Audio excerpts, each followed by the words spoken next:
Too loud? You say Doom music is too loud. It can never be loud enough. It's the perfect music to wake up to. You're awake. You can always turn Doom music up. There's a lot of music I would love to play while waiting for stream to start, but I can't really do that because copyright. Also, it's almost like you could turn the stream down before before the stream starts. It's like my roommate complained at me and told me to make sure I turn off the shower head when I get done showering, like make it so it's coming out of the bottom faucet first. And I'm like, why? Like, because that thought never occurred to me to do that. And he's like, well, when I wake up in the morning, I just get in the shower and turn it on and just forget. I'm like, okay, so who the fuck turns the shower on while standing in the tub? Don't you turn it on and then wait for it to get warm, then get in? Like, what? Like, who does that? This was not a fight or anything, but I just thought, I was like, what the fuck? It's such a weird thing to do. You watch my videos from Iran? Well, I'm glad you like my stuff. My grandparents moved here from Syria, believe it or not. I'm not white. So many people don't know that.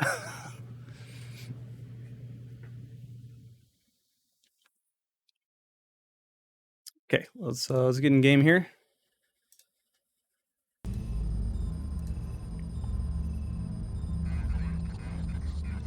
So I did a brief test audio-wise, but it should be good. It shouldn't be too loud. You should be able to hear me perfectly fine. This was a Konami-made game. So this game is exclusive to the PSP.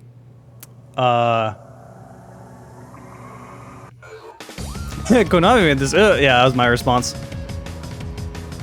But yeah, this is exclusive to the PSP. I think this is the only exclusive PSP FPS, along with the sequel.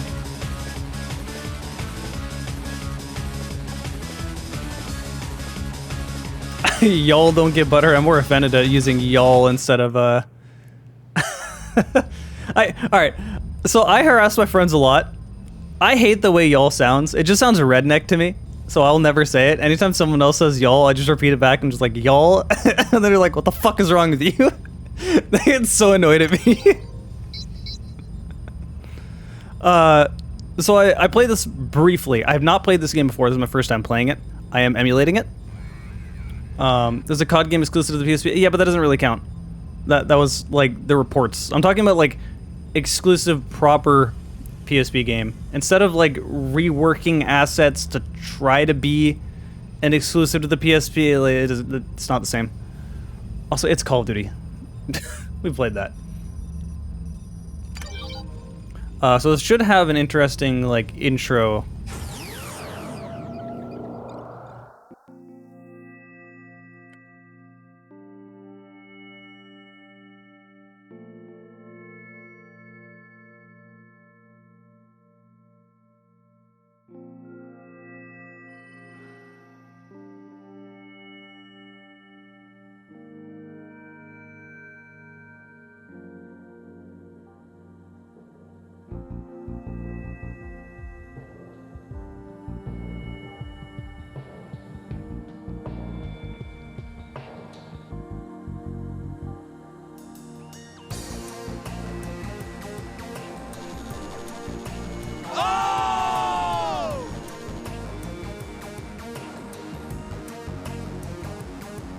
That metal, give to the sub.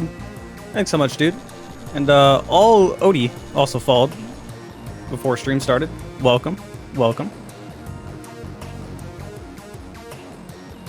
I've already seen this intro, so that's why I'm kind of talking over it. A lot of times, if I just sort of like stop talking mid-stream, I'm trying to focus on the game, right? Or maybe I want a clip from the game without my voice overlapping it for a video for later.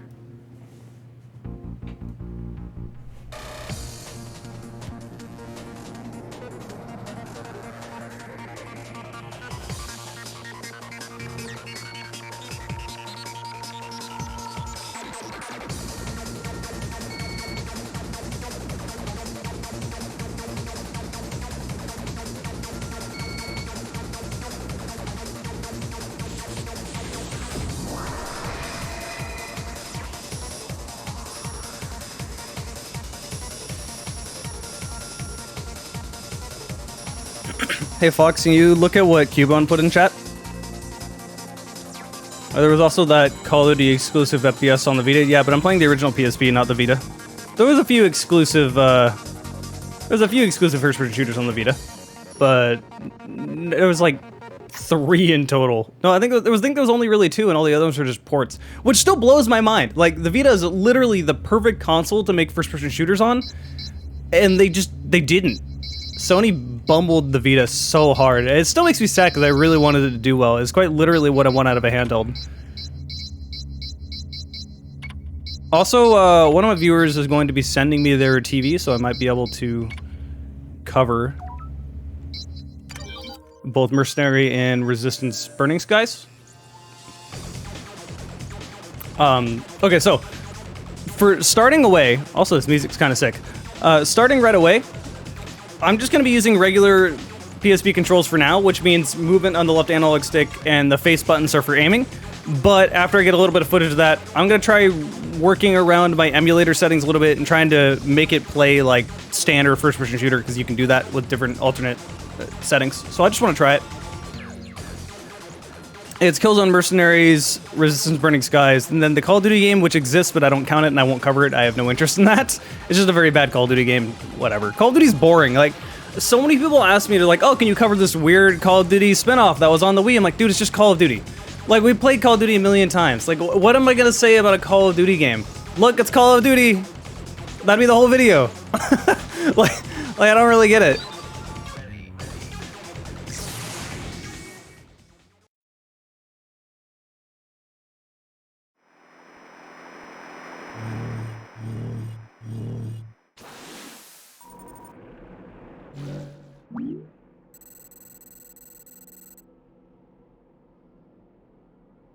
Okay, so default controls, although they have more control schemes than than Nova, which is what I played.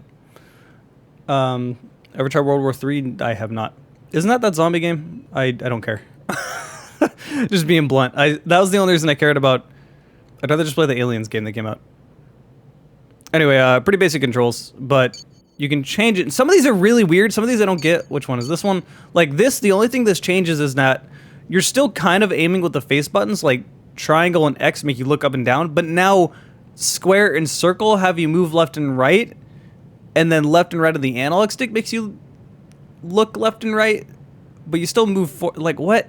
Why would you mix it like that? It makes no sense. And this is the left-handed control scheme, I believe, which I will swap to this and adjust my emulator settings.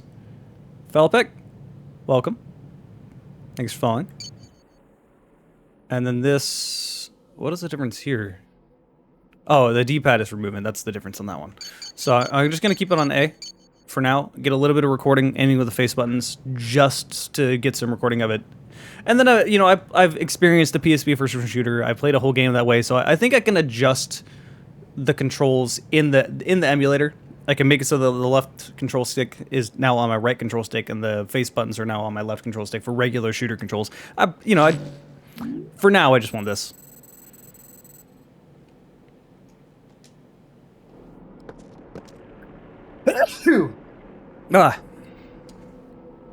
Also, this game does run at only 20 FPS.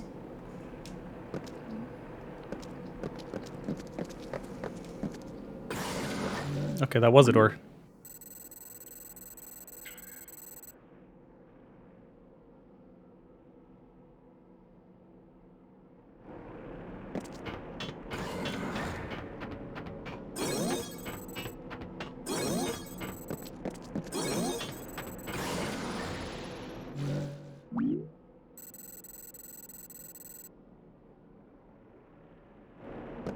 So it's, fuck, what's the word for it?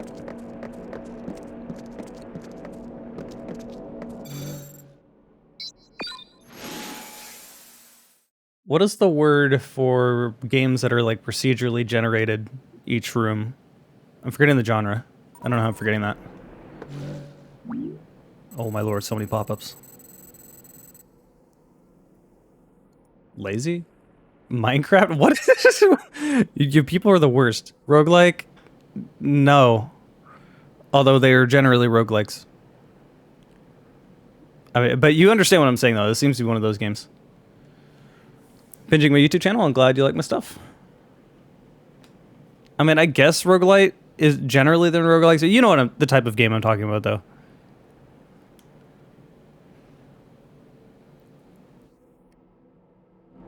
Okay, let's see. What is the map?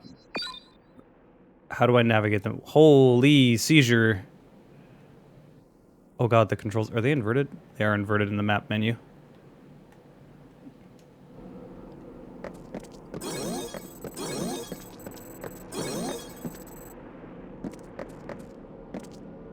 Turn rather slowly. It's not a door. This is a door.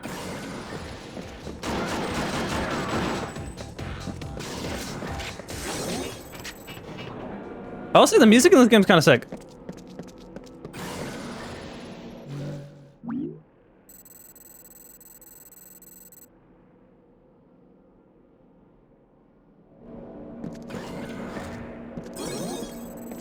What's in here? It's kind of got some of that like Devil May Cry feeling to it as far as the music goes and whatnot.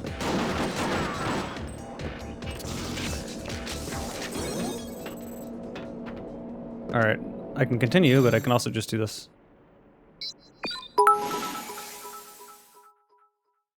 What is this? It's almost like Twitch tells you.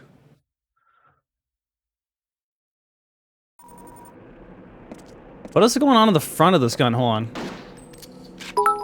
Okay, that's just the barrel. I saw. No, wait. Is it ported out of the sides?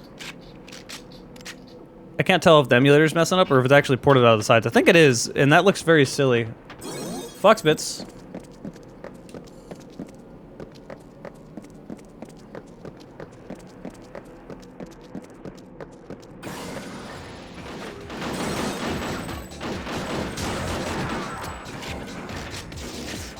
Do I have any other guns? I do not.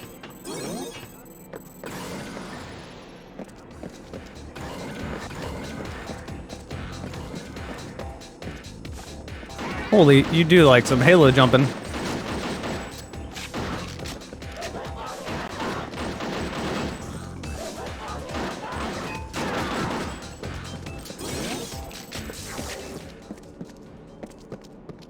want to get some new, I want a new gun. I don't have any. All those explosives and stuff that I'm not really shooting. It's federal election day, you need to look up who to vote for. You know, you think you should have done that before the day of the vote.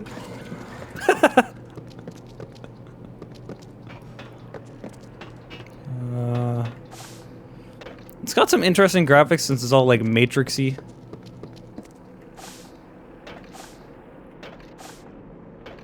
Can I get up here?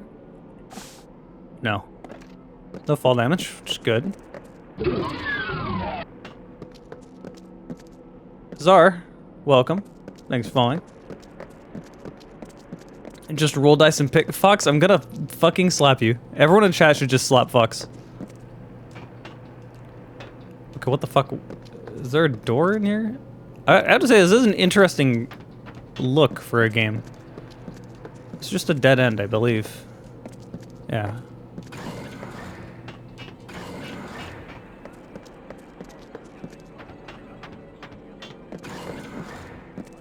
Joke's on you, I'm into that.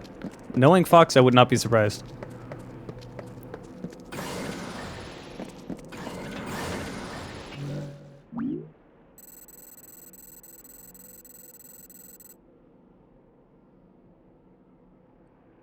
Okay. So if I see a yellow portal, then boss, basically.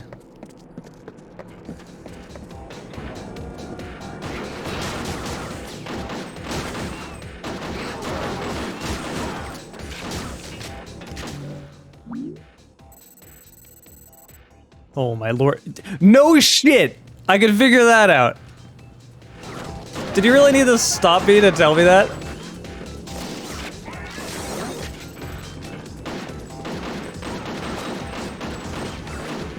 Man, this gun is very inaccurate.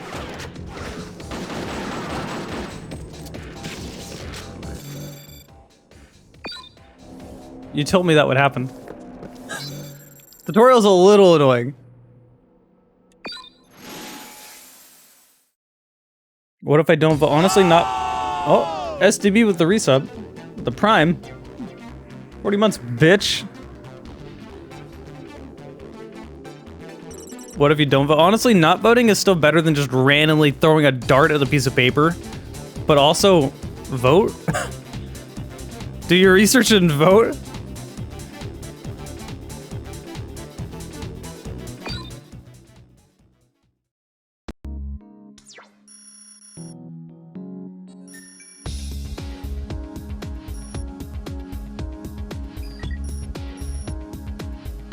I found the easiest way to figure out who to vote for is to see what they voted for in the past.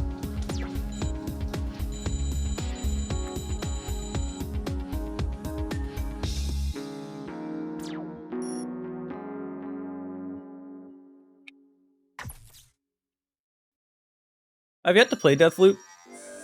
I hear it's a lot more like immersive sim.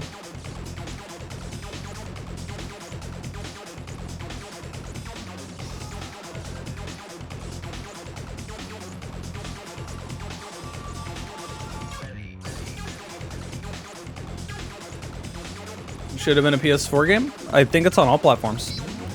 Alright, what plugins did I get here? Oh, the plugins are guns. Okay.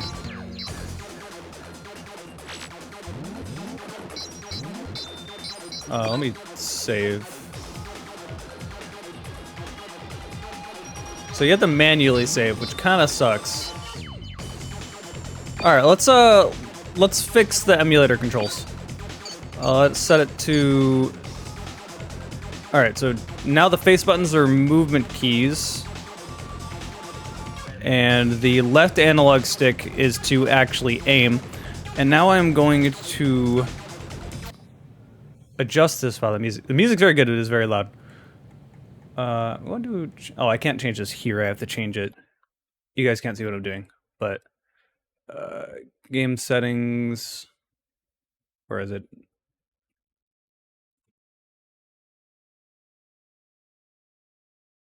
I am emulating. Just for the record, if you couldn't tell, figure that out. It's a little weird that this game runs at 20 FPS. I wish they tried to target 30 at least. I don't expect 60 out of PSP, but I would like to have 30. Control mapping, here we go. Alright, so this is how we can make it feel like a regular first-person shooter and not have to deal with PSP controls, because, I mean, we've played this before. Jeremy. Who's Jeremy? Thanks for watching.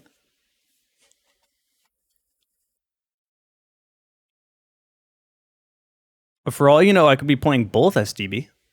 I could just be maximum gamer. How do I... There we go. Alright.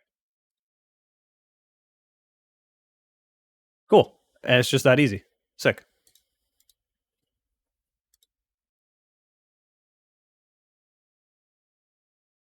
Yeah, I'm doing it right.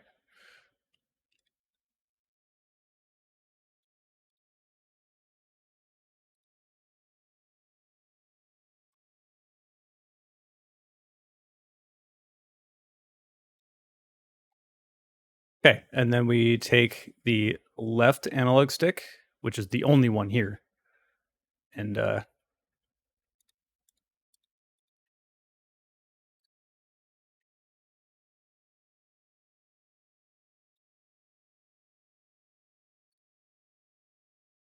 I love emulators, just so you can do stuff like this.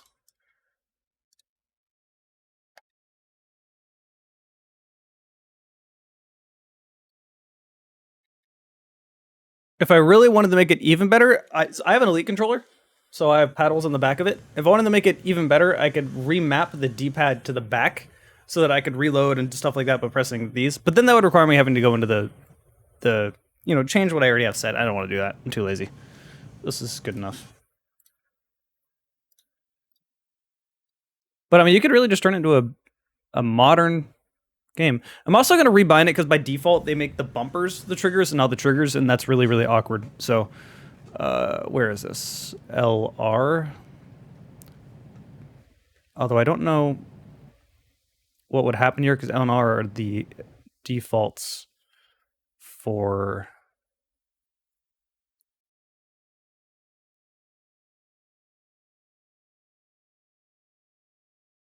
speed toggle. All right, here we go. I don't need a speed toggle. So let's just get rid of that.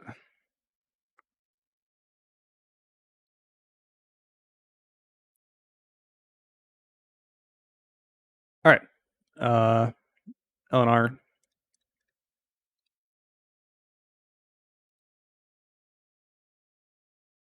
Cool. That should be good, although I need to make sure.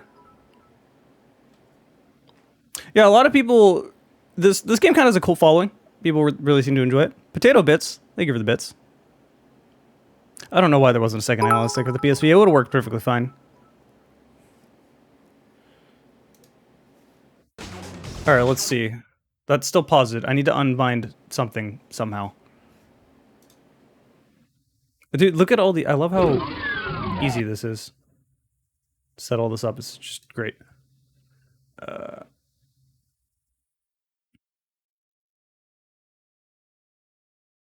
Control mapping. How do I unbind...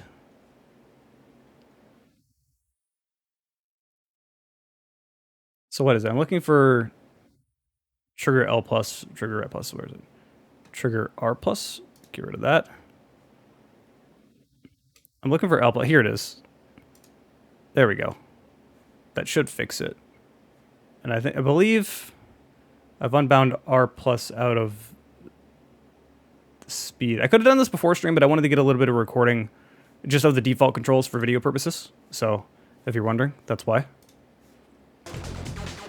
All right, cool.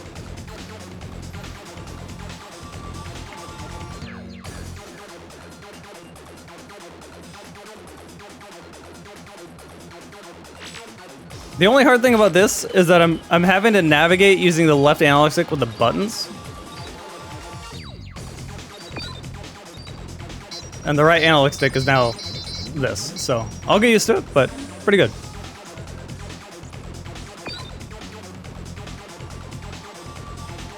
I could probably... wait, hold up. Hold up, I can fix that.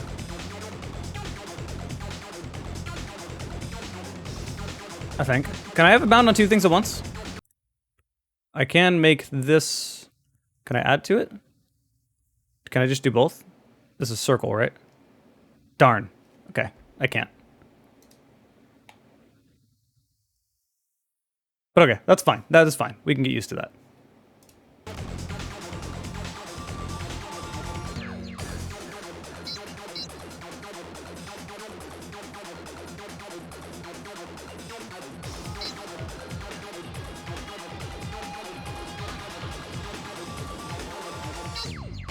Okay, I have 3 options here. Interesting.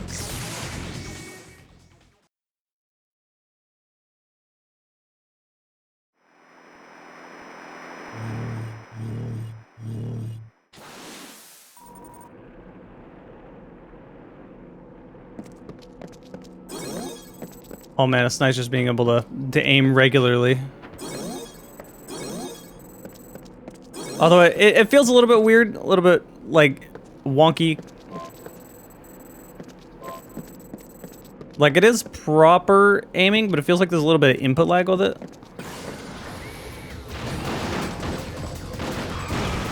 Oh god, it's also very, very sensitive.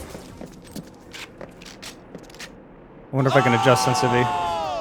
Terry, the sub.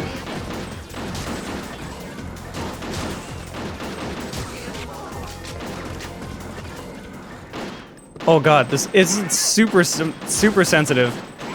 So it's really not much better.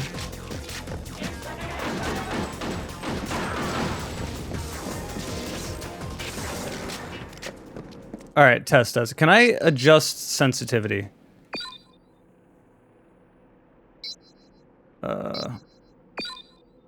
I don't think I can, which is sort of a problem.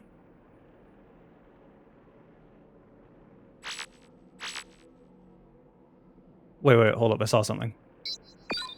Oops, I didn't mean to do that. Sure, I guess I'll save. Can I not? Oh, okay. You know what?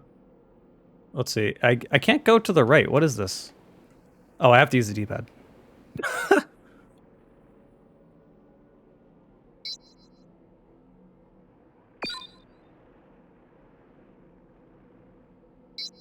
Lock on tight.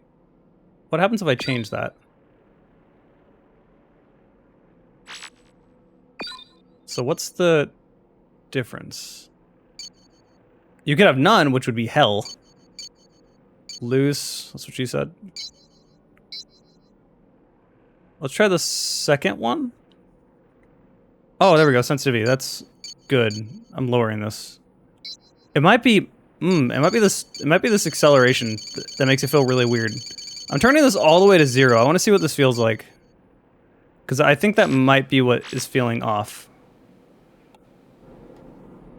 Oh my god. Well, it's certainly not sensitive anymore, but it doesn't feel like it has input lag. So I think I found what the problem was. Which is good.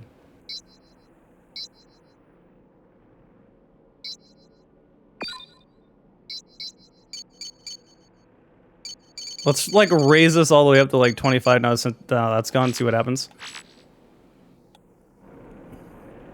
This is without the acceleration. That is really, really funny.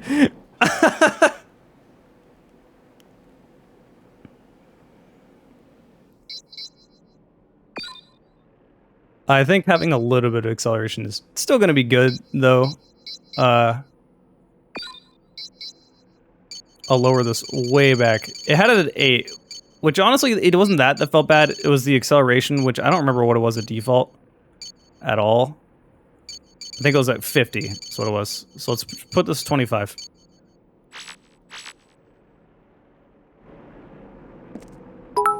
Yeah, that's how... You can see how it slowly starts and then immediately speeds up.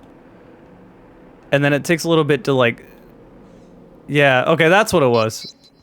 That felt super weird. Yeah, I was seeing a bunch of people talking about how the controls just felt, like, slippery and bad.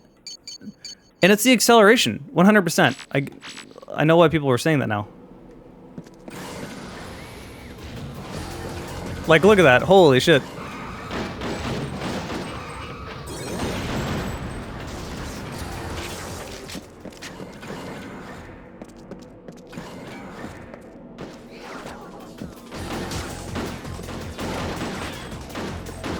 Oh my lord, this is impossible. Oh, there's Terry Bits. And Learn Go followed. Yeah, I'll cover the sequels when I mean, I gotta finish this one first.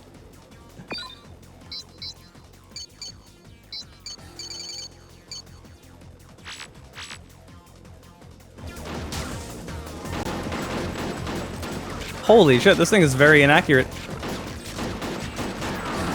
Okay, we're starting to get somewhere. It starts to feel a little bit better. Now it doesn't feel like I'm floating through water when I try to aim. Still a little sensitive, a little awkward. Now you're gonna play with more saw guns?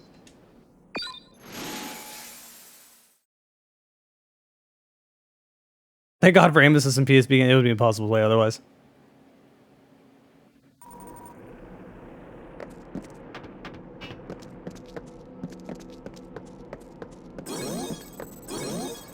The biggest struggle is the vertical aim. Yeah, no, it feels weird. I'm very close to getting this down, though. This feels a lot better just doing this. Oops. I think... Let's just try that. Okay, that feels much, much better. Yeah, by default, having that much acceleration is just... Ugh. It's hideous. I assume... Like, it's probably just because it's set up for button aiming, and not really for controller aiming, and despite that being an option. Oh, okay, cool. I'm in an arena. Just let me fight.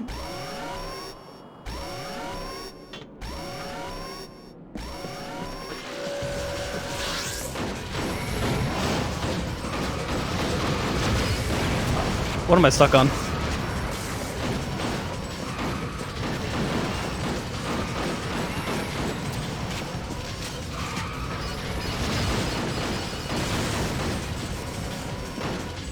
Man, so analog stick aiming in this is very bad.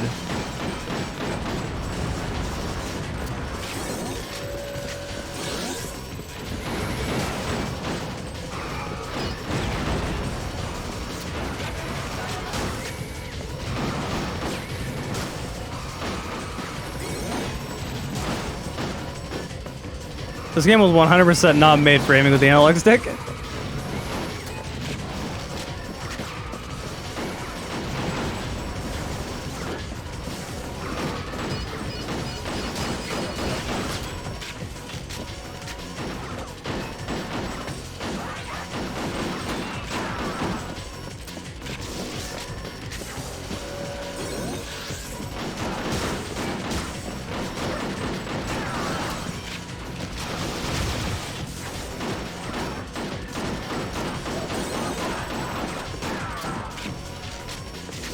I wonder until when I'll get an automatic.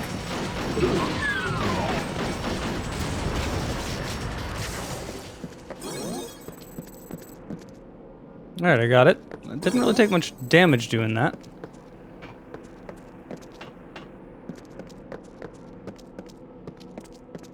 Chand, welcome. Thanks for following. Should get a shotgun first. Do we have options for that? I mean, I'm not in the menu looking for it, but turning the acceleration down like all the way. The acceleration feels really, really bad.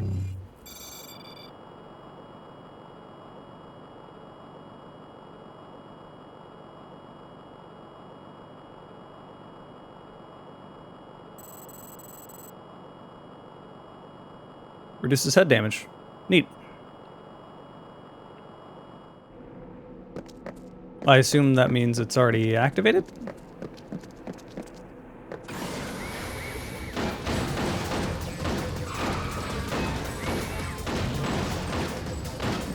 Holy shit.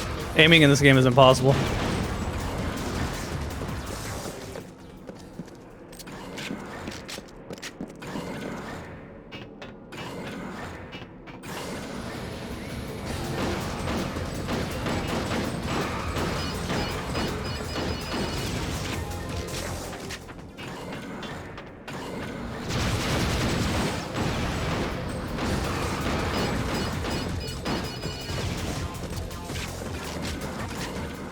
Although it probably doesn't help that on the very first level they throw fast, small, short enemies at you, which is like, why do that?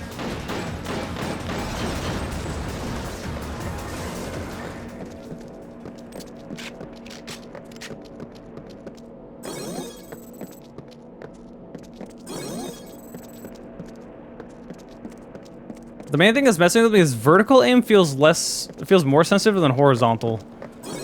And I don't like that at all. Alright. I can check equipment in the codex. I believe that is not... Wait, hold up. What's the plugin? These are just, yeah, these are just guns, I believe.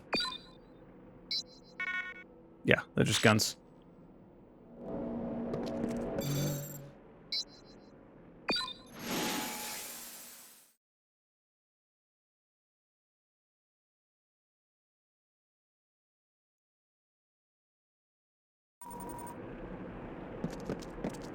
The amusing thing is, like, this game was definitely not made for analog stick aim, but that's an option. Like, keep in mind, this is kind of what default aim would feel like if you were left-handed, right? Like, all I did in the emulator is just rebind the left analog stick to the right analog stick.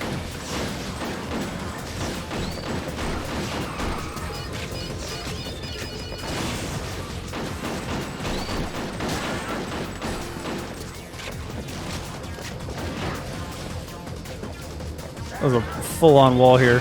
Do I hear enemies behind me? No.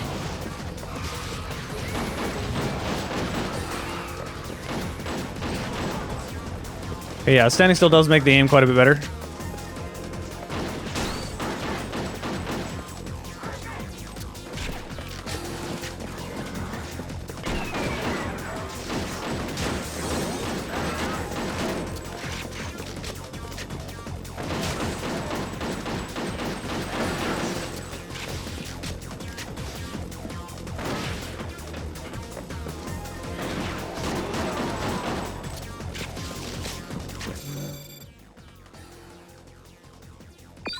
Neat. Sniper required. I got a new arm. It's probably not gonna help me too much, but I got it. Cool. So it automatically equipped it. Oh, hello. Can I aim with this? I guess zooming in and out of the D-pad, right?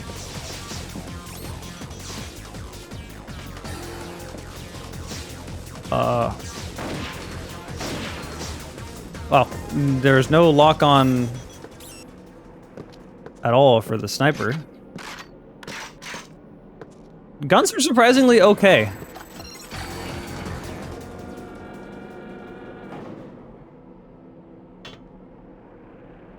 Oh.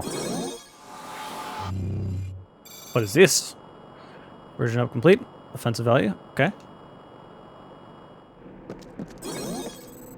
Yeah, so it's basically an FPS roguelike on the PSP, which is a fucking weird combination. Alright, let's see. Hold up. Are you guys willing to bet? Is there fall damage in this game? Who knows? Let's figure it out. None. Okay, there's no fall damage. Elevator automatically went down and figured out I was down here. Cool. Virus. No virus infection. Okay.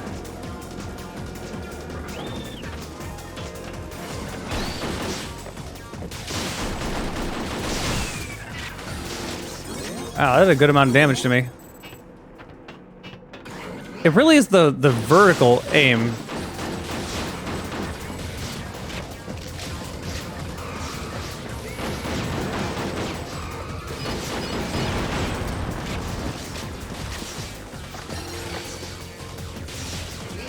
No scope. Oh my god, I actually hit him. Okay. It doesn't help you that much. That's kind of a curious decision to make it no aim assist. He jumped over my shot.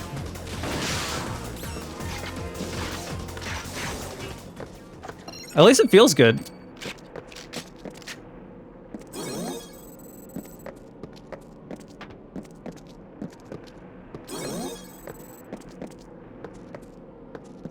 We fighting Mothmen now? Moth? Far Cry game on the PSP. I feel like the PSP would fucking explode trying to run a Far Cry game. I feel like I'm very, very close to the sensitivity I want. I'm gonna put it down 1, and I think at that point I'm pretty good to go.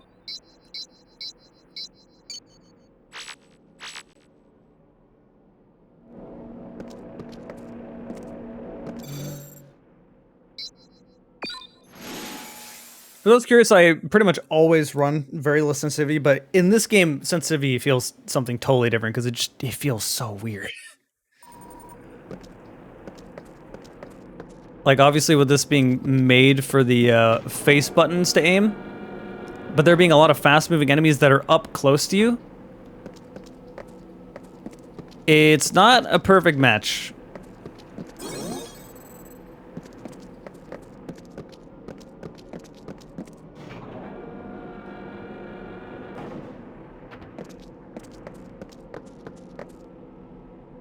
I'd rather have Battlefield and PS Vita than mobile. I mean, yeah, true.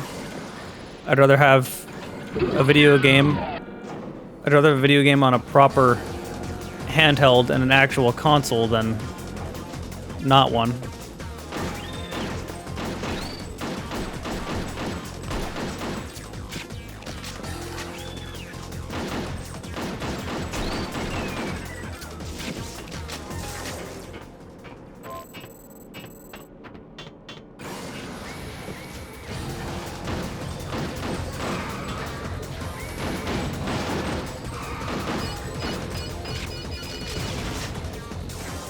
It's the aiming upward is the part that actually, like, gets me.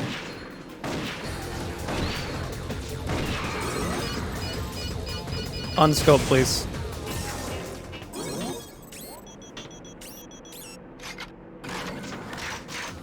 No scope. It worked.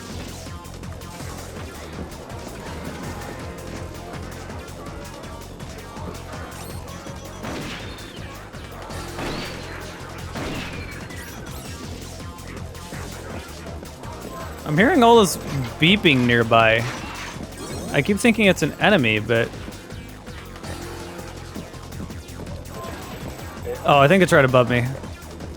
Yeah, it's right above me.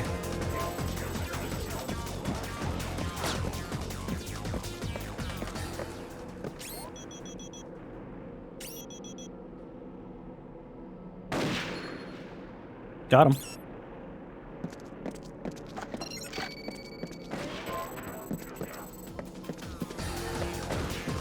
Weird jumping things look like moths. Those things don't look like moths at all to me. Look like aliens.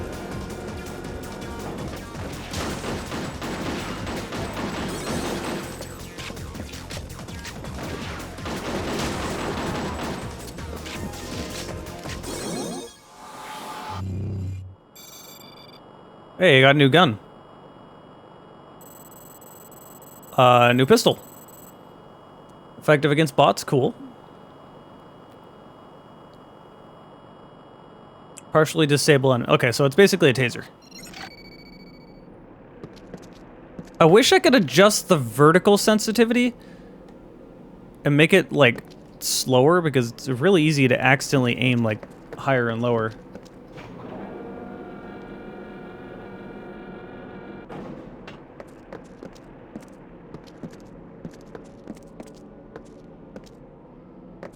Who got blocked and reported? What are we talking about? Oh, I need to go up. Hold on, was there... I didn't see another door.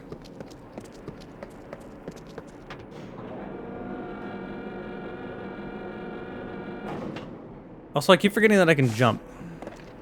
And you jump really high. It's an elevator, sure, but I don't think it leads anywhere. That's not a door, is it? Can I get up here? I can.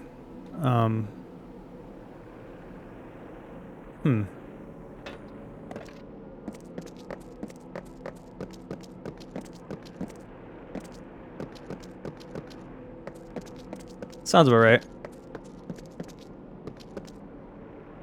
Alright, well.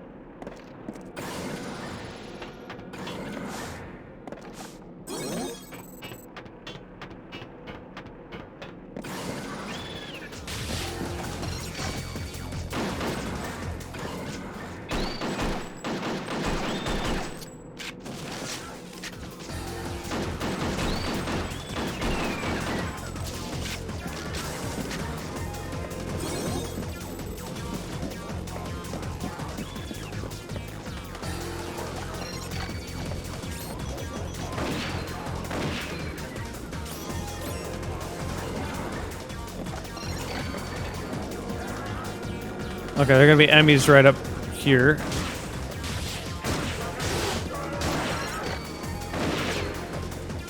No scope. Okay, that's not working.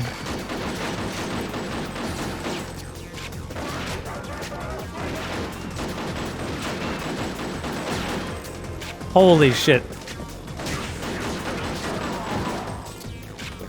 The aim in this game is so amazingly bad. I thought making the right analog stick,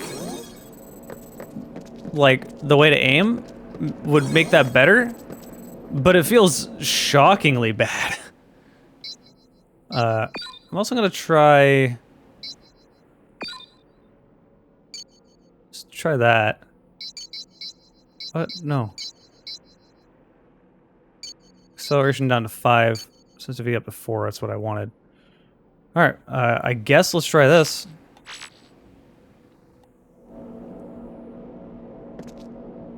So frame rate of this game is 20.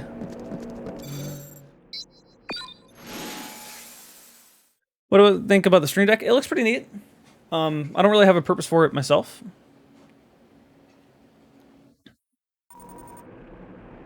Because I have a laptop sitting next to my bed at all times, so.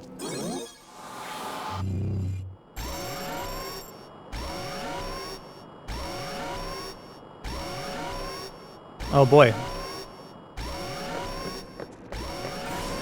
I am now Samus.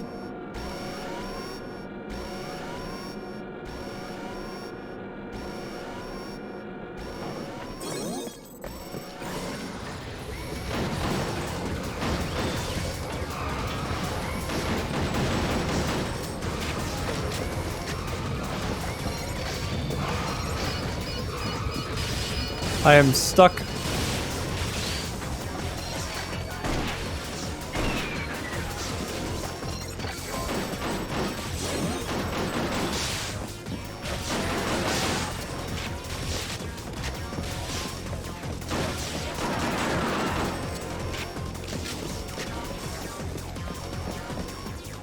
think that's it. And you move slower with this sniper.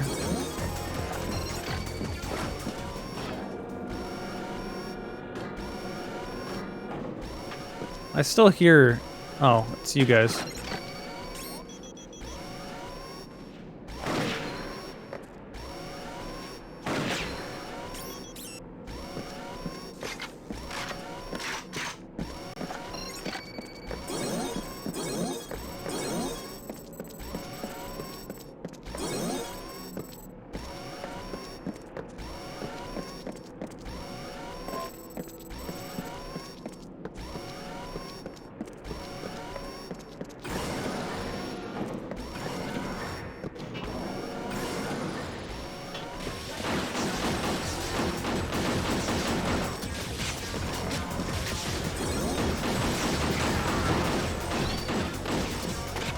I think what I got right now is probably the best aim is gonna feel.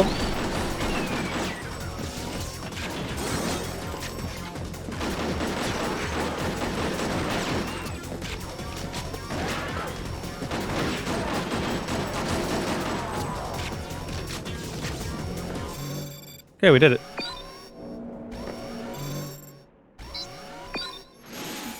Thank God the alarm is done.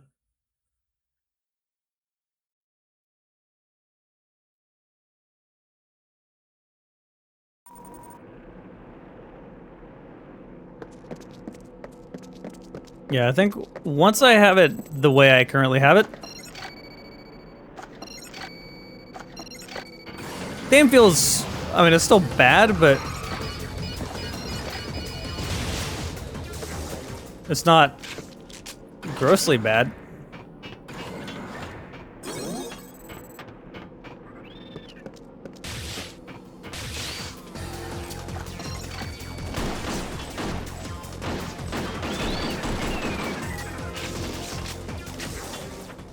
I think the first bit of aim assist is probably the best way to play this game. If you ever wonder why I'm standing still and shooting, because it's a lot more accurate if you stand in place.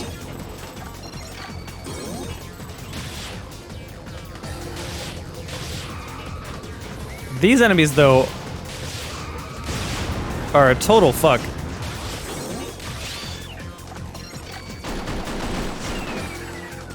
Yeah, I'm starting to get it. It's starting to feel better now. That one little minute difference made it feel quite a bit better. It's not modern game accurate. Kind of want to change this to left bumper though, because I'm so used to bumper jumper. You know, actually, I think I'll do that real quick. I will change the left trigger to, whoa, it speeds up in the menu. Change the left trigger to left bumper, so I can have bumper jumper, basically. Control mapping. L, I will change this. There we go. We're good.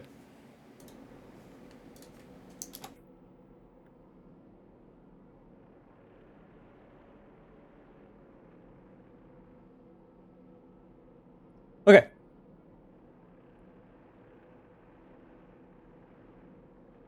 I can charge the bolt pistol? That'd be neat.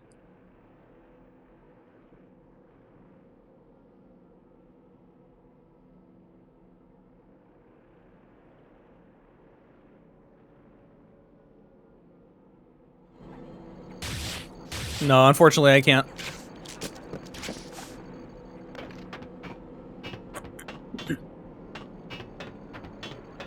It's impressive for the PSP. I think the biggest problem with this game, for me specifically, is that I came into PSP games, like I played a lot of them back in the day, but the main ones I played were like racing games and like Killzone Liberation, and like those translate a lot better than first-person shooters do. And also some of those are really high quality. Like Killzone Liberation is easily one of the best PSP games.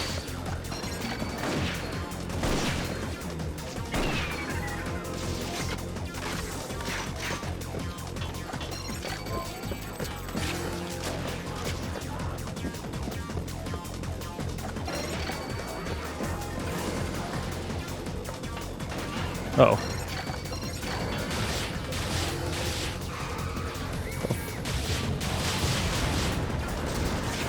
Man, those little drones are so obnoxious.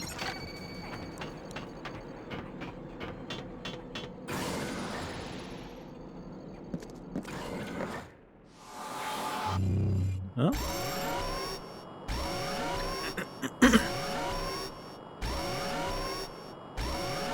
You can't stand slow motion or time mechanics in other games? What? You telling me you wouldn't like the slow motion and Fear? Twisted Metal was also very good on the PSP. I think it translated very well. Learn Amonis, welcome. Thanks for following. And also Wild Symphony followed 12 minutes ago. Thank you. I mean, you can...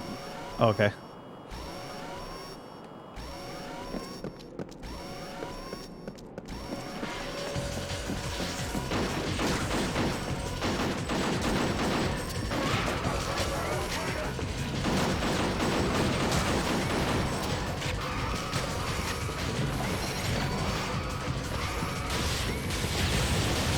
Ow.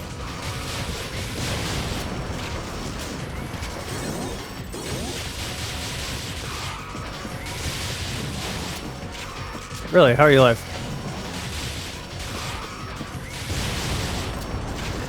I don't know whose bright idea it was to add a bunch of fast-moving, annoying enemies in a game without traditional controls.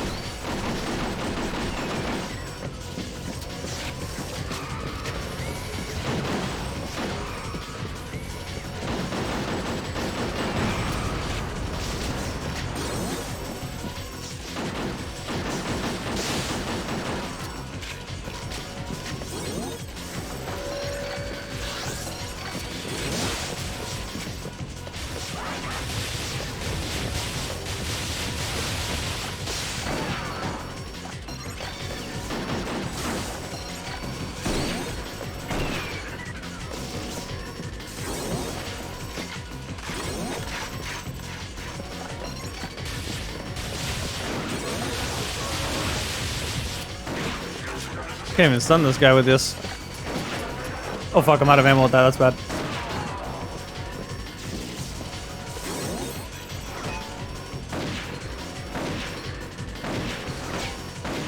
Oh my god. There we go.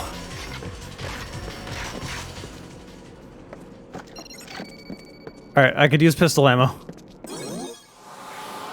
What'd I get? What is this?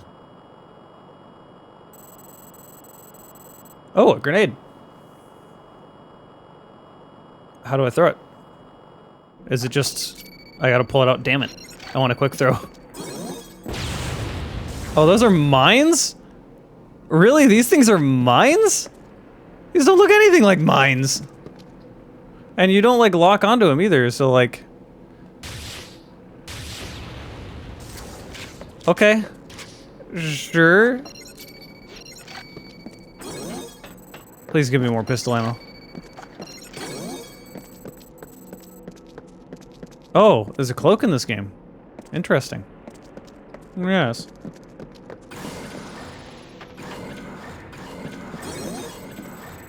Sniper rifle.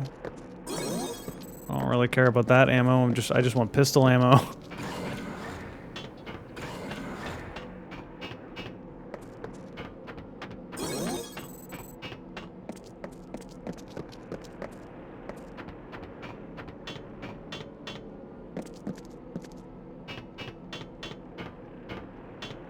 It is actually amazing how much better the aiming was in Nova than this game.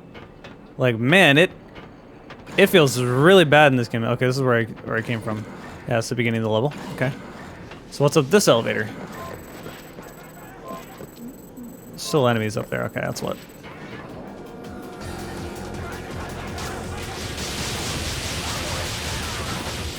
Okay, this can still kill. Oh, hello. No, not that.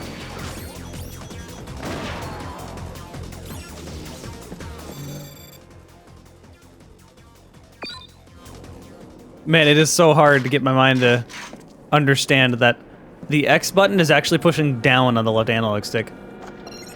Am I gonna play the new System Shock they're working on? What System Shock? You mean the remake?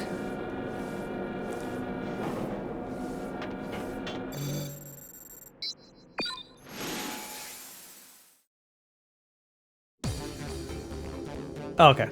I'm not really into immersive sims too much. I'm one of those blasphemy people. I'd rather play BioShock than the original System Shock. Which is another game that I do still need to cover. Okay, so I got City done.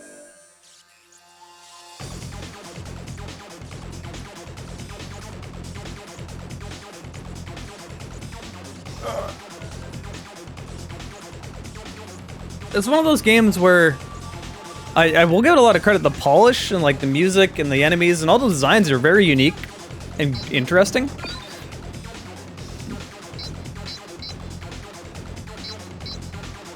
So can you only carry some at a time? I mean, this really is literally just a PSP FPS roguelite.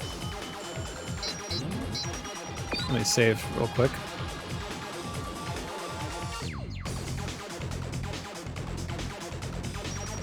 I also think it's probably one of those games I don't need to play through the entire thing to make a video of, because I'm getting the impression that it's basically the same thing all the way through, just with different enemies and different stuff you can pick up. You know, it's a roguelike. I don't really have much ammo for that. I got a lot of ammo for this, so...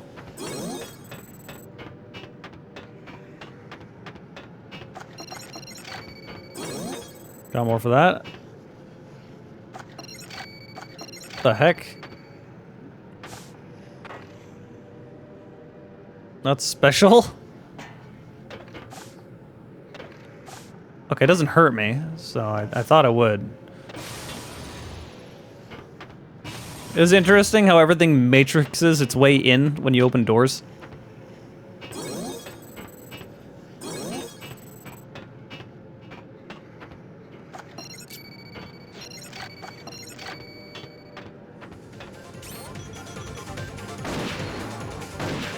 You jumped over my bullet, you fuck.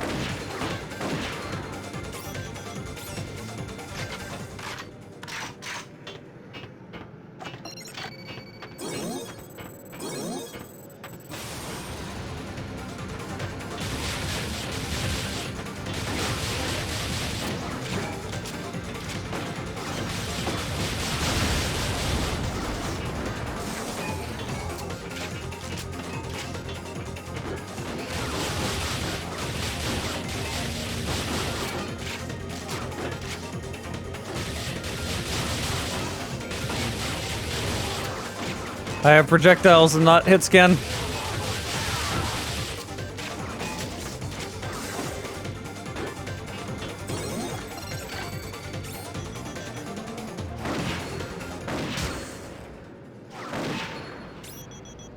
I really don't know why they didn't make it so the sniper has a little bit of aim assist. There's quite literally no aim assist at all with the sniper, which doesn't make any sense.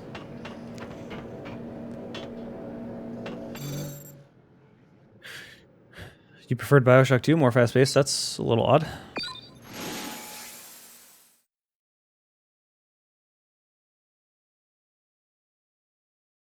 Oh, okay, Drake. There's more Fox bits. Have I missed anyone? Lord Amonis? You followed like 10 minutes ago? Did I miss that?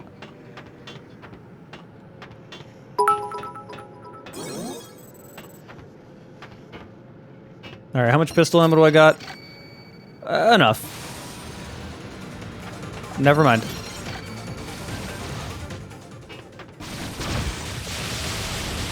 I like how the music stopped the very moment the door closed. The Avengers is overrated as fuck. I guess, if that's your opinion. I'm really not into movies very much. It is very difficult for me to watch movies because it requires me to like stop what I'm doing and sit down and do nothing for a while, and I don't know, it's just not who I am as a person to do that.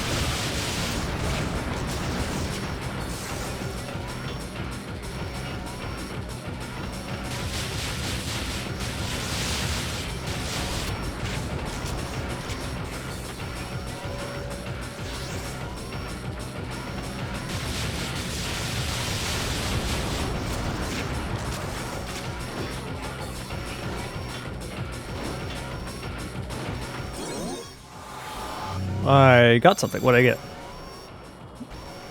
Offensive value? Okay, cool. My gun is stronger. For the bolt pistol.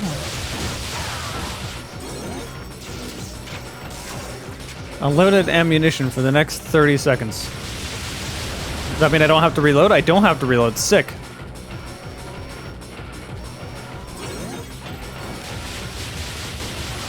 Spam. Who needs to aim? Apparently me. Jesus Christ.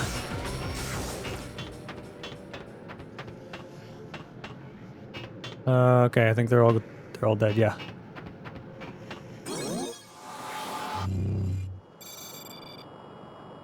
Ooh, what is this? Sorrowful, please? No, it's jacket.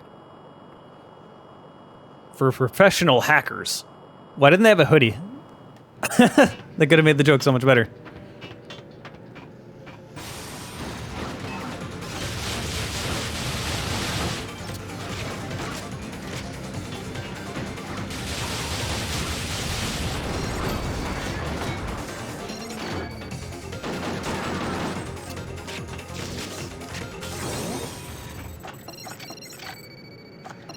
I'll use the pistol. I'm out of ammo for the bolt. Well, not completely, but mostly. Professional hacker jacket. Yeah, I don't know. Oh, shit.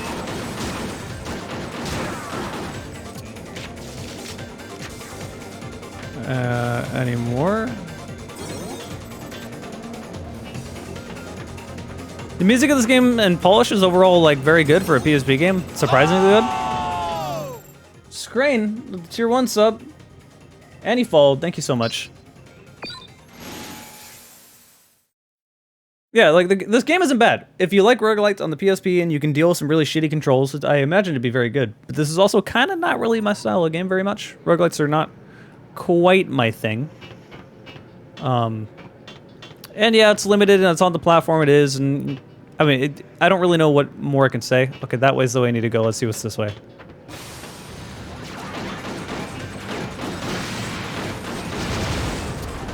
This game has some aggressive bloom.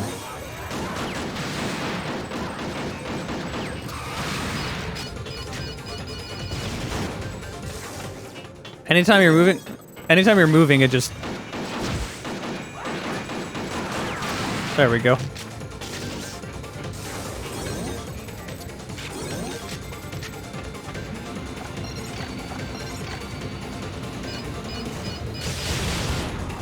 Okay, that's really cheap.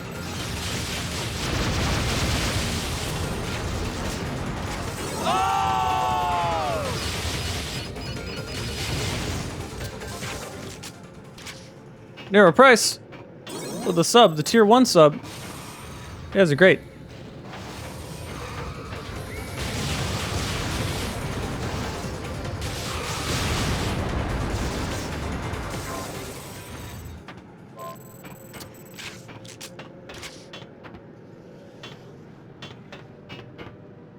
But this game does sort of have that feeling of everything is procedurally generated. Every room looks the same. You're gonna be doing the same thing for pretty much the whole game, and you know it's.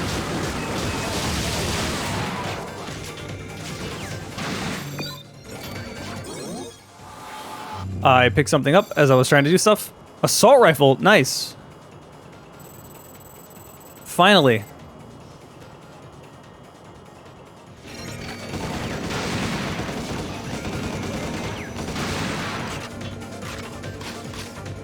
This looks like some sort of a SIG. Thank God. I have a regular weapon now.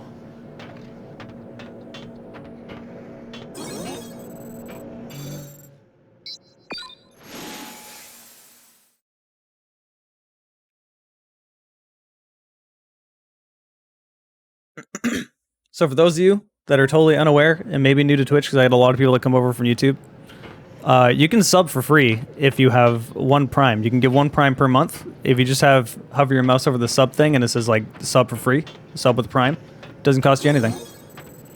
So you can go ahead and do that.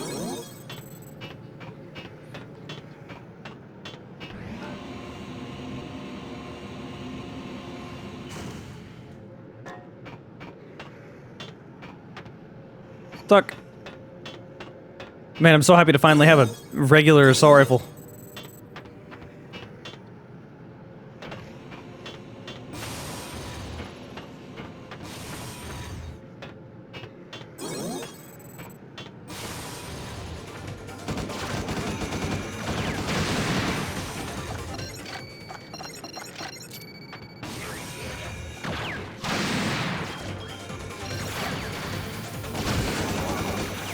I feel like that didn't really do anything. What is that?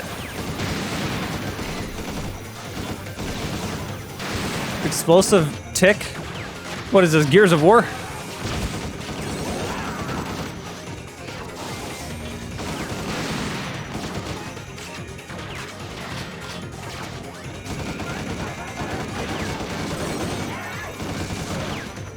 Man, how much health do you have? Jesus. Well, I'm already pretty much out of ammo.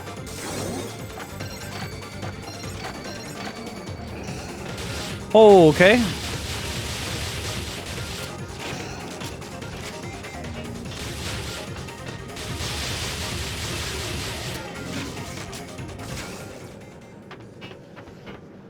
Alright, let's see what else is in this room.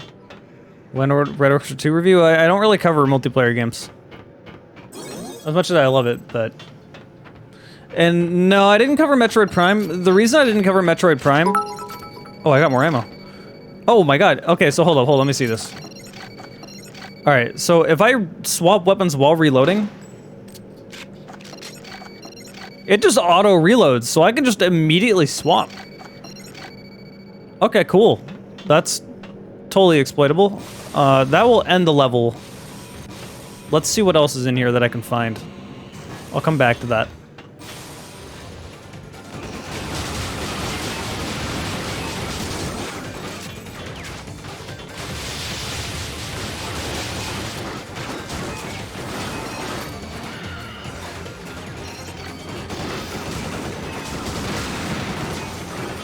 Oh, I'm getting fucked up.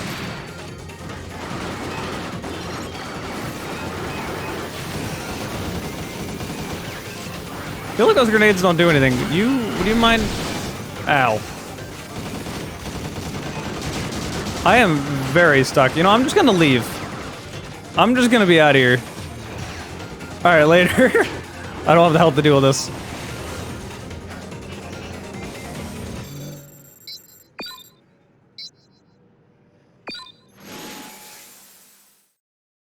Futuristic Galil. It looks like a Sig Galil mix. It's weird. Alright, what do I got for the plugins here? Nothing for my legs yet.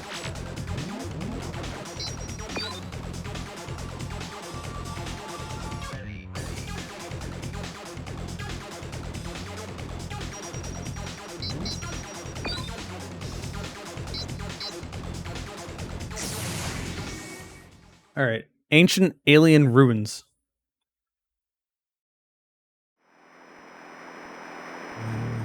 The grenade only works on robots. I thought those were robots. Are they not robots? pistol version 2. This is version 1, that's version 2. Assault rifle version 1. I feel like my assault rifle does very little damage right now. That was a different looking environment. It's nice, a little bit different.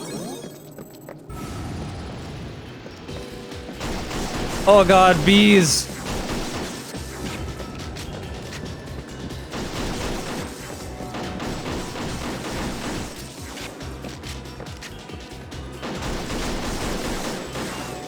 The bees!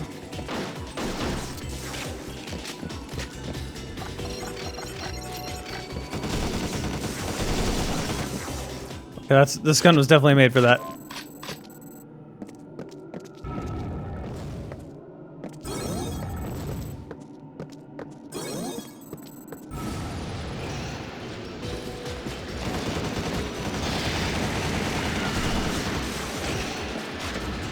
Why so many bees?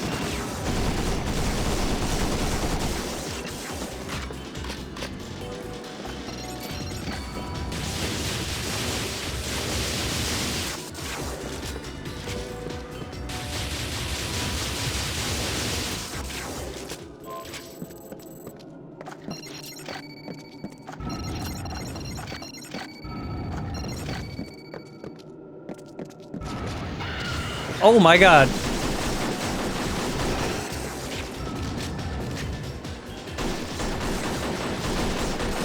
Alright, I have to say this game is absolutely in love with fucking annoying enemies. Like, look at that. They're just a swarm of bees.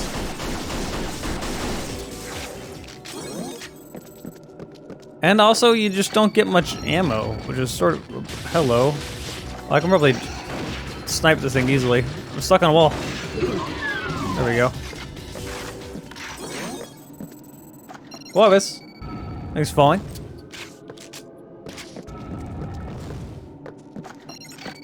I moved so slow with that.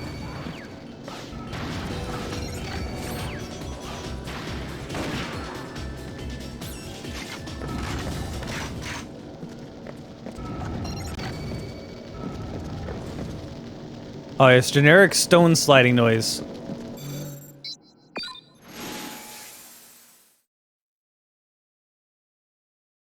I thought Resident Evil 4 made brown games more popular. That's just kind of where they went at the time. When did Resident Evil 4 came out, my mind was like, if I think of really brown and gray, I think Gears of War. The original Gears of War looks so ugly. To be honest, I'm not a huge fan of the original Gears of War. Like, I might need to go back and play it again, but my experience is really not liking Gears of War 1 and really liking Gears of War 2 and 3.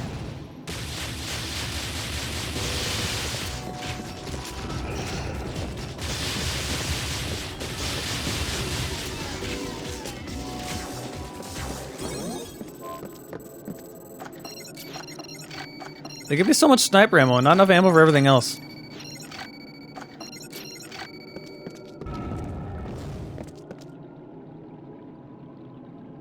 Gears is a good looking game, it's supposed to look great. What kind of an excuse is that? You can make a game look depressing without it being gray. Colors exist in the world.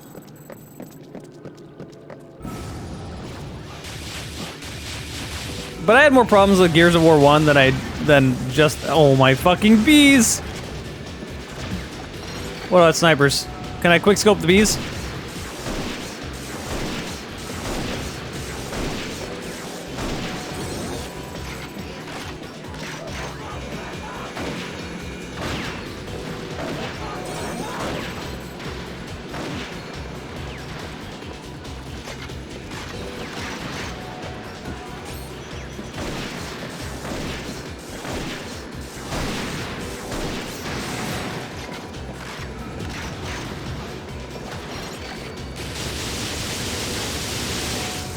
Why are the bees so... Why would they add these enemies?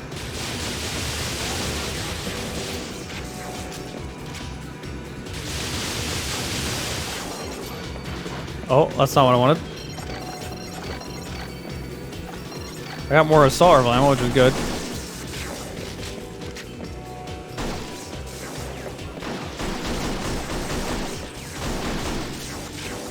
Finally! Oh. I picked something up. What did I get? Offensive value for pistol has increased by 10. That's not. I wanted that for the assault rifle, and I actually walked into it.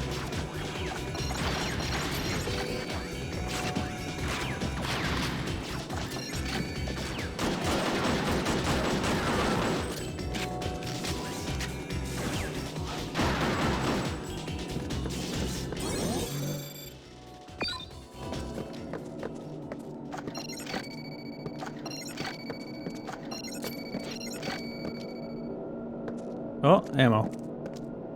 Please give me assault rifle ammo? No. Sad.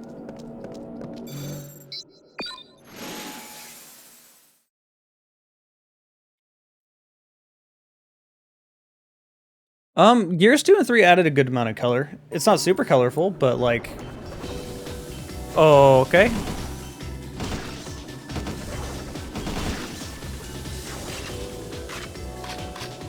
I guess I don't need to waste ammo on these things. Let's, I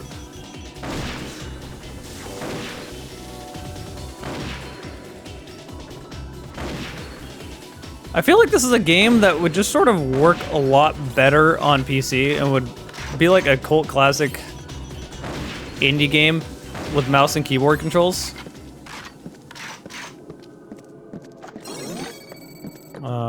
Bolt pistol, sniper, pistol, assault rifle, nice.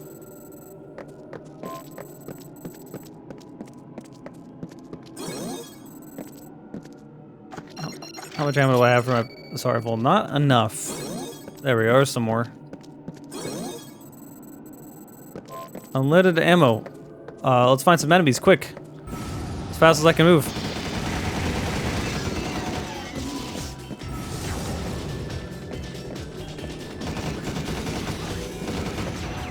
There's a lot of shit going on here.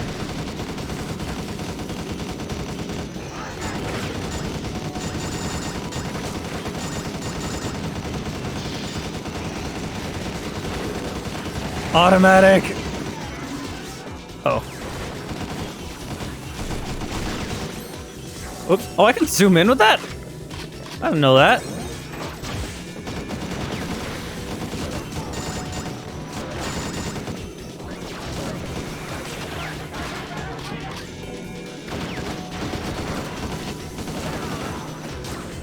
Alright, shield enemies.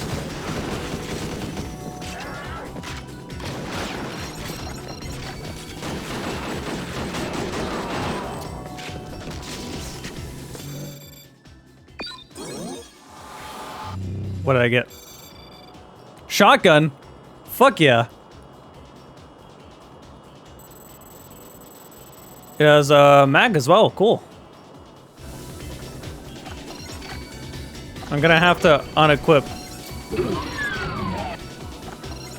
something, let's see. Fade's dragon. The world needs more dragons. Not biased. I think I'll unequip this. Oops.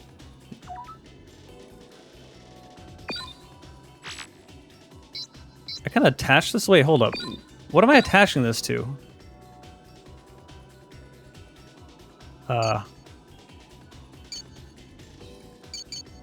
I can only attach it to the shotgun, I think. That or I'm just swapping it. I guess I attached it to the shotgun? What did I do? I guess I just swapped it. It's just in my inventory.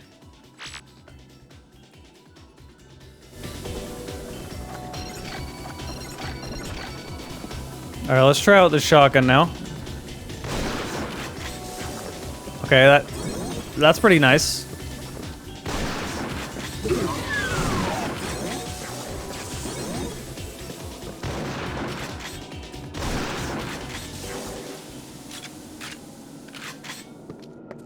I will say for a PSP game, Psych Wolf also followed. Welcome, thanks. For a PSP game, the animations are pretty smooth.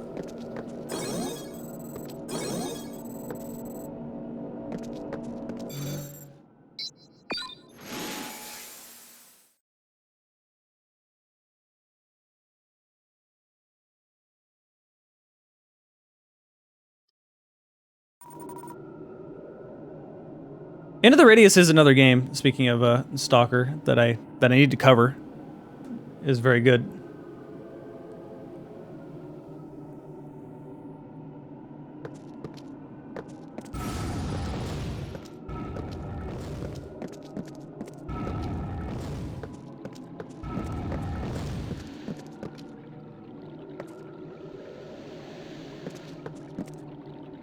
Interesting. Ow. Will this hurt me? No. Why did that feel like a trap? Maybe it's just to tell me that this will hurt me. Ow. Alright, let's see what's this over here. Oh my lord.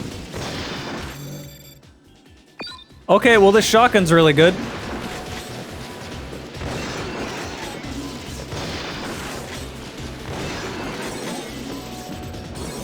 I highly approve.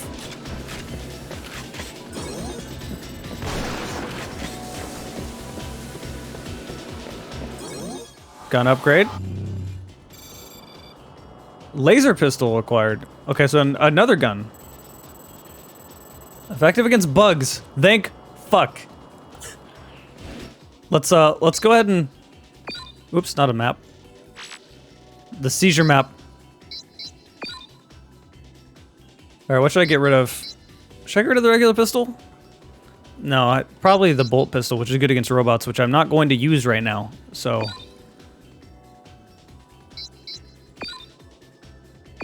Oops, I didn't want to do that. I wanted to swap with... Oh, I guess I can't. Let's go ahead and detach. Okay, that makes sense. That makes sense, okay. Their menus are very, very weird.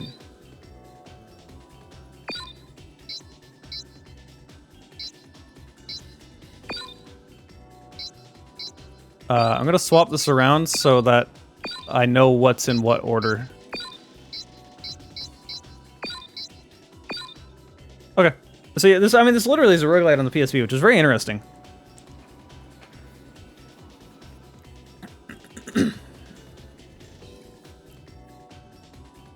Yeah, I know there's a way to make it... There are workarounds to make it work with the keyboard and mouse, but it's still gonna feel very weird. It wasn't originally intended for it here. Like, the only time an emulator did that and it worked naturally was, like, the Wii. But that's a totally different platform, because the Wii, just given how you use it, right? Ow. Alright, let's try this thing.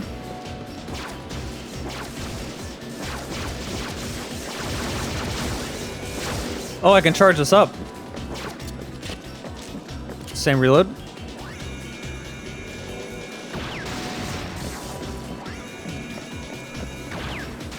And it only uses one shot.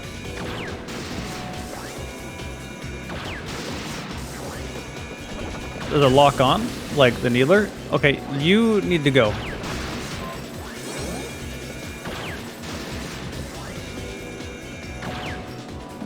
Yeah, it like steers around. That's interesting.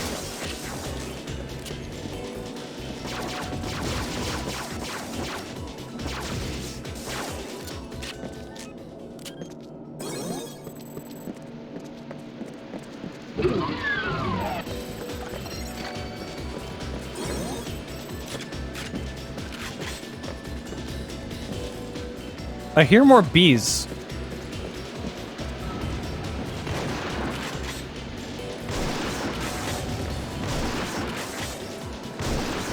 Please tell me why these bees have so much health. I'm not wasting more shotgun ammo, I want that though. I want that footage to be like, what is with the fucking bees? And why would a laser be effective against bugs?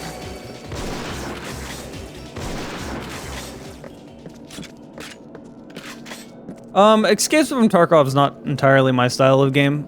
Like, I really like guns and all that, but like, I generally don't care for games that have too many survival mechanics, and if you die, you lose everything, or one life death modes. I'm in a weird spot, because I like games to feel more arcadey, but I also want games to kind of feel a little more grounded. Like, think Rainbow Six Vegas. Like, I like people dying instantly, but I also want to still play the game and not have to run 5 miles to get to the action and then get sniped by someone 7 continents away, you know?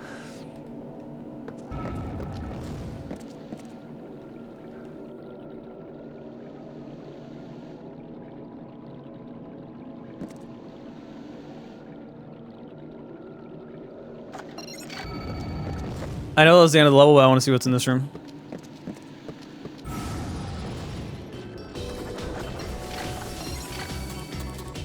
Oh, I'm out of ammo. Shotgun ammo, please? No.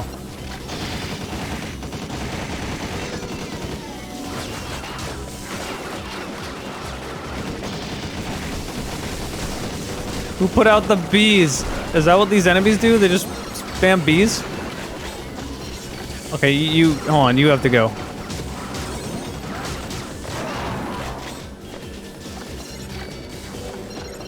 Oh, I'll use my pistol on this. I don't want to waste ammo with my other guns.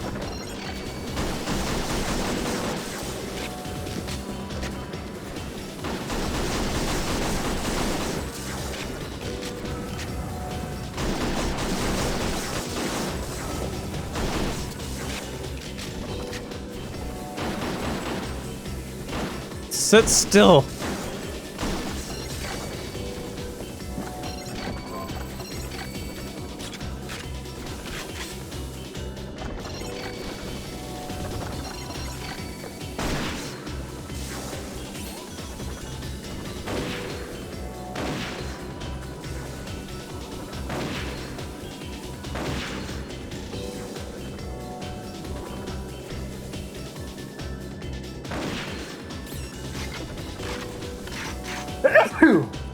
Ugh.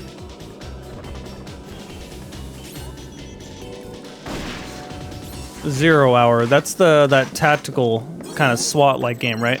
I played that a little bit. It's okay.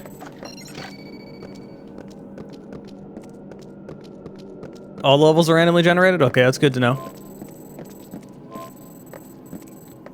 So basically, lots and lots of replay value is what they were going for.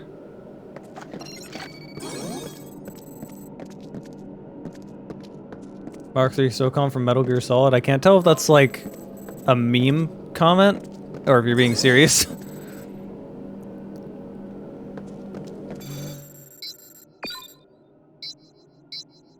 No, hold on. What was the other one?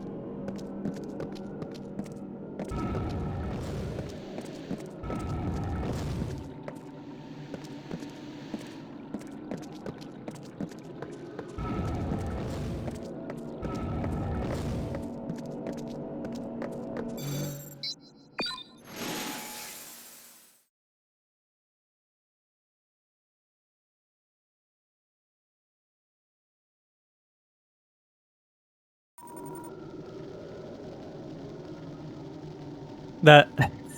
God damn it. Not to sound rude, not to be rude, but there's a reason for that. It's because the gun is from a video game called Real Life. It's a real gun. So it's in numerous games. You usually get those comments from like people that play Call of Duty a lot, and they're like, "Wow, I recognize that gun. It's from Call of Duty." I'm like, "No, it's an M4. It's from real life."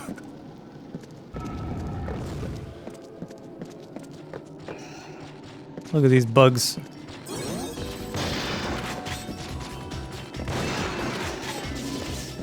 The shotgun feels very nice.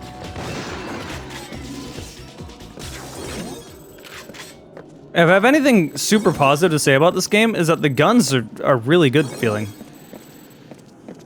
Like, I actually do really like them. You get quite a few.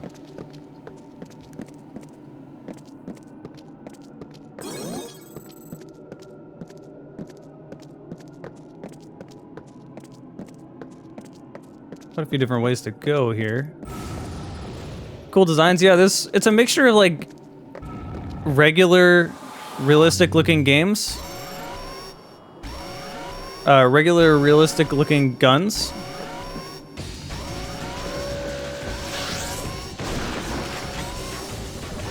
and like some sci-fi ones. Wow, you can't actually shoot this very fast.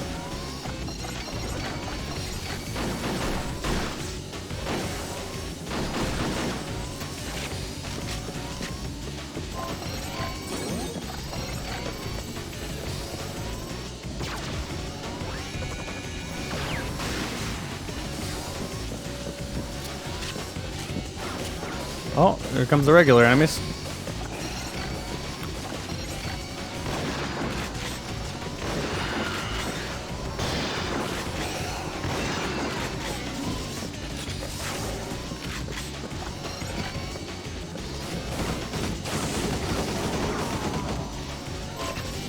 Top fire, this thing is pretty good. Oop.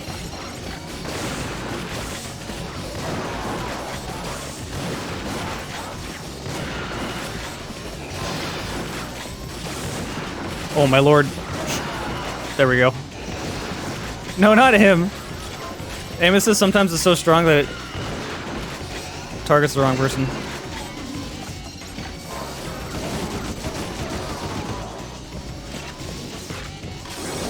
I had exactly 69 health. Darn, I shouldn't have picked anything up.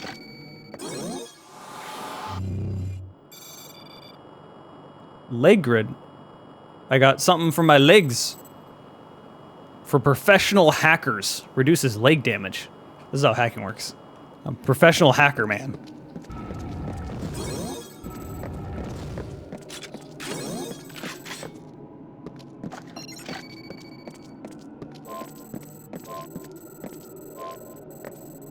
You live in Sweden though, so you only have airsoft guns. Understandable. So here's something I actually tell people a lot though. It's like I have a lot of friends that live all around the world. Is there anything up here? No, so no reason to try to jump up those. Yeah, there we go. I got a lot of friends that live all around the world. Especially Canadian friends, because, you know, Canada's right there, same time zone, all that stuff. And BC is like more of a part of my region than the rest of America is. You know, and every once in a while my Canadian friends start complaining about how the gun laws are really stupid in Canada, and every time I always tell them, look, I would much rather have your gun laws than America's gun laws. As much as I like guns, I feel like I'm just insane compared to everyone else. Because everyone else seems to think that their hobby is just more important than other people's lives. Like, our gun laws are really fucked up.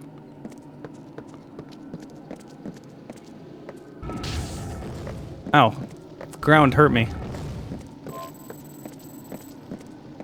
Never thought... That's the hilarious thing, is that people never think I would say that, but like... Realistically... When am I ever gonna need an AR-15? Like, let's be real. I have my FS2000, it's sitting in my gun safe. I like it, it's cool, but like... I am never gonna need an FS2000 for my safety. I'm never gonna need that for self-defense. There is no logical reason a regular civilian should just be able to go anywhere they want with something like that. Just...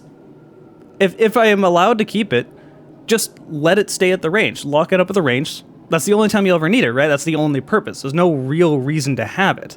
I'm not gonna go hunting with it. I don't need it for self-defense. I'm not in the military, you know? It's a hobby thing. It's 100% a hobby. So, that should not be more important than other people dying and random mass shootings, you know? To me, that seems pretty self-explanatory. Roast beef, thanks for following. And, oh, shit.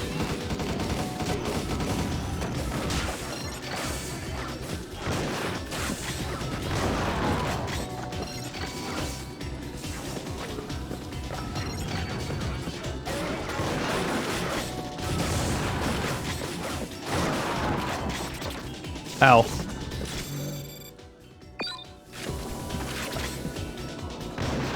What? Not him. Wow, you really see an actor this. I've been hacked, I believe. That's what all that artifacting is.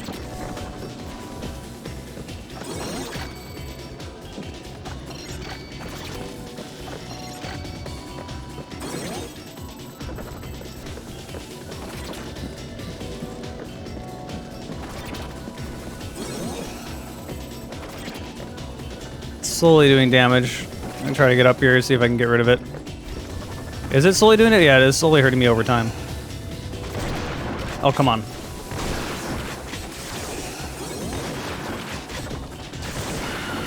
What am I stuck on?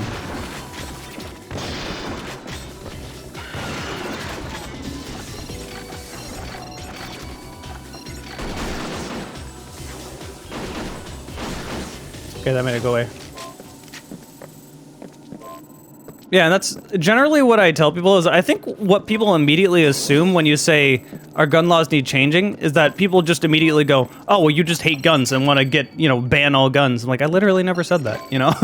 Like, that has never been any, I've never said that at any point.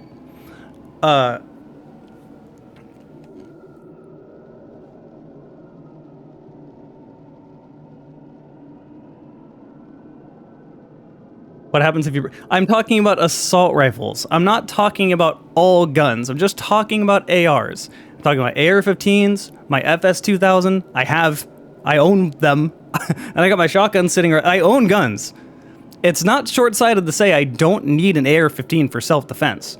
For home defense, all you'll need is either a shotgun or a pistol. You don't need more than that. So for me, when I say I want gun laws to be changed... all I'm saying by that is I don't want them to be so easily accessible, and I want someone to constantly be checking up on that. For example, when I turned 18, the first thing I did is I went out and I bought a shotgun. The same one still sitting in my closet. So I turned 18, just 18, owned a shotgun, all it took was a background check. That's it. No more checks other than that. Since that time, I'm 30 now, it's been 12 years, nobody has checked on me at all. You know how much can change in 12 years? How much can go through someone's mind? If I had gone mentally insane, I could walk a few blocks and do a mass shooting, and no one would have known, and no one would have stopped me. Like, so in my mind, we need to be doing like yearly checkups. You need to be able to, I would be totally down with having something in place saying, I need to, like, what's the word I'm looking for? Like, I need to get this certified. I need to get a license for it every year and have it constantly updated, you know? And then there also comes the other things, like think about AR-15s.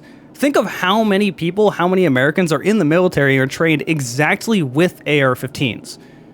And you know how crazy you can go when you're in the military? The only difference between a civilian AR-15 and a military AR-15 is that one has the fun switch and the other one doesn't, right? Like, there's so many things that are just not really thought through, and people continue to try to fight to keep them completely open as if we're taking away all your freedom by trying to make people's lives a little bit safer.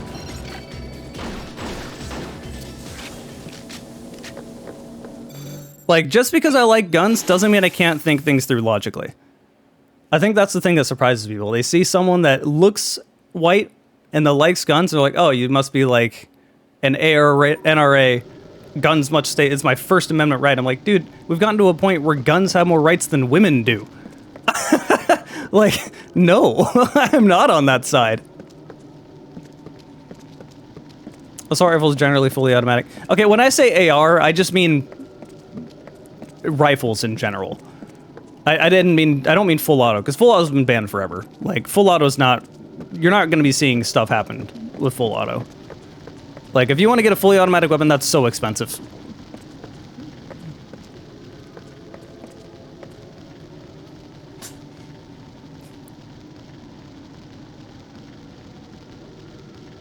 Yeah, I'd say needing to get, you know, new driver's test every few years is pretty reasonable. It's very similar in that regard, honestly.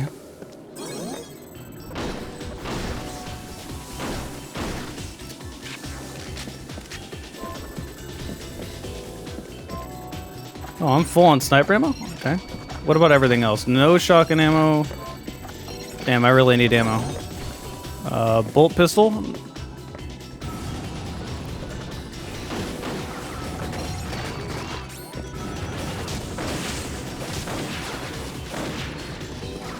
Hello.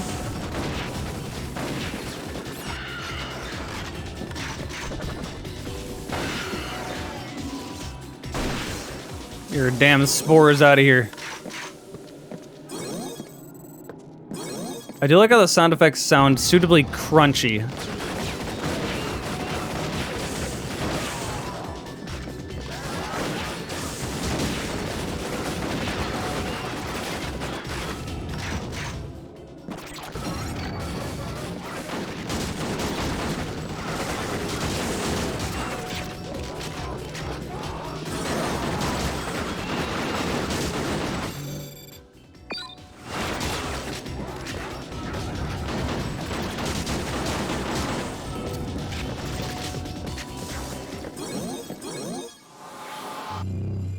What'd I get?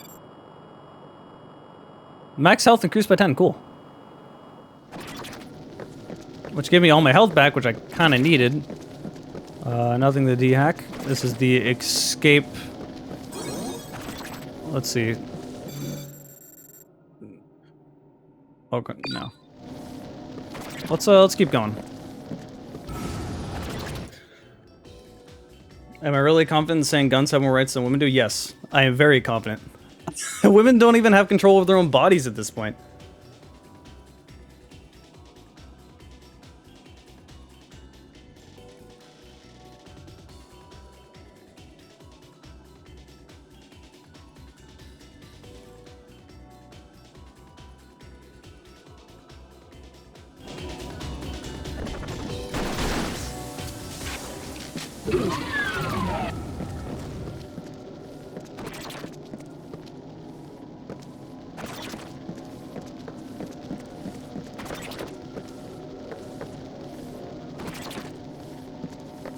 COVID definitely does have more reproductive rights. Okay, so the virus goes away after a certain amount of time. That's good. Works like being poisoned in Pokemon, I guess.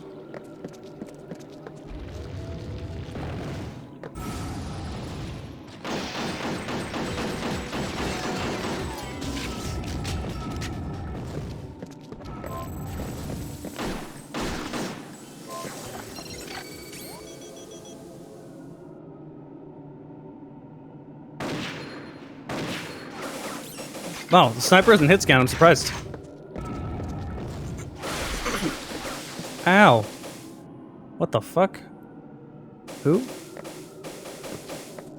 Is someone shooting?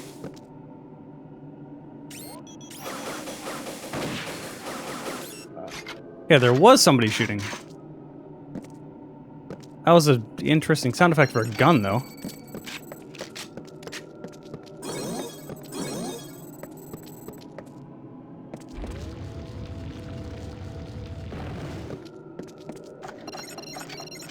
I still don't have shotgun ammo. I got more assault rifle ammo, which is nice. Now why are you facepalming?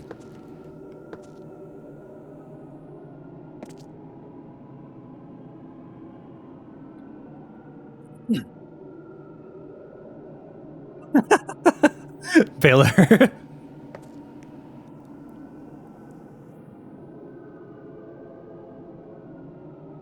People like complaining anyways if their followers. I don't know what point you're making.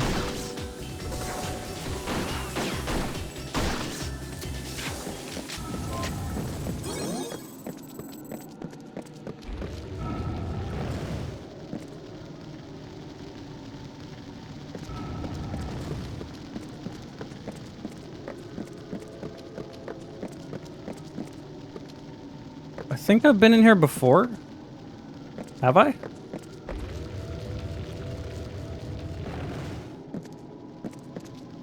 No, I've not gone up here before.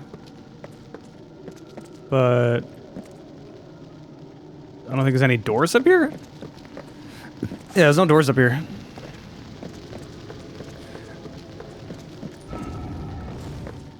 Okay, I think I've explored everything. You can go out to the exit.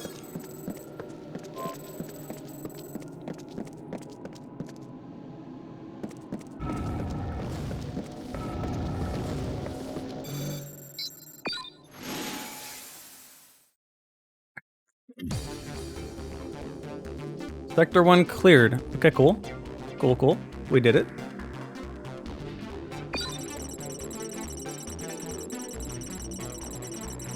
Did I get all... How many enemies did I miss? None. Wow, I got 100% everything. Cool. Area's hacked. I'm super hacker man.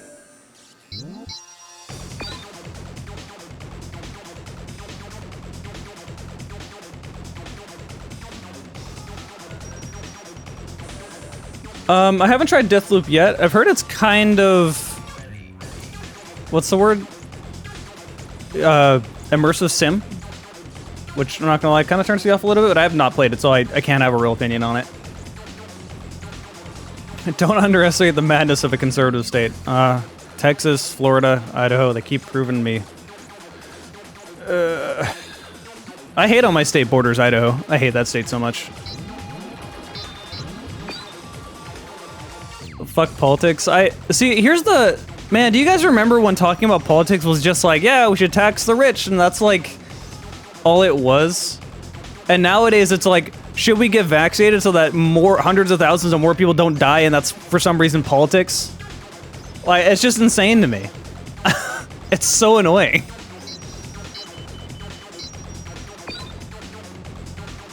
So have I done everything? Is that like... Oops, I didn't mean to do that. That's Sector 1. What am I missing? I want to say base? How do I get to Sector 2? What have I missed? What am I missing here?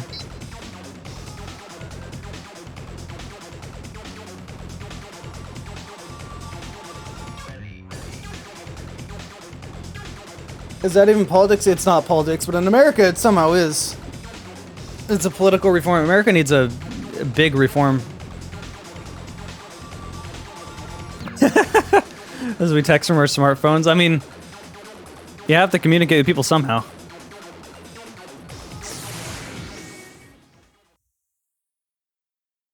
I'm guessing I didn't 100% one of these. I think you need to 100% some of these to get through.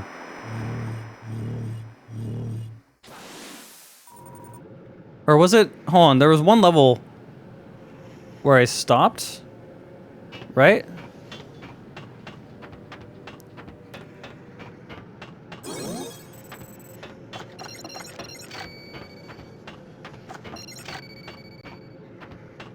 I don't think it was this one, though.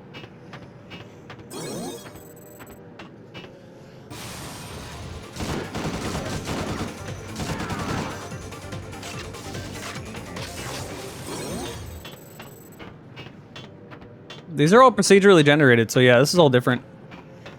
I actually didn't know that.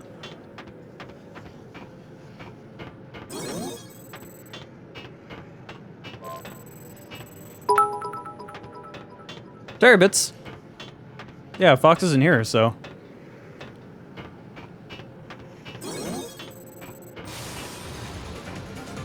It's one analog stick, and the way you aim is with the face buttons. I am playing through an emulator. So I have kind of rebound things. Oh, what'd I get? Offensive value. Oh, nice.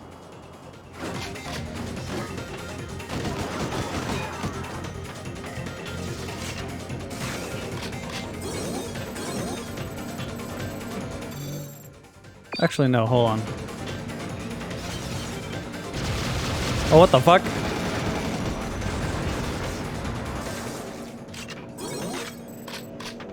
Alright, I guess we just keep going.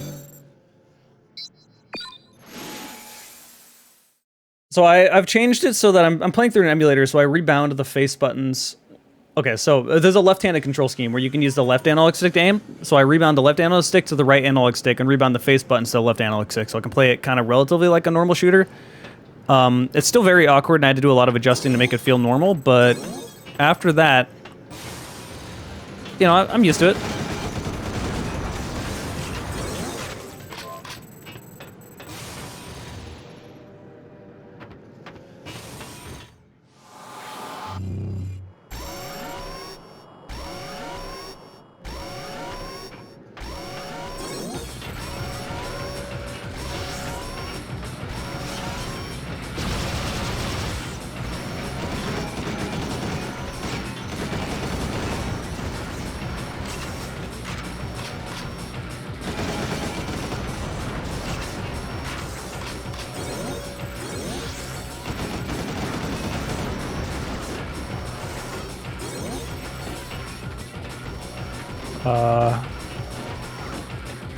Where?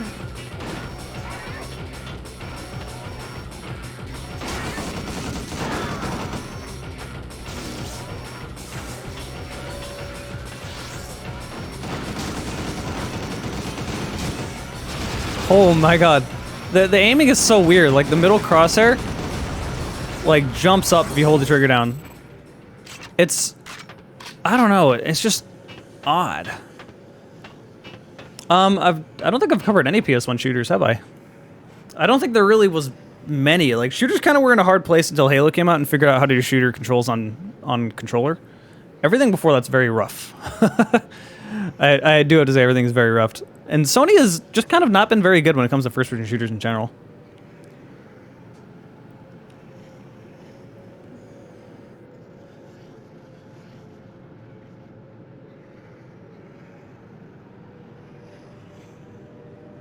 Are we talking about politics? Why? Because it was brought up. What do you mean, why? Terry, I talk about politics pretty often around here.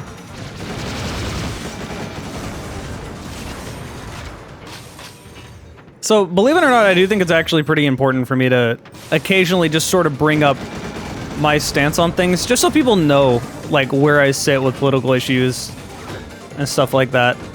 So I almost never try to avoid politics. Like, in a sense that, like, if someone asks me a question, I will answer it.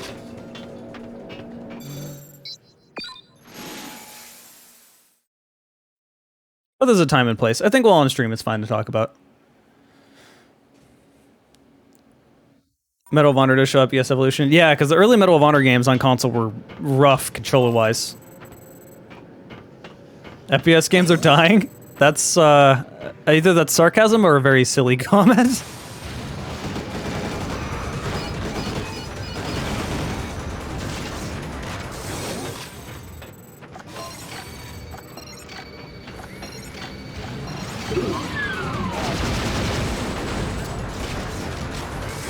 Solid Snake Eater, welcome, thanks for following.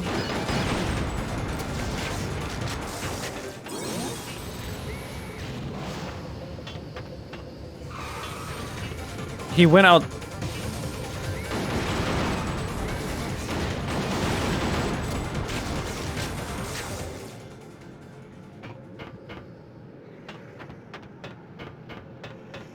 No, it's just foolishness? Okay, good.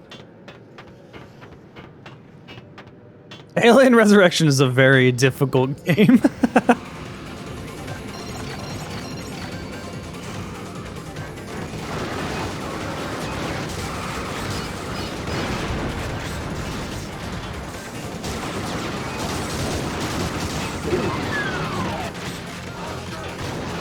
Oh my lord, I can't like flick turn.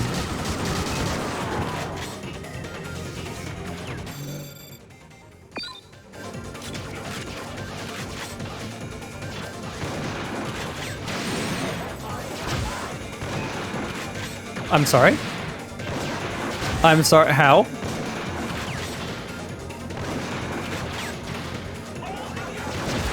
Oh my lord.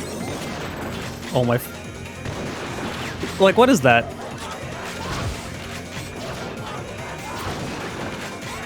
I'm just gonna... Fuck this. Fuck you, you will die.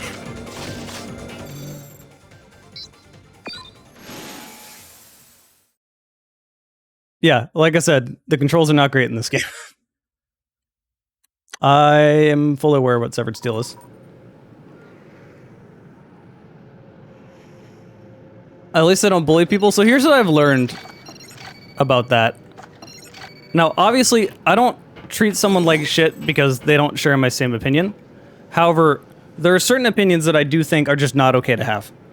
So I always put the line down of like, this isn't okay, and you're not welcome around here. And that's what 2020, like I always kind of knew that, but 2020 has really showed me that. Because like I do live in Portland, and we got shit going down here like the Proud Boys constantly causing trouble. And there's a certain line of where you can't be more tolerant than this. You have to be intolerant towards people that would threaten the ability to be tolerant. You know?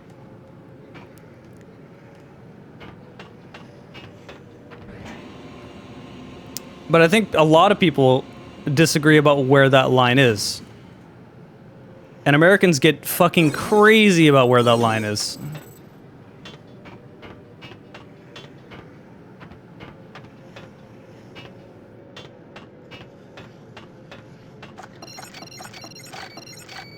You're from Europe, so you don't really get a lot of my ideas. Yeah, you also wouldn't have to, like, deal with a lot of the crazy nonsense that America has to deal with. Like, I've said this way before, but if it was easier to become a Canadian citizen, I would move to Vancouver. Because Vancouver is not far away from me. Like, with the way the Pacific Northwest is like, you have Portland, Seattle, Vancouver, that's all 300 miles away from each other. That's a drive up by 5. You know, that is my region, and anything that's outside of those 3 cities is a pretty far drive, and just, like, out of sight, out of mind. So I'm way more connected to BC, Canada than I am to the rest of America, and if I can move to Vancouver and just avoid America's problems, I'd just be down with that. Okay, it just grabbed me. Oh, alright, elevator.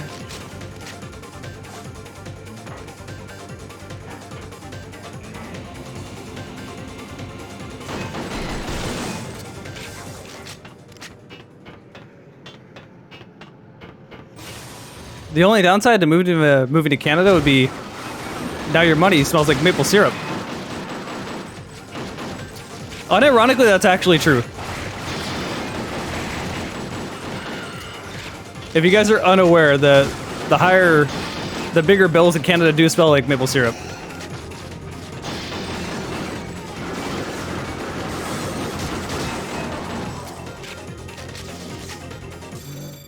Is that really a downside? I guess.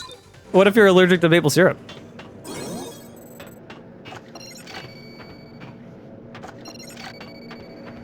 Oh, I got a lot of ammo for this. I should probably use this.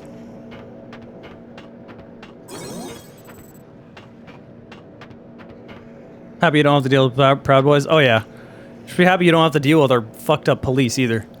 That's something that I've always been pretty loud about, because a lot of so that's something that it does actually get me really goddamn annoyed, is that Portland's police has been really messed up for a long time.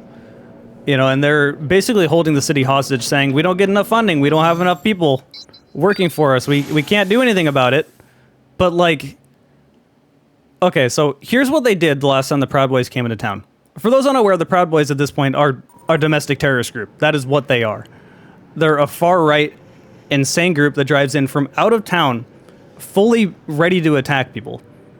Right? Like, you don't cover up your plates and then drive in with weapons because you want a peaceful protest. Like, it's just violence. That is their whole goal. That is who the Proud Boys are, and I think everyone knows that at this point. We knew that from before that. They existed before 2020, but no one else knew. They've been causing these problems for a while. But the last time the Proud Boys came into town, the police had 1-2 weeks of warning and literally did nothing. They let it happen. They didn't even show up when the Proud Boys came into town and just let it go on. That was their plan, to just not deal with it, basically. I wonder why. It's because the Proud Boys have always worked with the police here. So that's annoying. And then they say stuff like, oh, well, we didn't really have the funding, or we didn't have enough people working to do something about that. I'm like, okay, so you gas and attack Black Lives Matters for literally 6-7 months, those protests, yet you can't do anything about the Proud Boys, a much, much smaller group with a week of notice. Sure, I believe that. So yeah, it's a mess.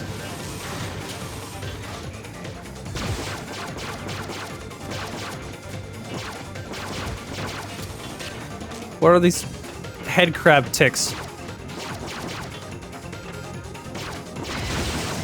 Ow, that still hurt me.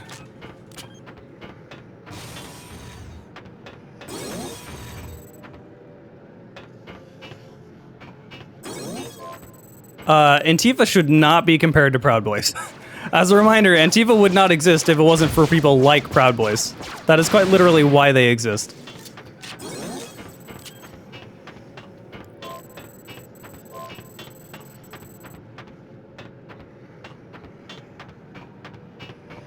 And once again, there is no Antifa group. That's just a mindset, that's it.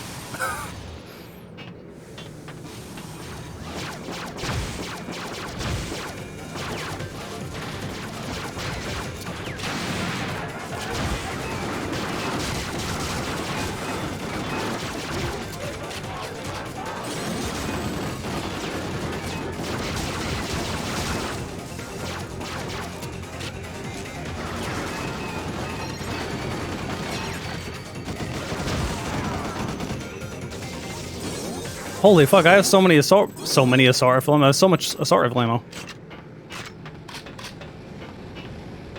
Yes, precisely. Proud Boys and neo-Nazis are why Antifa exists.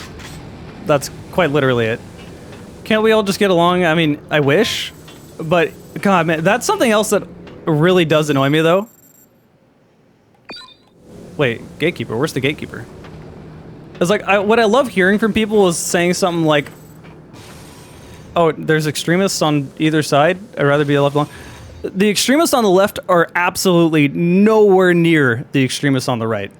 Like, extremists on the left are not driving 8 hours to go attack people in another city. They're not... I mean, they've literally turned into domestic terrorists at this point. You're not getting extremists on the left doing that. You're getting extremists on the left saying, I'm upset. You know? Like, we're protesting in our own cities, trying to make changes to our own places. Oh, fuck.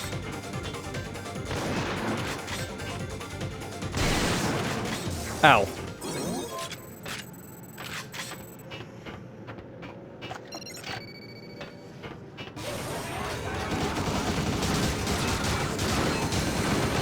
What the fuck is that?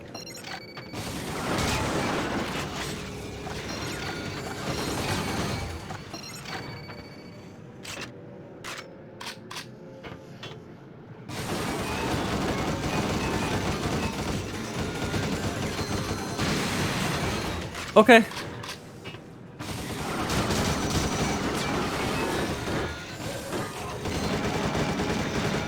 This is one weird enemy.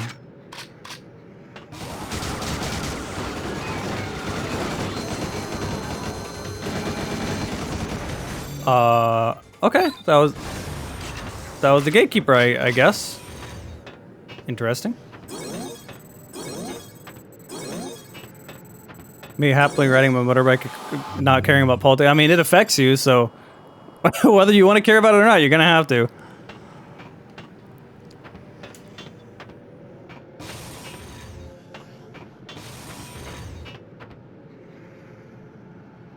A proud boy from Alabama has no say about what goes on in Seattle or Portland, for example. That's what it should be that way, but they still drive here and attack from out of town, which is... But yeah, I get what you're saying. The part that can really annoy me is when people are like, oh, you guys are just trying to divide each other. Why can't we come together with unity? I'm like, no, we're not the ones trying to divide each other. That's you. You don't get to go into other people's town and attack them and say, oh, why can't we all be friends? Why are you so mean to me? Don't act like the fucking victim when you do that shit. Fuck you. Like, it gets so annoying to hear that.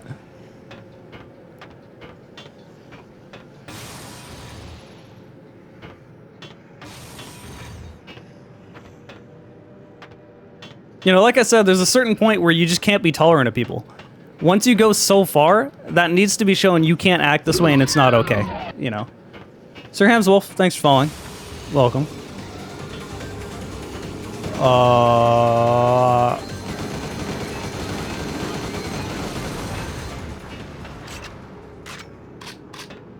I guess I left out on this level before I beat it before.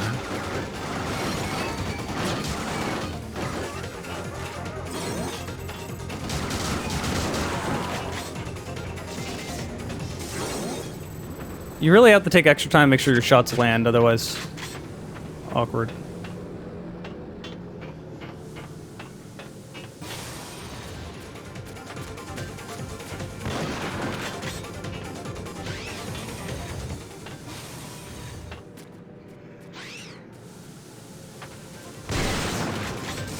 Ow.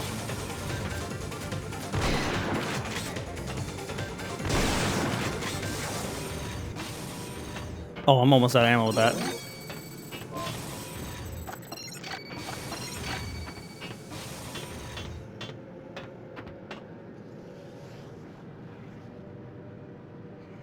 Tolerance works both ways. I feel everyone needs to have a certain amount of tolerance. The biggest problem I have is I just feel like people kind of immediately go, oh no, the left, oh no, the right. But we've gotten to the point where it's not political anymore. We just have people attacking each other and trying to take people's rights away. And that at that part you've passed being political, and you've just straight up gone into like human rights, like basic human rights that you should have. And like nowhere has demonstrated this more than COVID, you know, where it's like stuff like this is not political and it shouldn't be, but somehow people think it is, and it's become political.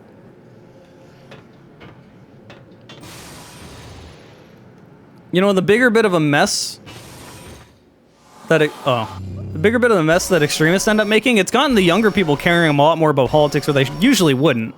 And that's really not going to favor them when it comes to voting.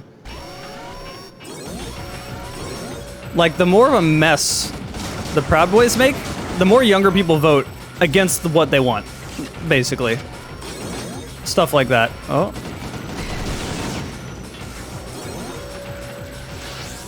Invisible from enemies. Okay.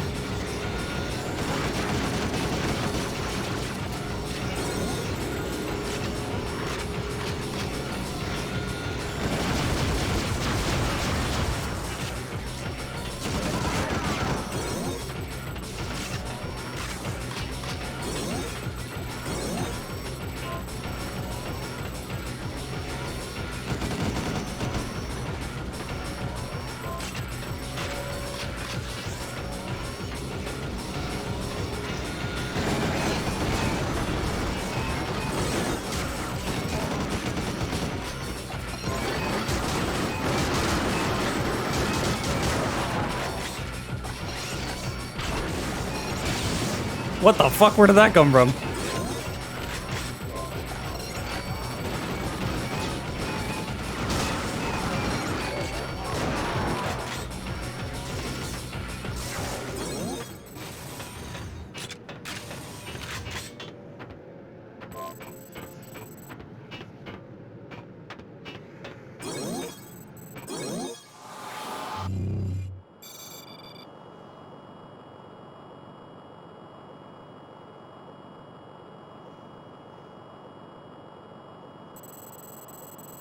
I got a new weapon.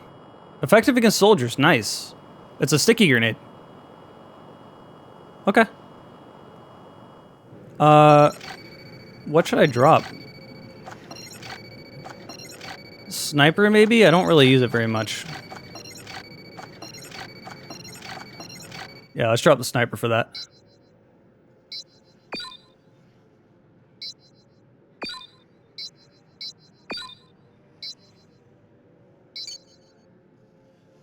What? There we go.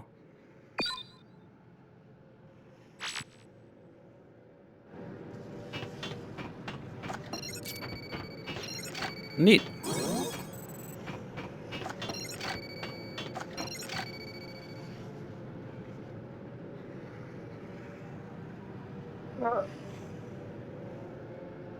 How old is it? This game, I think, came out in 2005. State where media still lingers. Yeah, well, the media, God. Okay, so someone... I have ranted about this a lot before, but as someone that lives in Portland, I fucking hate the media. Because Portland has become, like, the political center for the United States. Which is kind of absurd, because the entirety of Portland Metro is 2.4 million. Yet, for some reason, that's the city people focus on. Like, Portland Metro is smaller than San Antonio Metro. And yet, it's become so important in people's minds. And now, like, all of last year, I constantly, like, especially during the 2020 protest, I was constantly getting people messaging me, like, are you okay? Is everything fine? I'm like, what? I would send them a picture of my backyard and say, nope, things aren't on fire. Like, people seem to think that the whole city was just, like, the Middle East or something. And I've seen so many people literally compare Portland to the Middle East. I'm not joking when I say that. Like, the protests literally affected a few blocks downtown. And even then, those protests weren't like people were running around shanking and stabbing each other. They were protests. Like, you were in much more danger from the police than you were the protesters. And people just don't know that, because they just watch the news, they see their close-up shots of, like, oh, someone shot a firework, and they, whoa, this looks terrible. Look, there's a broken window. The whole city's falling apart. I'm like, Jesus fucking Christ. It's so annoying. And then I get all these comments, because everyone knows I live in Portland. I get all these comments on YouTube that are, like, telling me how my city's falling apart and how my city's on fire. I'm like, yes. Thank you, old white man from Florida. I'm glad you know so much more than the people that live here in Portland. I did not ask. A Proud Boy did get shot in the street. Correct. And do you know the context of when that happened? The context of when that happened was when an 800-car caravan drove 8 hours from Idaho across a desert and through a mountain range to attack protesters downtown. But people throw that context out. They're like, oh no, well, the right got shot, so the left is violent. I'm like, motherfucker, are you ignoring just an entire caravan strolling through and attacking protesters downtown? No shit, someone's gonna get shot. Like, that was inevitable. I'm surprised it ended up being someone else. Like, more people didn't get shot, you know? So, like I said, it's just people just don't have context for things and see little things on the news and then just want to make huge deals about it and put their own spin on it. And we're like, no, we have bigger issues here in Portland. The homeless are a huge issue. You know, and like everywhere in the country right now, gun crime's going up, and so is just crime in general. Like, it's difficult coming back after a pandemic, too. So, they shouldn't have come to Portland, then they shouldn't have been shot. Well, they shouldn't have been attacking people. This isn't me saying that, yeah, this isn't me saying he should have been shot. This is me saying it's not surprising that he got shot. If you have a caravan that looks more like, and I'm not kidding, there's been so many pictures comparing straight up Taliban caravans next to the MAGA caravan. And both of them have, okay, so one is license plate taped up, big American flags everywhere, people sitting in the back with paintball guns like loaded up, ready to go. Compare that to the Taliban, and it's the same thing, big flags, guns sitting in their back of pickup trucks. Like, they're coming for problems. And then if you come to a town and you go to attack people, and then you're surprised when someone retaliates because they feel like they're threatened, I don't know what to say. You know, that shit was annoying as hell for everything. 245 bits. Snake Eater, thank you. Thank you for the bits. It's like, my problem is they want to put their narrative spin on someone getting shot. Like, yes, somebody died and that should not have happened, you know? No one wants that to happen. And that's not justifiable.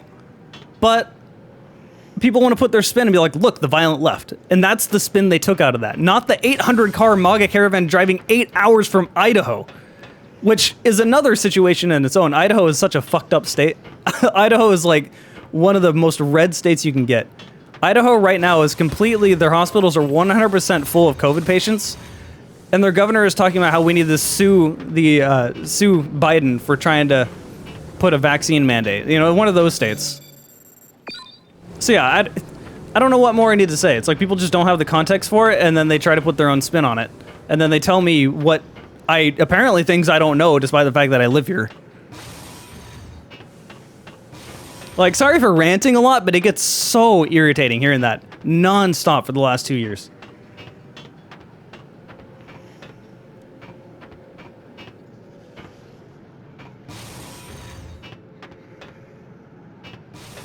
Yeah, we don't want people from the outside fucking with our issues, right?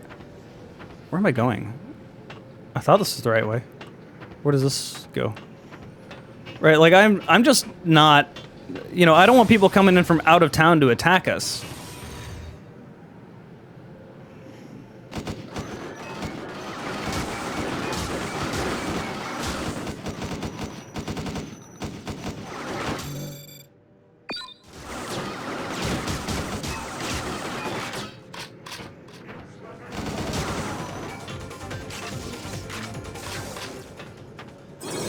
You know, that's the sort of stuff I mean where it's like, that stuff prevents unity. People grouping together and trying to talk things through. That's why I get annoyed when people are like, oh, can't we just get along and everyone, you know, be nice and we have some more unity? You're trying to separate us. I'm like, what? How are we doing the separating here?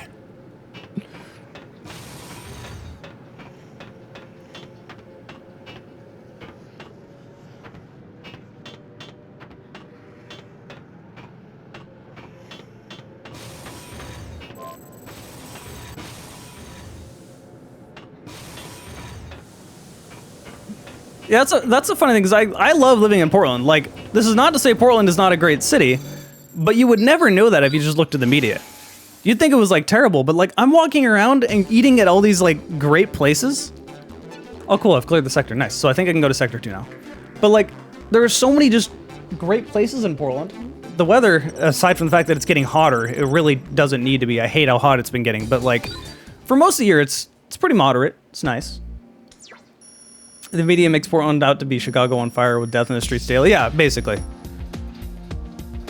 What'd I get here? Hold on.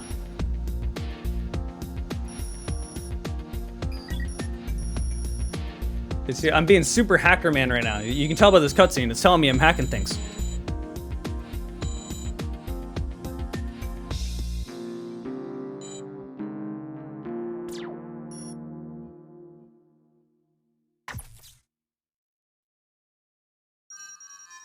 Hey, Dual Blade. I promise you it's not normally this political. But sometimes you just gotta talk about it.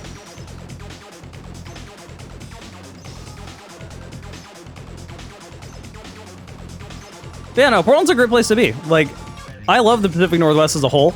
I would definitely not want to live anywhere else in the US. Like I said, if I was going to move anywhere, it would be to Vancouver, BC, so I'm not even leaving, like, the Northwest.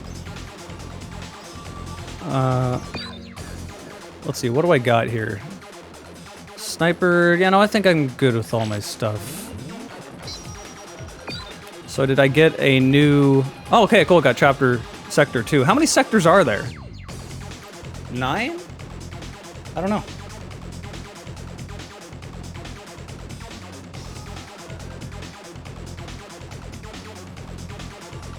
But it got canceled? That's a little disappointing. On console, this could actually be pretty good. It's weird that they got 2 exclusive PSP games. I don't know if I should cover the sequel to this game. Because, like, I'm going to assume it's just going to be more of the same, right? Like, what would I say?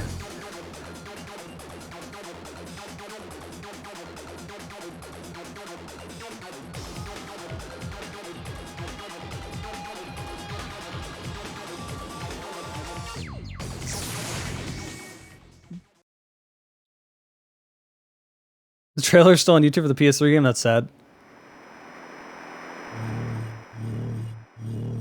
Oh yeah, it's always going to seem worse than it really is. But like, yeah, I mean, that's kind of like what I said earlier, where I said Portland gets an unusual amount of media attention. I don't really know, I mean, I understand why, because it's a good example of the far left, extreme left. You know, it's a blue state with a blue city. And we get a lot of problems from people outside of it coming into attack. So I guess that's why it gets attention, but it's like disproportionate to the size of the city, right? Like Portland Metro is 2.4 million. Like, put that in context, like, that's smaller than San Antonio. Chicago is massively bigger than it. So to say that Portland has, like, the amount of, like, crime and violence and gun shooting that, like, Chicago has, that's what the media would kind of make you think, is really absurd. Like, there are places in Chicago you can't go to if you're white, because you'll get shot. Like, I'm not kidding when I say that. Like, nothing like that exists in Portland. We don't even have a real ghetto. Like, I grew up in what is the closest thing we had to a ghetto, and that's Felony Flats. And that, I didn't have to worry about getting shot or stabbed or robbed walking down, like, 82nd. So it's always funny to me when people live in Portland their whole life, they'll refer to 82nd as, like, the ghetto, and it's like, bro, you've never seen a real ghetto.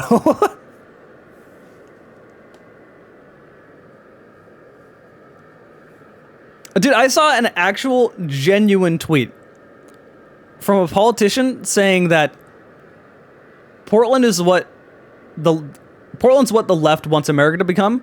Florida is what America should become, basically. I'm like, you're using Florida as a positive thing and saying Portland is bad? Like, the total lack of self-awareness. It's like, you can't even be angry at that. That's just fucking hilarious. Door? Door.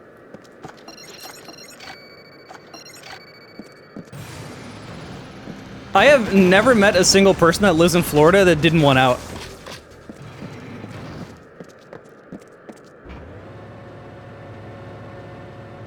Florida man wants Florida to be all of America.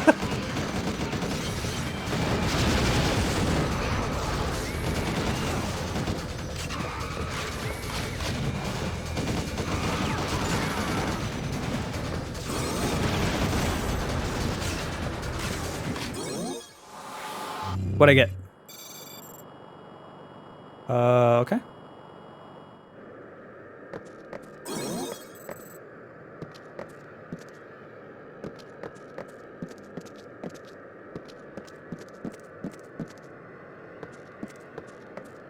America's weird, assumes every state should be its own country. Yes, that is correct. At least that's understood. A lot of people that don't live in America don't really understand because they just see it as one big country. And I mean, that's technically what it is, but it's big. So it's literally, like, it spans an entire continent. So it's really difficult to explain to people just how big America is, but the culture shock you can get from going state to state is just as serious as like someone that visits here to Portland from, say they live in like Alabama or something, they visit Portland. That is a much, much bigger culture shock than if I went from Portland to BC in Canada. Like, that's not really much different to me. It's just so different. And even explaining to people that Oregon is not... God, I've had so many people that are saying, hey, I'm gonna be nearby for a little bit. Do you want to come hang out? And I'm like, oh, cool, where are you going to be? And they're like, oh, I'm going to be in the Bay Area. I'm like, motherfucker, that's nowhere near me. That's 630 miles away from Portland. Oregon is so far from California despite sharing a border. So yeah, it's difficult to explain how big it is. And I would 100%, and I've said this before, I would 100% support the Pacific Northwest just breaking up and becoming its own country. I know it'll never happen, but I really wish it would.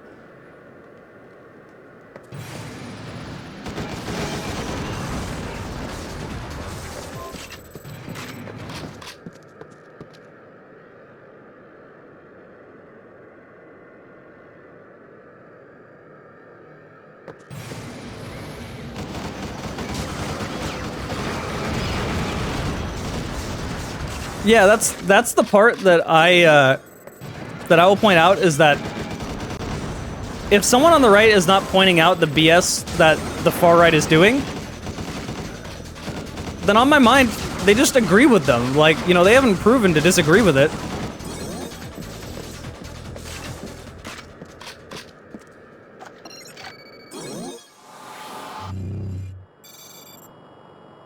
Okay, so whenever I pick these up, it upgrades the gun that I'm holding. That's the way I thought it would work.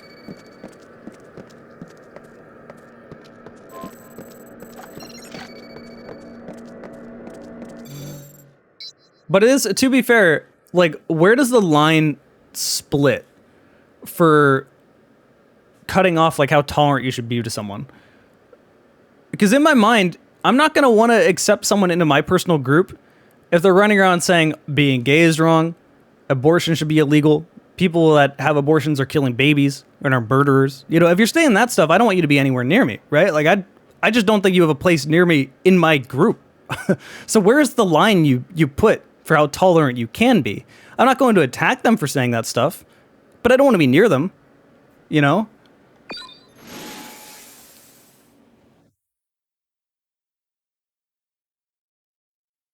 I mean, that's the reason why I'm not really involved in the gun crowd. I like guns. Target shooting is really, really fun. But people that are obsessed with guns are insane when it comes to morals. And I don't want to be anywhere near that. I mean, that's a lot of reason why on this channel I kind of try to, as much as I talk about guns, I mostly avoid, like, the military aspect of it. Like, I don't really find things, like, military aspect of it to be very cool. I just think guns are neat. And I try to focus more on the game itself rather than 100% on the guns.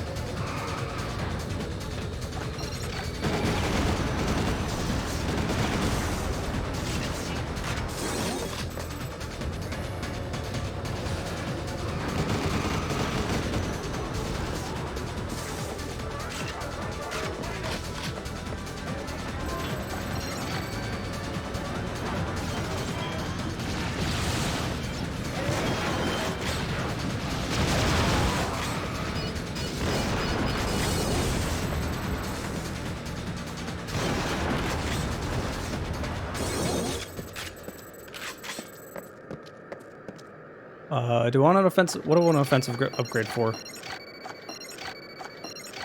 Shotgun.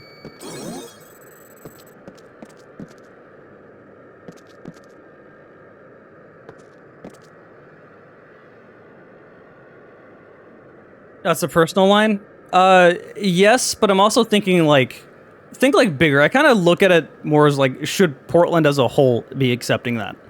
That's generally where the protests come from, is when enough people think that you've crossed the line too much to make that not be tolerant of it. And that's when you start seeing protests. And that's kind of how I've always looked at it. I think that's a weird way to explain it. I think it makes sense.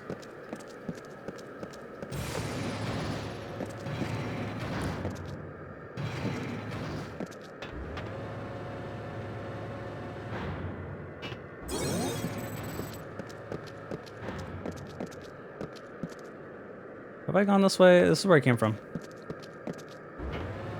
Thanks for playing this game finally. Yeah, Well, I didn't think I would ever be covering PSP first-person shooters, but here I am.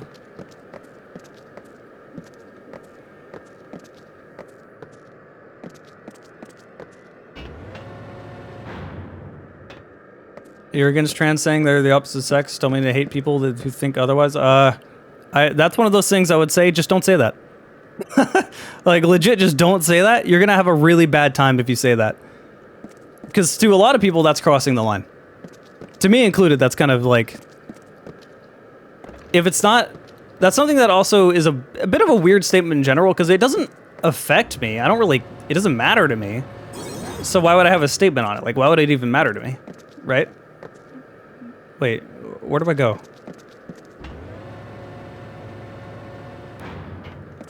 There's only one elevator here. There's a door here? This is... I'm so confused. Hold on, there's a map.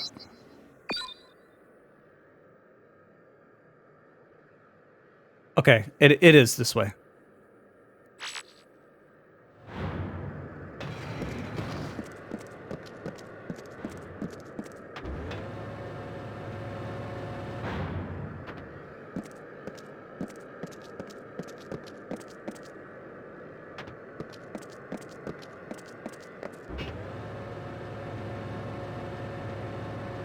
It's a bit silly to you. I mean, again, that's just kind of something you sort of just keep to yourself, you know?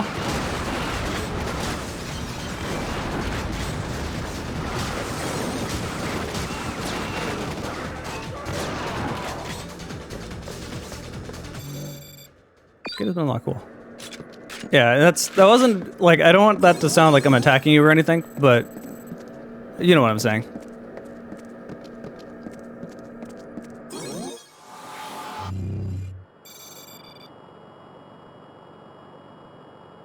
What did I get? What is this? Oh, I got me new legs.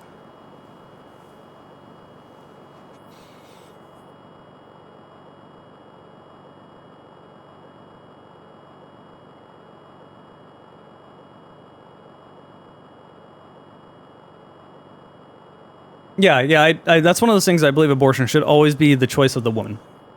You know, that's... Why would anyone else be able to make that choice? Why would anyone else be able to say you're not allowed to? Like, it doesn't make any sense.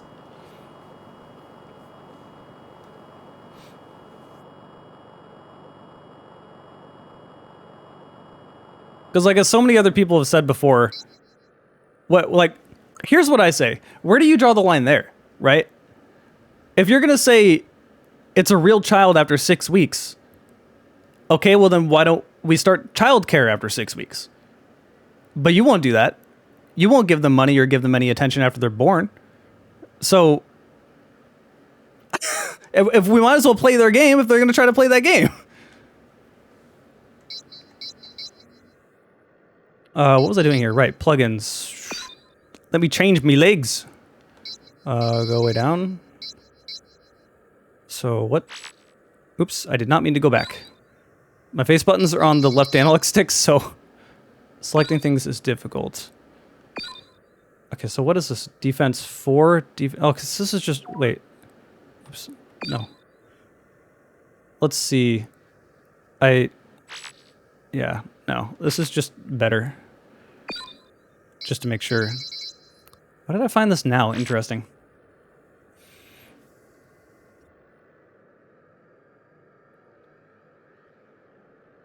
I mean, if you're trans, you quite literally are changing your sex. That's how that works. That's transgender.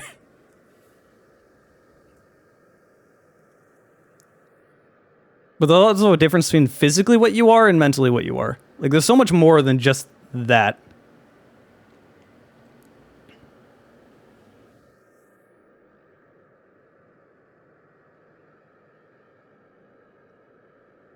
One of the funniest things I find is that listening to certain bands and listening to certain people from like 30 years ago, and there's still the same shit being said. It's sad but fucking hilarious. And the example everyone comes up with is George Carlin. Everything he said back then is still true today. The example I usually bring up is System of a Down. Everything they warned us about in the early 2000s, very much so a problem now. I would love to see what would have happened if System of a Down didn't break up or like go the route they take. Imagine how pissed off System of a Down would be. Imagine their music nowadays. That would be like, I really want to hear that. And I know they made a few songs, but you know, I mean like full albums. You know what I'm saying?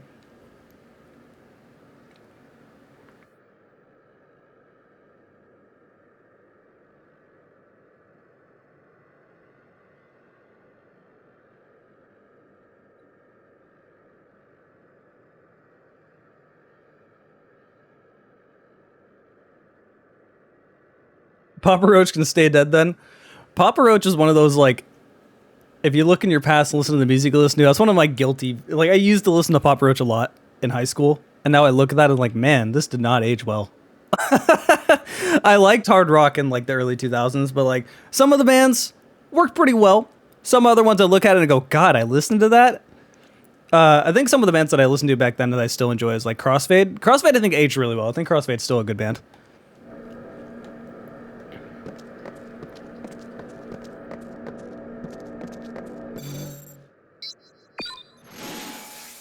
Yeah, I'm emulating.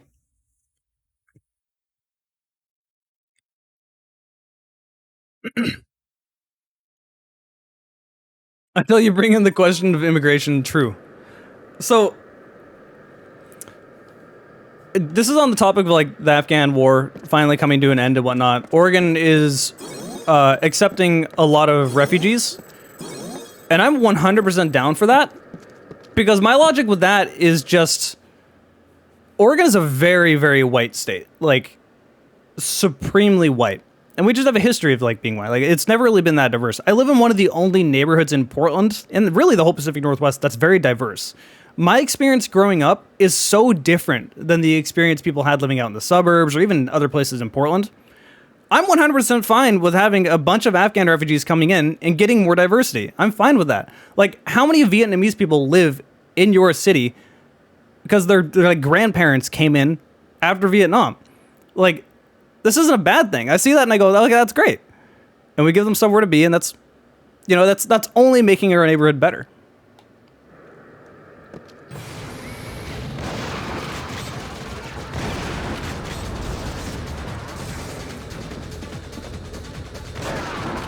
Okay.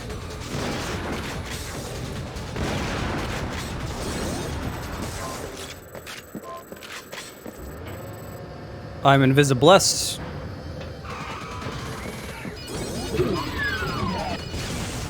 Oh, that still hurt me. Kura? I'll just call you Kura. Thanks for following.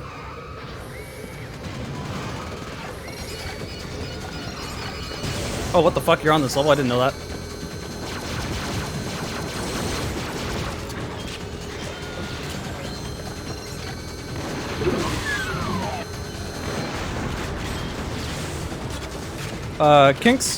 Kinksologist, thanks for following. What is happening?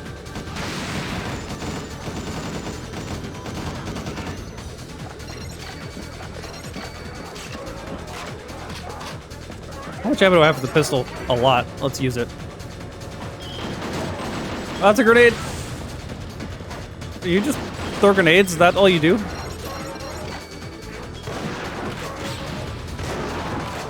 I think one of the difficulties of this game is that, like, okay, I got a thing. That was Surge Jacket. All right, let's see. Is this better?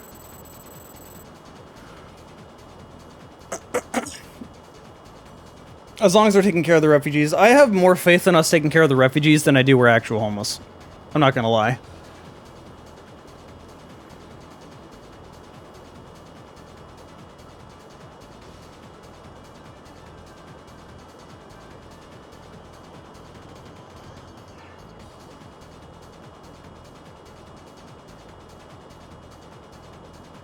Oh, okay.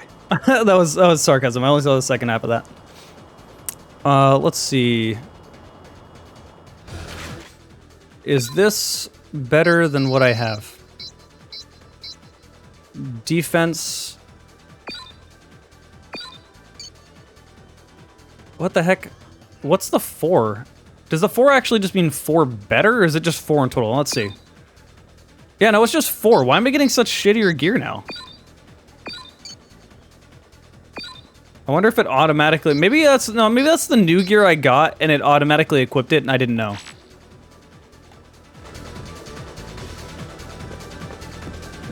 God, it feels like it's lagging just because the frame rates are low. Wait.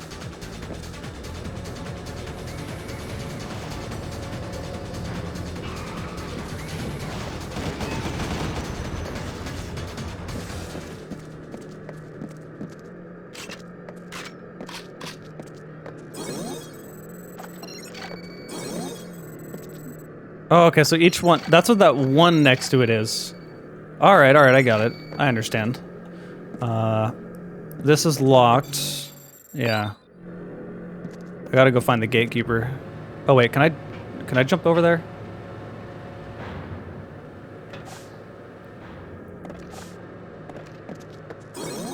Okay, I wanted that. Is there a door over here? No, it's a door. Okay, I can make that cool. No, I just wanted to go through the door.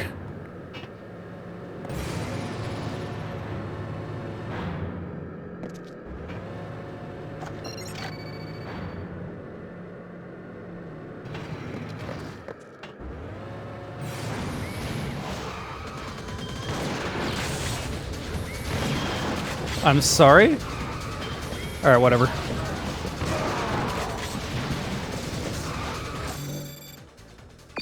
I guess that was the gatekeeper?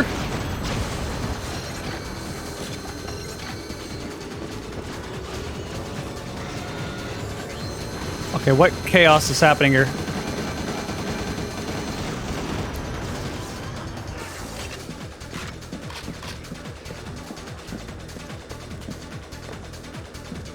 There is still someone nearby? That door opened.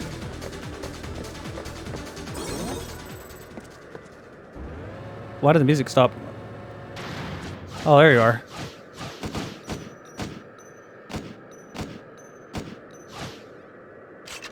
Okay.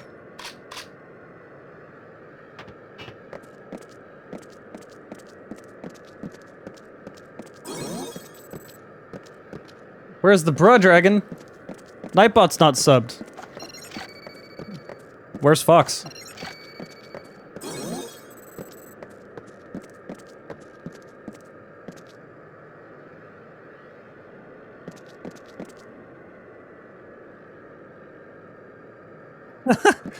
Yeah, it's... Man, the homeless situation gets even more confusing in Portland, though. Because Portland has a really, really big homeless problem. So you kind of have two sides of it. Like, it causes a major problem for people that live here. Because it's so unchecked that they have to deal with it their whole life, and they probably don't have money to, you know, help homeless people in that way. They wouldn't even, no matter how much they could do, they wouldn't suddenly just fix it, right? So, I understand people that immediately get upset because they're constantly having to deal with needles everywhere, homeless people stealing stuff out of their yard, constantly, like, literally shitting on their porch. But then you have the other side of people who are like, no, we should just say fuck them. They need, like, the people that just want them gone, and they don't think of anything else. Arizona is ranked the worst state to live in America? What ranking is that? Like, I wouldn't want to live in Arizona, but I'd much rather want to be in Arizona than Idaho. Or Florida, or, you know.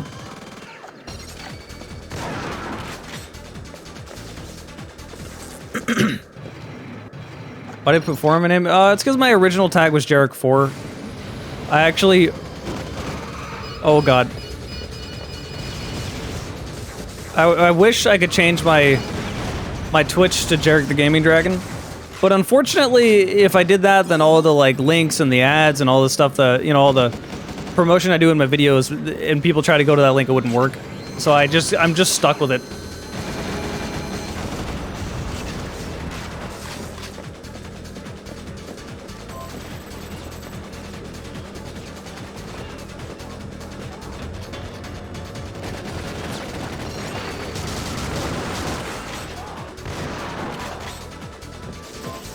I need more shotgun ammo.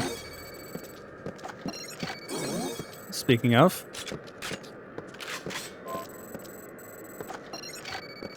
I'll use a pistol for a bit. Got a lot of ammo for it. Alright, is there anywhere I haven't gone? Hold on. Oops.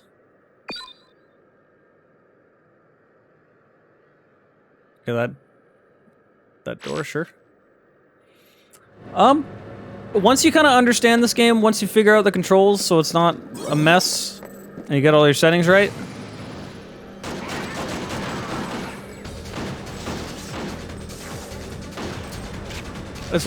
it's pretty fun. I imagine if I had this on the PSP back in the day and I had enough patience to figure it out, I would really like it. I actually see why people enjoy it.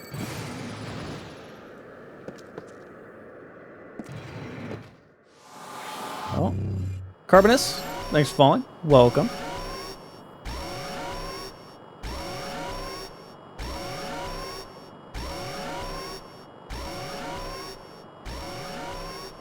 The only thing that would make Arizona worse than those states is the fact that it's hot as fuck. How do people live in Arizona? Like, Arizona is not fit for human life. It was like 116 here for a few days. I was like, well, I'm not going outside. I'm just turning my AC up as far as I can go, and it's still a little too hot in here. I'm just, fuck this. Fuck the sun. I'm not dealing with that.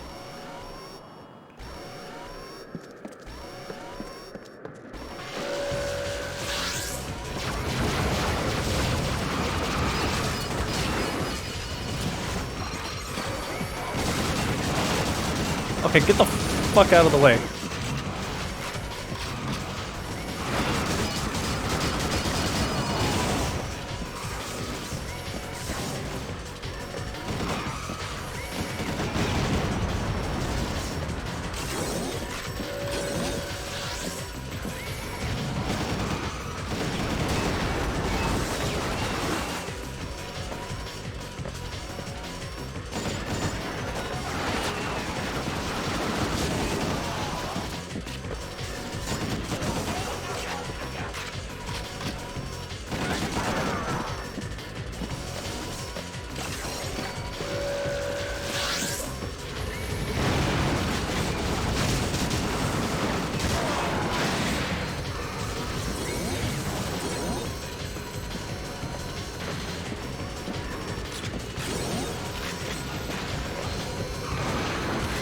What the fuck? Come on, put your shield down. Put your shield down.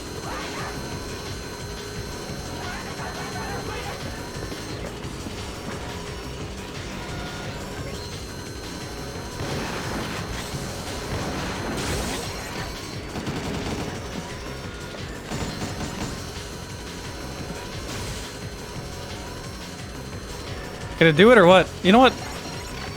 I forgot I have this. What the fuck? That went nowhere. And that went everywhere? I still killed him. What's with the throwing?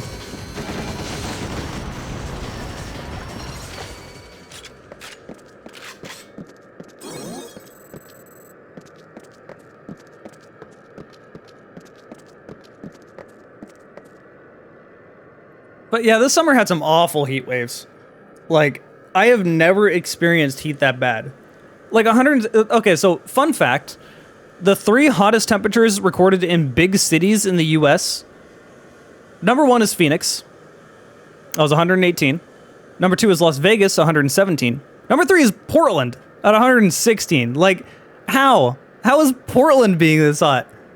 That heat's, like, people tell me all the time, it's like, well, at least it's not a humid heat. Fuck that. Once it gets over 110 or something like that, it doesn't even matter at that point. And on top of that, I would have actually rather have humid heat. I can't handle dry weather. I grew up in a rainforest. I'm so used to it being humid. You know, it's never that dry here.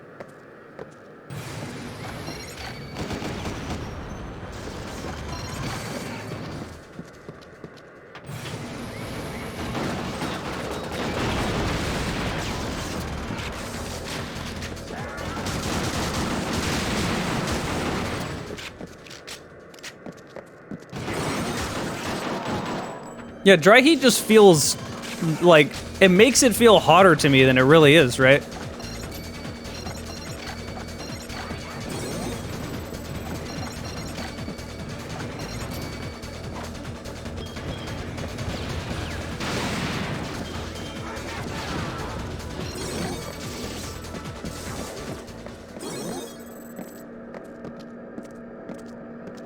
Okay, I think that's it.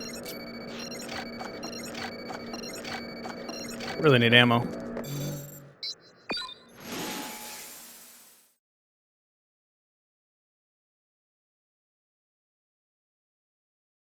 Yeah, there's only one way to experience. Like, I feel like most people say that humid heat is worse. Have never actually experienced true dry heat. Like, go to a desert, and that kind of heat is just miserable. Like, to me, I mean, I already don't really like the sun. I especially don't like the feeling of the sun just beating down on you when it's hot. Like, that feels really bad to me. To me, the perfect weather to me is like 55, cloudy, maybe a little bit of rain. Like, that's perfect for me. You can tell I was grown in the Pacific Northwest. Like, rainy weather is just sort of what I'm used to.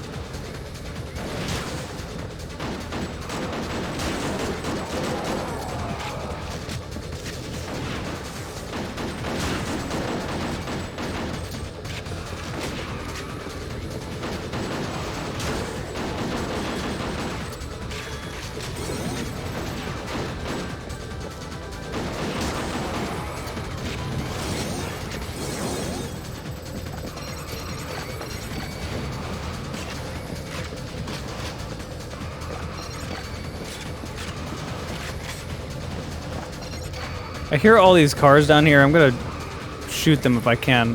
Bro, look at them all go.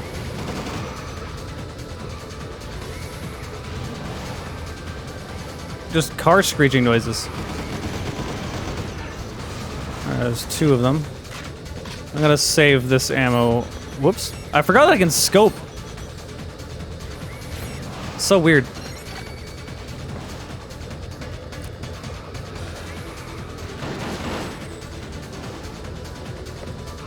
I almost walked off there. Alright, there's that one. I'm so glad I didn't jump down there, dude. There's so many. I think there's just one left.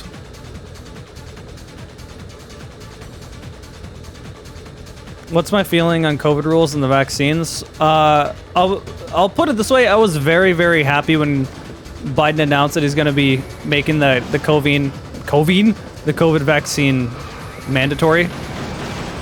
I had like 2 takes on that. Oh, now I get this? Cool.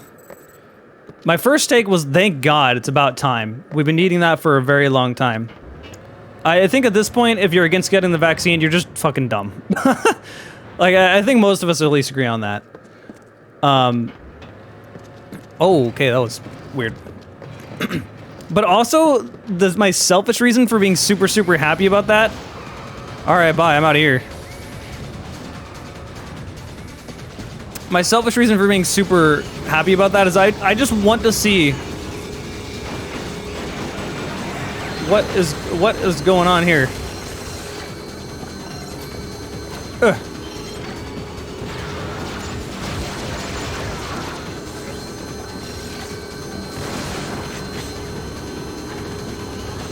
Oh, I'll talk in a moment.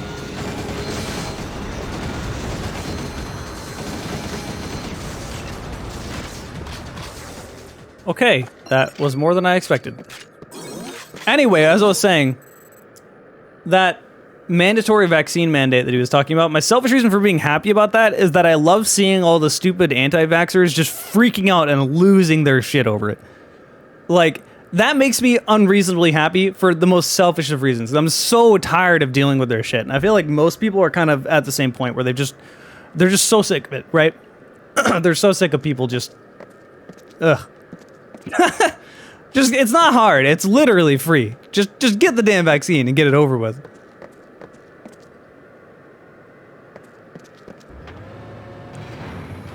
More anti-vaxxers are dying from the vaccine than from COVID than the vaccine. Well, I mean, yeah, it's almost like the vaccine is doing literally what it's supposed to.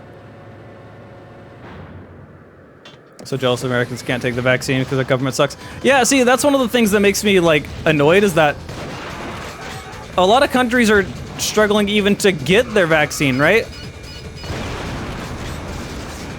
Like, so many countries just don't have access to the vaccine. Yeah, here in America we have access and people are just who's stupid to take it. It makes me so annoyed.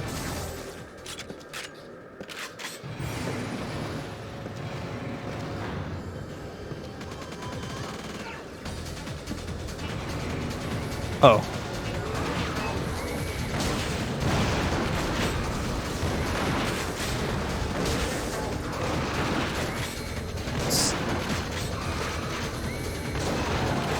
There we go.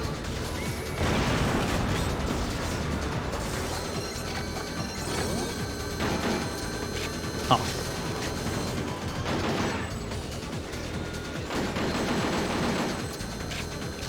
Man, the recoil is presented in such a weird way. I guess I'll upgrade the assault rifle next. I really need ammo.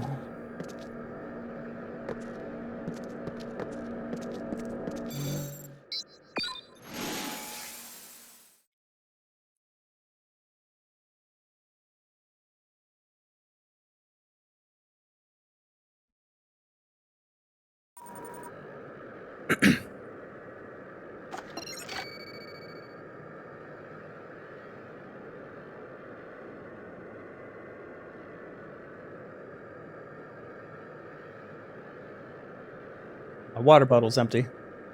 I need water, but I don't want to get but I don't want to get up. Maximum lazy engaged.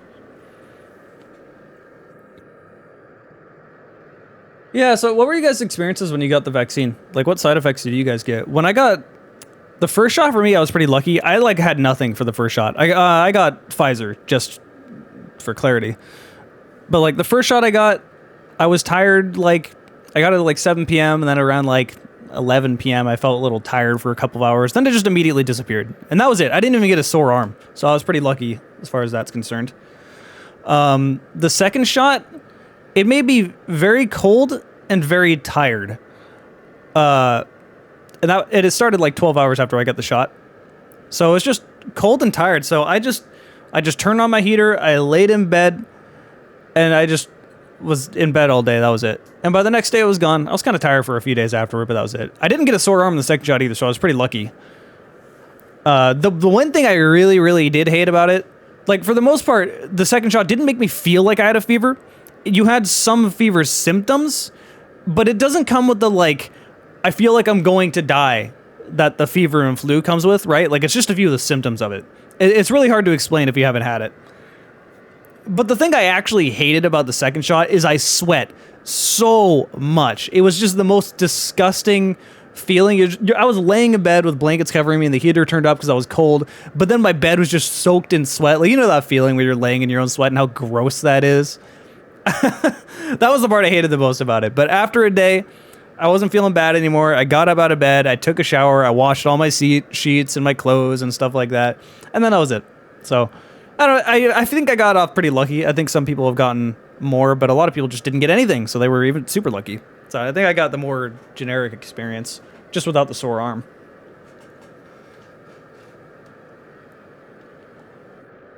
No, I never got lightheaded, no. Yeah, I had to wait 15 minutes afterward. That's for, like, safety protocols. Just to see if maybe you had an allergic reaction or something you didn't know.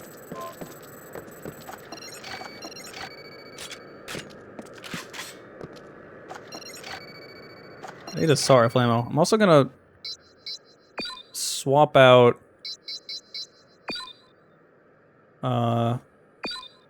what should I put? Sniper, I guess? Stop? No. Stop. There we go.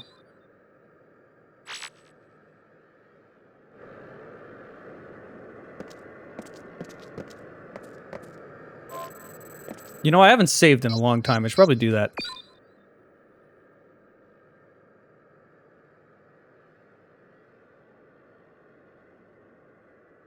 Once I get to that menu, I can only use the D-pad. It's a little weird. Pfizer gang. Alright, what did you guys get? Who's Pfizer gang?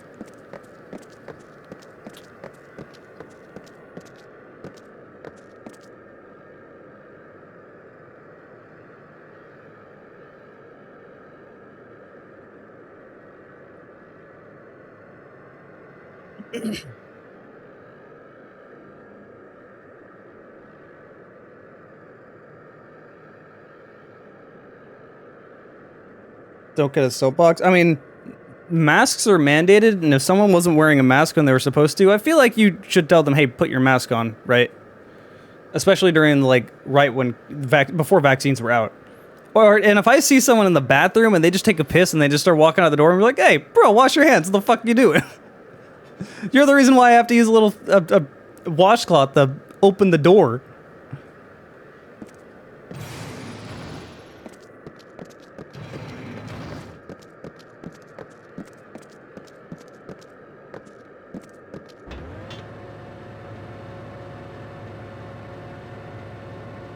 I mean, it's only indoor masks as well, aside from, like, outdoor events. But, like, any businesses in Oregon and Washington need to have... There's a mask mandate at the moment. But I was talking about more, like, before vaccines came out.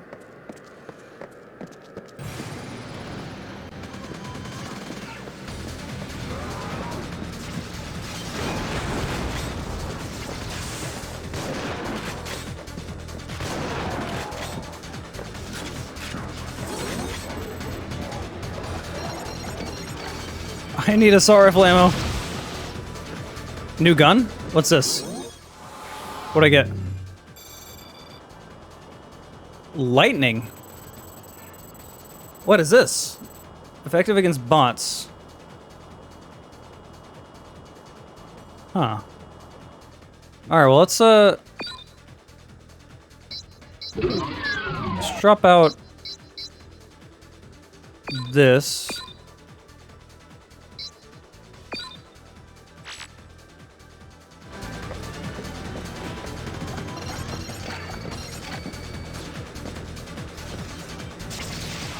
Oh my god, it's an arc.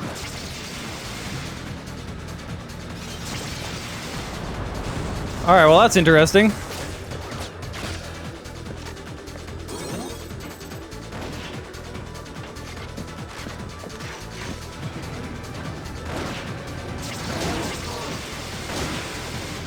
Aiming it is very, very hard. It's not exactly very useful against those targets, though.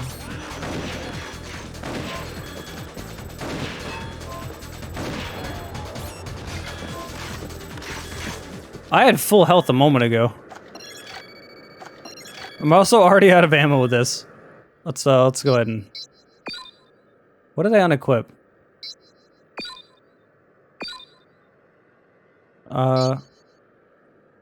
Haven't used this in a long while.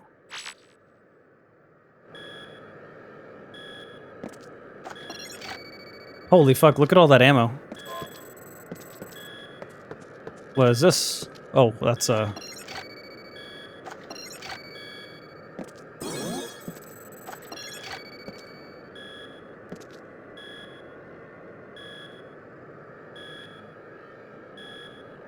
I keep picking up this empty water bottle. I want water. Raging Boy followed. Welcome. Thank you for following. Hey, I have 69 viewers. No one move. No one move. No one else join. You're all mad. You're required to stay. I need health. I was already down here.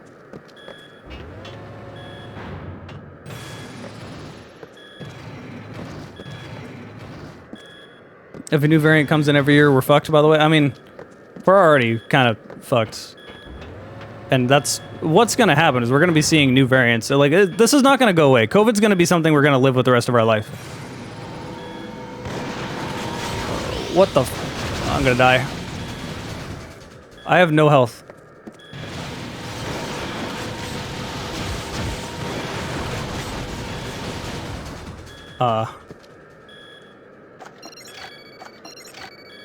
Alright, questionable decision making. It's very big. It teleported?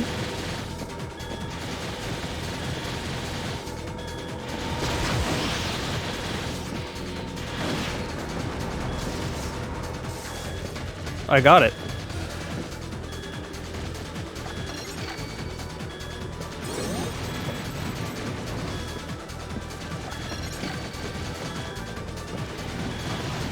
Is there another one? There is another one. Fuck.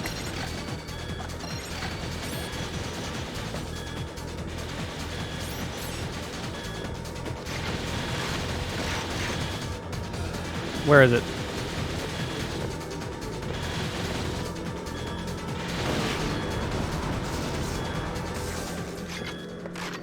I'm still alive. I got 4 health. Man, I get that now? It's still... That wasn't the gatekeeper? Fuck. I need some health. Well, I better go before this invisibility goes away.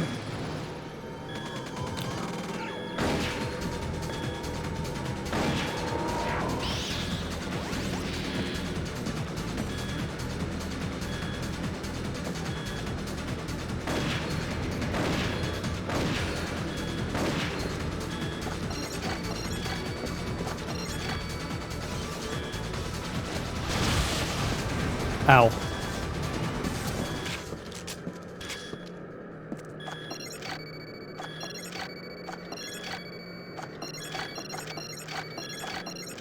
Just use this.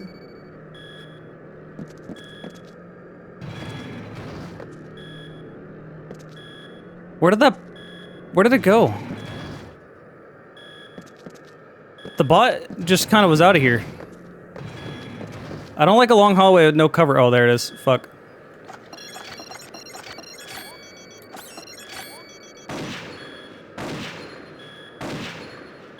I can't tell if I killed it or if it teleported.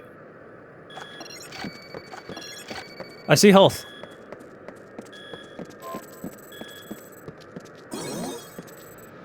Still have low health, but it's better. Where are you going, you fuck? Come back, I want to kill you.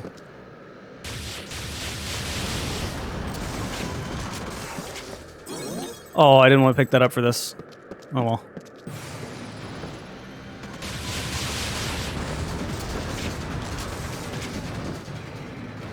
Health.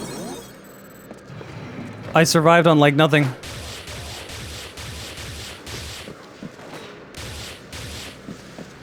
Oh, it can't even reach me. You can, though.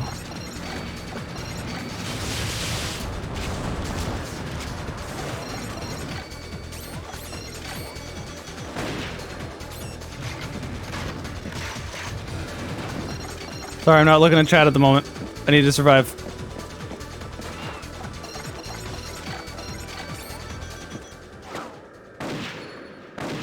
Oh, I killed it. I got it. What else is in here? Any more enemies? I think I killed everything.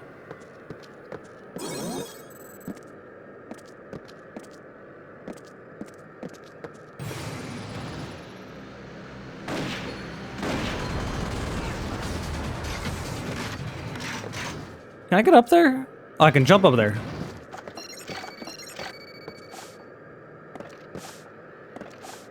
Jumping feels so weird.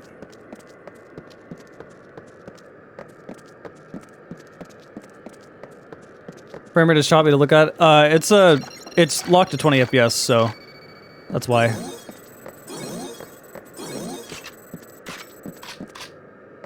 Got some AR ammo, nice.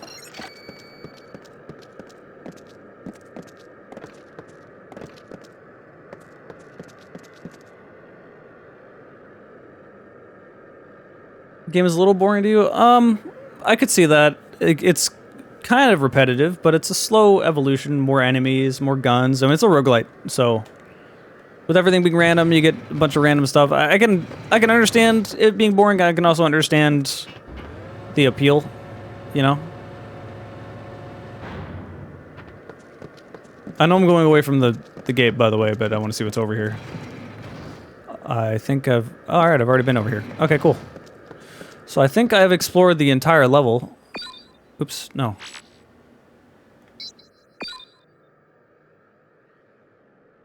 Yeah, I have.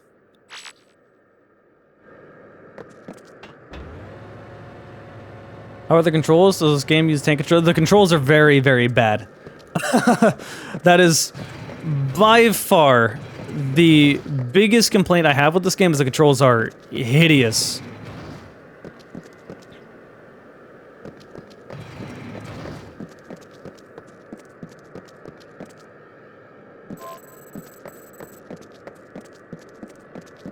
So by default, it uses the usual PSP controls where the face buttons are used for aiming and the left analog stick just kind of pushing it around.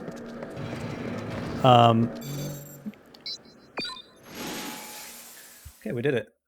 But I have a change right now. There's an alternate control scheme that makes it so the face buttons are moving and the left analog stick is to aim. That's left-handed. That's like impossible to actually aim that way. But I changed things in this emulator. There we go. I changed things in this emulator, so I have the face button set to left analog stick, and the left analog stick is set to my right analog stick. So I'm moving with the left analog stick and aiming with my right analog stick. But this game really wasn't intended to aim with the analog stick. Like, there's horrible aim acceleration. The lock-on is a little weird. The aim assist is a little weird.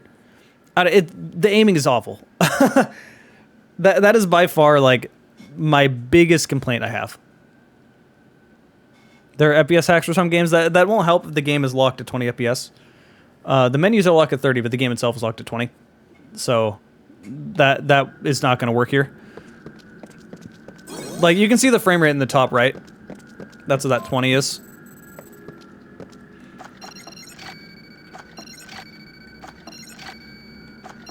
I need ammo.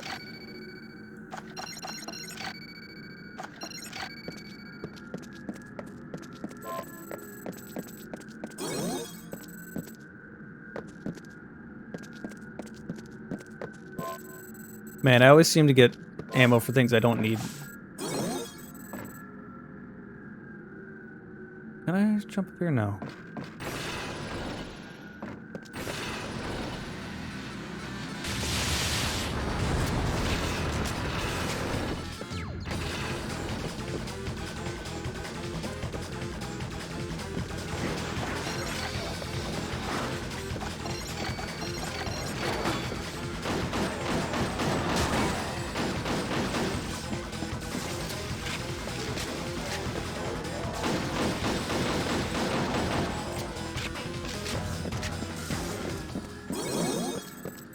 That's mine.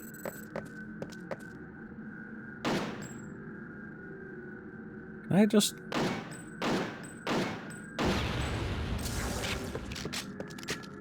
Yeah, believe it or not, those are mines. They look nothing like mines, but they're mines.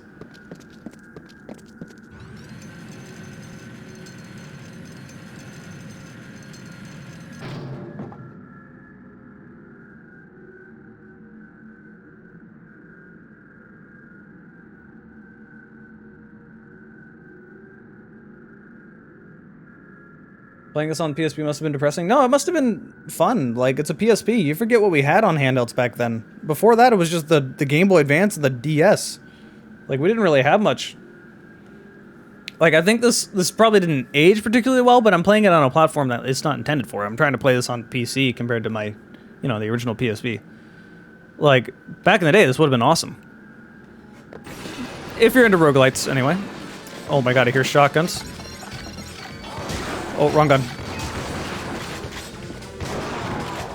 2 for 1. Jesus, that dropped my health so much.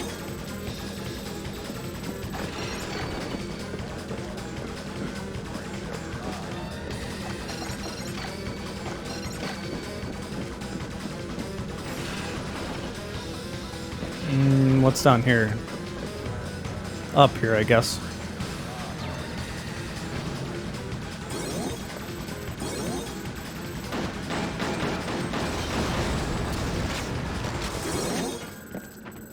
I got some health and all that. That's good. 50 HP. That's really needed that.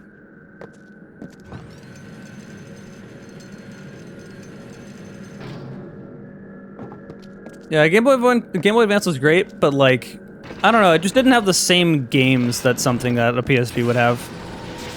Oh my god.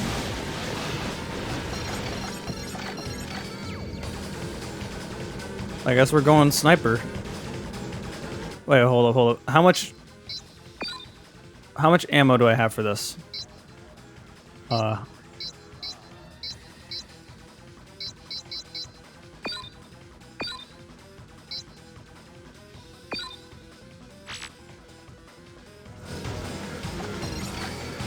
Oh, good amount. I should use this. I'm so slow when I'm using this thing.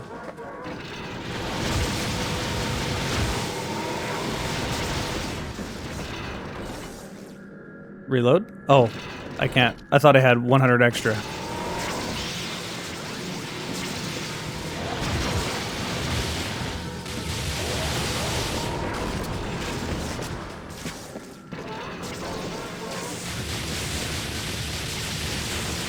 Oh my god, the aim. There we go.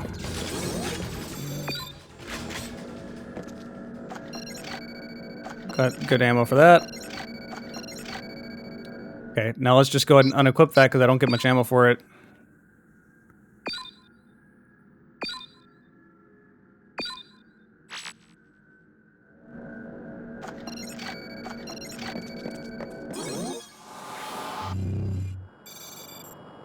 Nice.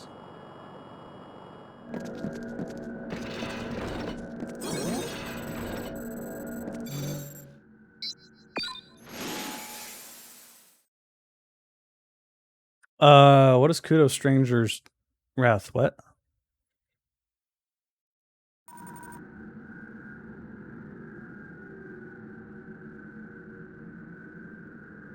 I will not cover DS first-person shooters because that's very awkward. Like, that's even more awkward than aiming with face buttons. Also, I have to emulate it, and you're emulating a touchscreen, and it just does not work. Game Boy Advance SP were the rich kid thing. They definitely were for a little while. More awkward than N-Gage? Yeah. I mean, they're basically the same. This, honestly, the aim in this is way worse than Ashen, what I played. I'm not even gonna lie and say that. But yeah, I remember that, because I had a Game Boy Advance, right? Like, I just had the original one with no light or anything. That's just all I had. And then a few of my friends, not a few, just one of my friends had an SP, and I'm just like, what the fuck? Why do you have this? I want a backlight. I don't want to have to hold a flashlight while I'm playing games while my parents don't know I'm not asleep.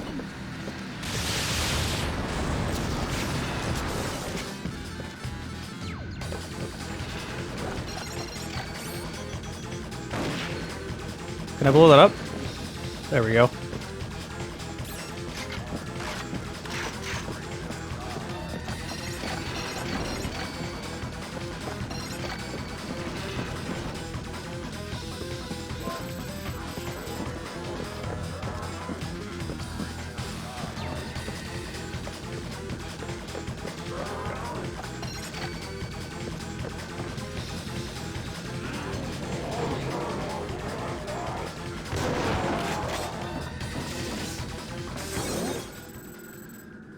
Cool, that's everything.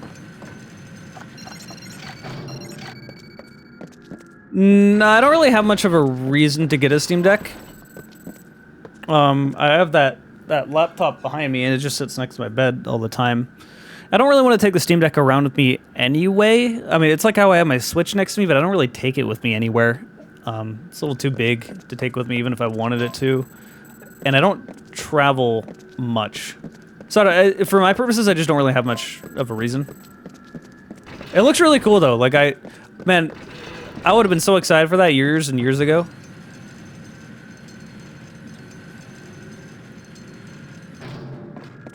The OG Game Boy Advance definitely is more comfortable than the SP. I will say that. Oh, let me...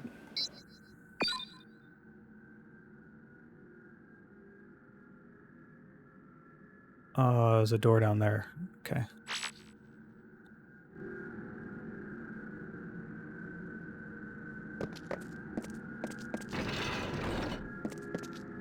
$720p limited restriction. The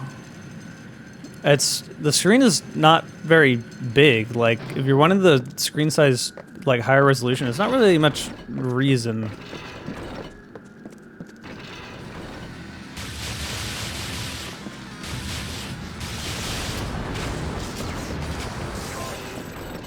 Like, at that point, it's just sort of hindering performance. Yeah, even back in the day, I remember the SP not being comfortable to hold. But then I also remember one of my friends got like the little grips that clamp onto the bottom of the SP, and it just felt like holding a controller. It was so comfortable. But then it made it like bigger, and it would be a little awkward to put in your pocket.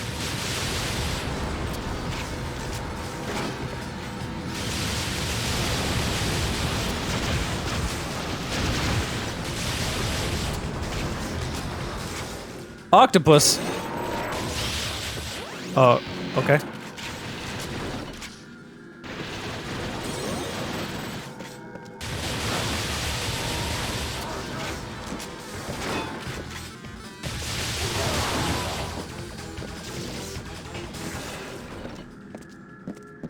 That it?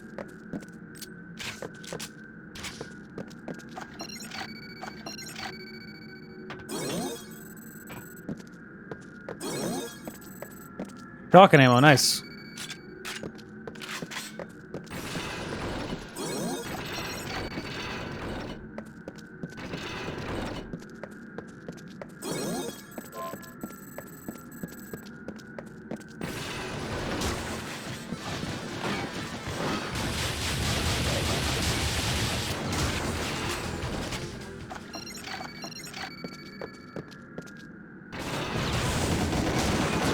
What the? Why are you locking onto that?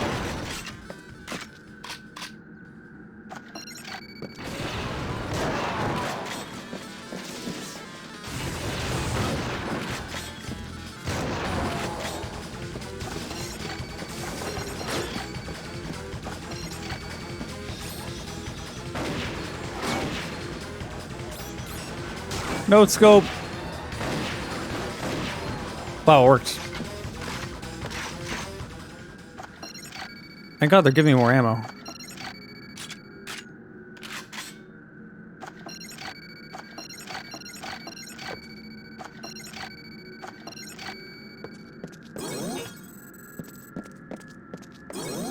$15. Damn, there's a lot more I need to upgrade.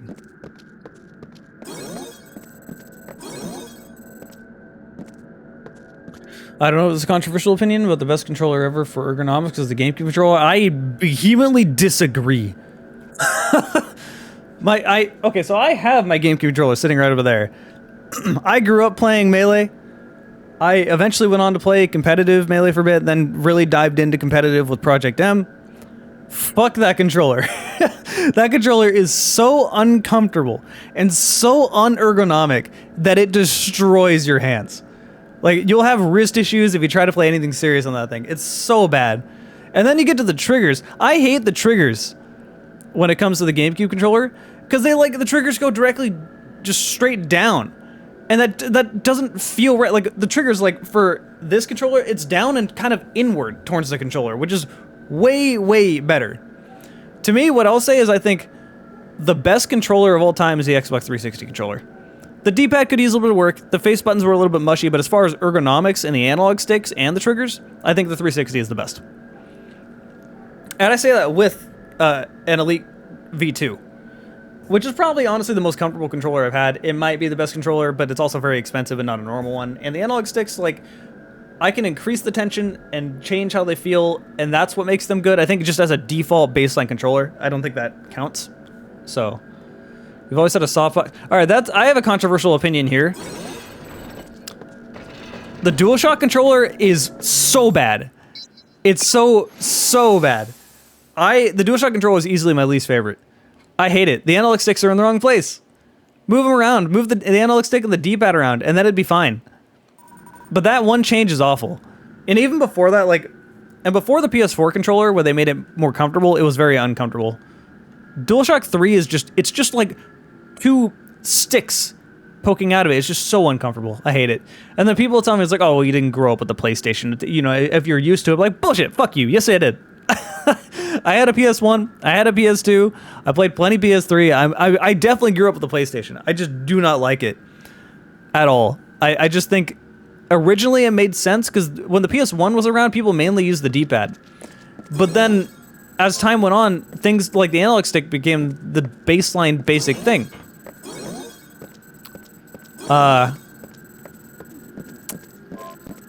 Yeah, that's not the case anymore. What did I get? Uh-oh.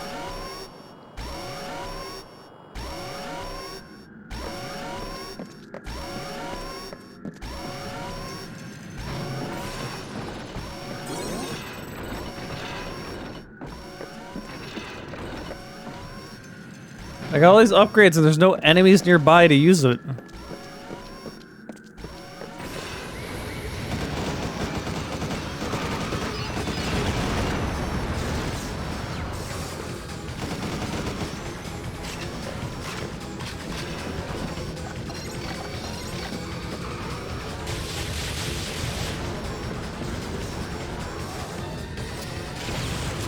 Ow, I walked over mines.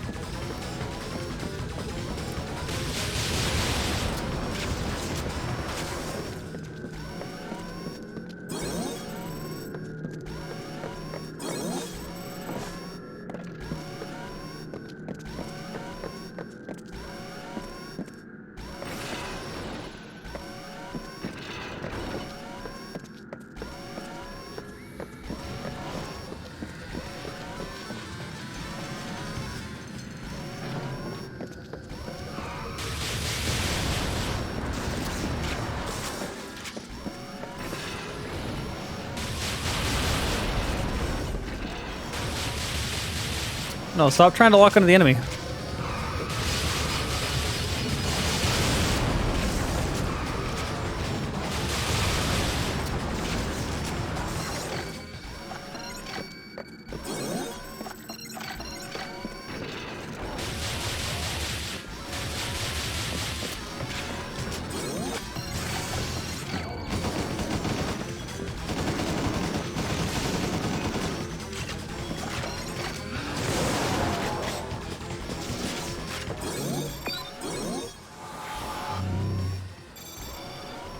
I got a new gun.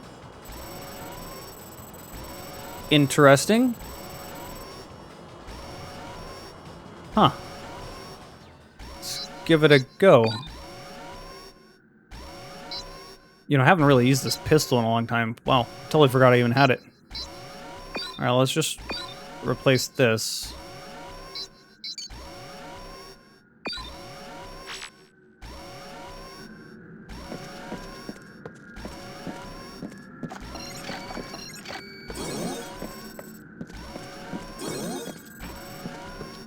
Alright, I know there are a lot of enemies left, but I gotta get to the exit, which I found very early on.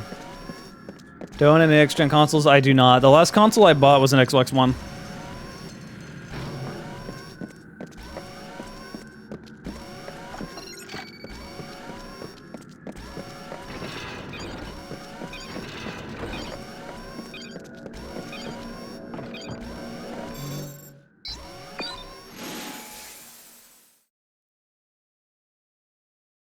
How many people here have been trying to get the next-gen consoles and just can't?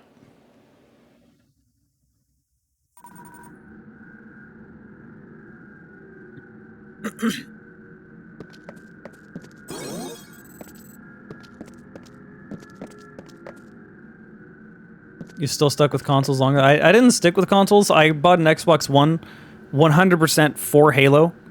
That was, at the time, keep my Master Chief Collection wasn't on PC, and they had no intent of porting it to PC. And then also for Halo 5, which I don't really regret, because I really, really liked Halo 5's multiplayer. As garbage as the single player was, the multiplayer was amazing. I just really wish they would port Halo 5 to PC, because that's a game I think would really benefit for keyboard and mouse support with how fast it is. Yeah. Yeah.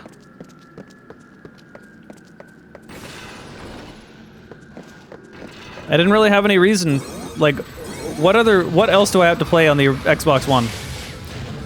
Backwards compatibility was pretty good. I will say that, backwards compatibility was a really cool thing about the Xbox One. But I just don't have any reason, like, what is there on console that I can't play on PC that I care about? Dude who grew up with the Wii here, did people play Halo for the story? Yes. Yes, what? It's a bit of a weird question. Uh-oh. Dino Crisis? Is there a Dino Crisis on console nowadays?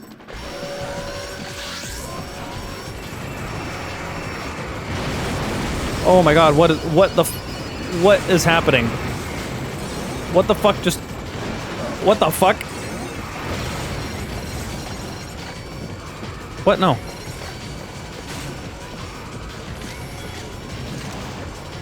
Okay, these down here need to go.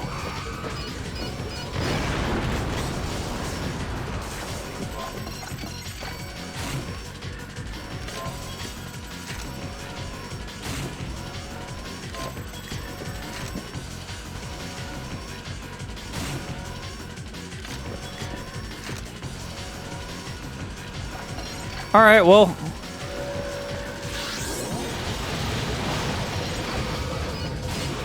Uh-oh. Oh my god, I'm eating so much damage.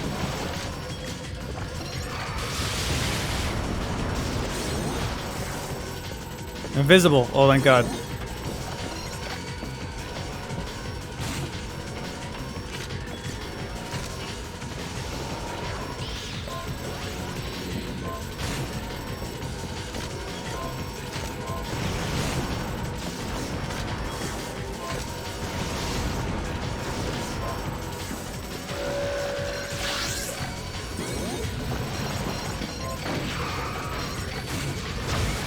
Uh-oh.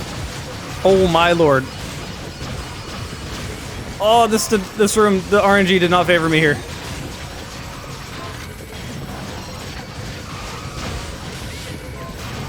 Like, Jesus.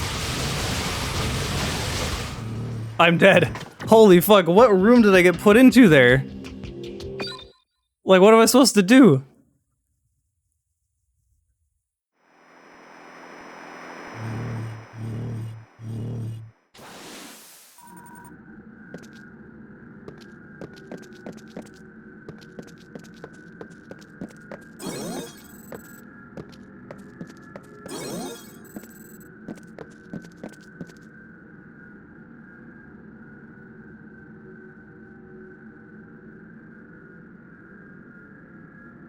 Great gameplay, and I don't think it's an anomaly. I mean, when it comes to shooters, it kind of is an anomaly to have both really good gameplay and really good story. Because you just don't see it very much.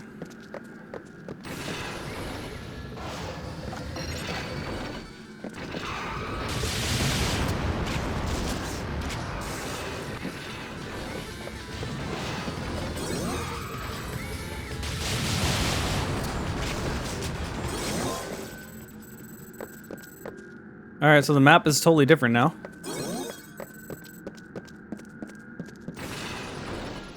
No, it's not. Wait, is it? No, it's not. It's the same.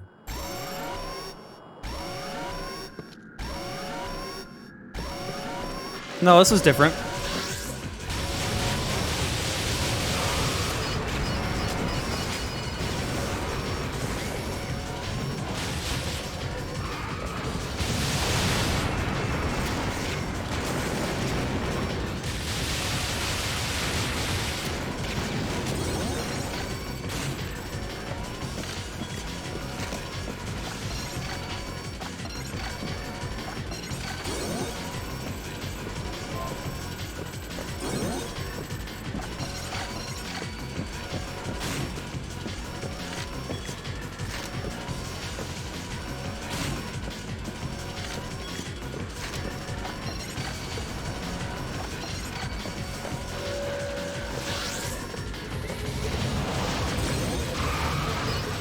Free ammo.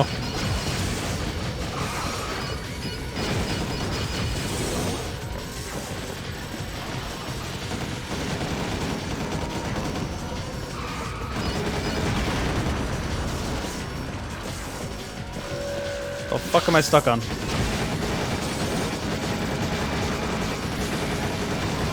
Free ammo, bitch.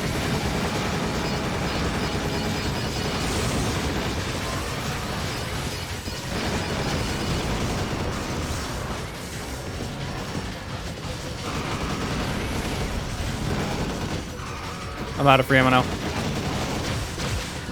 Ow.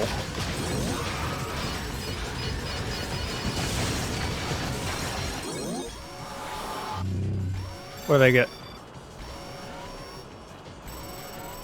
Oh, good. 9 defense.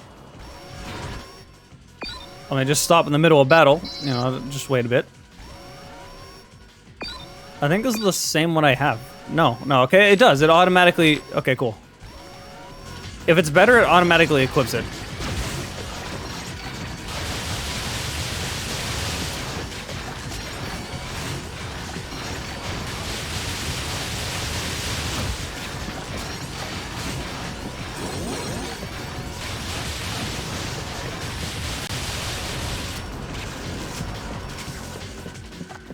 Man, that is one way to do a bunch of damage.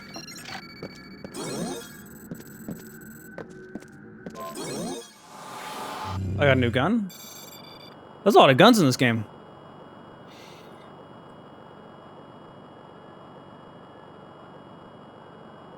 The new Wolfenstein games have amazing stories. BioShock also have good stories. See, I kind of take offense to people acting like BioShock is the best story of all time. Like, it's good, but it's good just because it's better than most first-person shooters. Like, those are the exceptions. Most of the shooters we have that have really good gameplay don't really have very good story. Like, the story's just kind of there to push you along to the next thing. Like, Half-Life, for example, it's a very immersive story. It's not a great story. I think Alex has a great story, but the other ones are, you know, they kind of came along. But if I think like great story, I think like The Darkness 1, which doesn't necessarily have great gameplay. It's not bad, but I'm not going to be like, wow, I really like the combat in this game, you know? Titanfall 2, I'm going to be honest, I didn't really care very much. Like, it was fun. It was a good game. Story was fine. Gameplay was fine. But I honestly feel like it's really, really overrated. Like, the people that really like Titanfall 2 act like it's one of the best games of all time and nothing can touch it. And I didn't get that impression when I played it single-player-wise. It may be that way for the multiplayer. I never really dived into the multiplayer too much. So keep in mind, this is purely single-player talking. It still had the same problems. Like, the AI is pretty stupid. Want to be famous? I want to be famous. But I don't want you in here. Go away.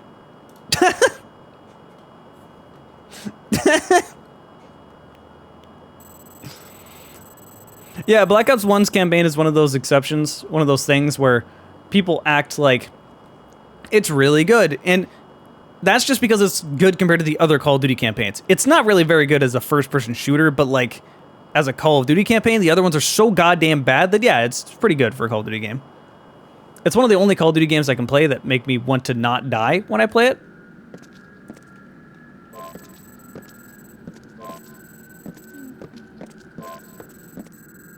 Let's see. So I got a new gun. I'm fighting mostly robots right now, so I don't think fire would really do me any good. But I can't exactly see it unless I want to...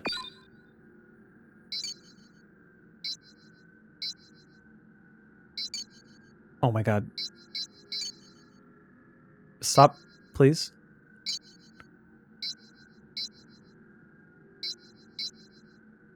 Napalm. 400. Does a lot of damage, but...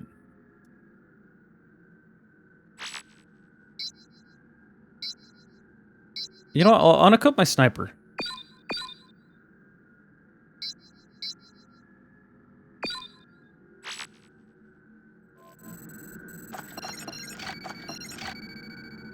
Oh, it looks different. I thought it would look the same. The reload is probably the same, but...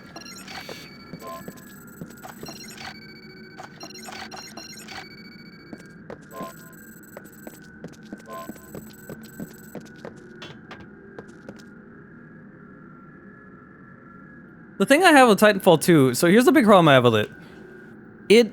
The movement feels really good, the guns feel really good, but it just kind of feels like a Call of Duty game that's a little less restrictive and not like story, like, how do I describe that? The gunplay feels like Call of Duty because the AI feels like Call of Duty AI. That's the best way I can describe it. Like, Titanfall AI just feels like I'm fighting the generic military dude 1,000,005, you know? Like, it doesn't necessarily feel new when it comes to the enemies. And what's the point of having advanced movement if that's not what's testing me? Like, sure, fighting the Titans is different, but I feel like having good AI would have made that game so much better. I know it's made by Infinity Ward employees, but still. Like, I'm pretty sure everyone knows that at this point. Okay, hello. There has to be some above me.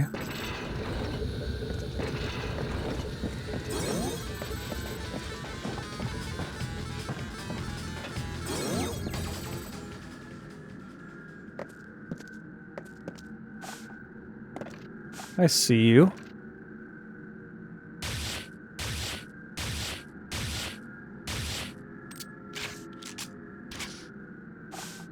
Anything over here?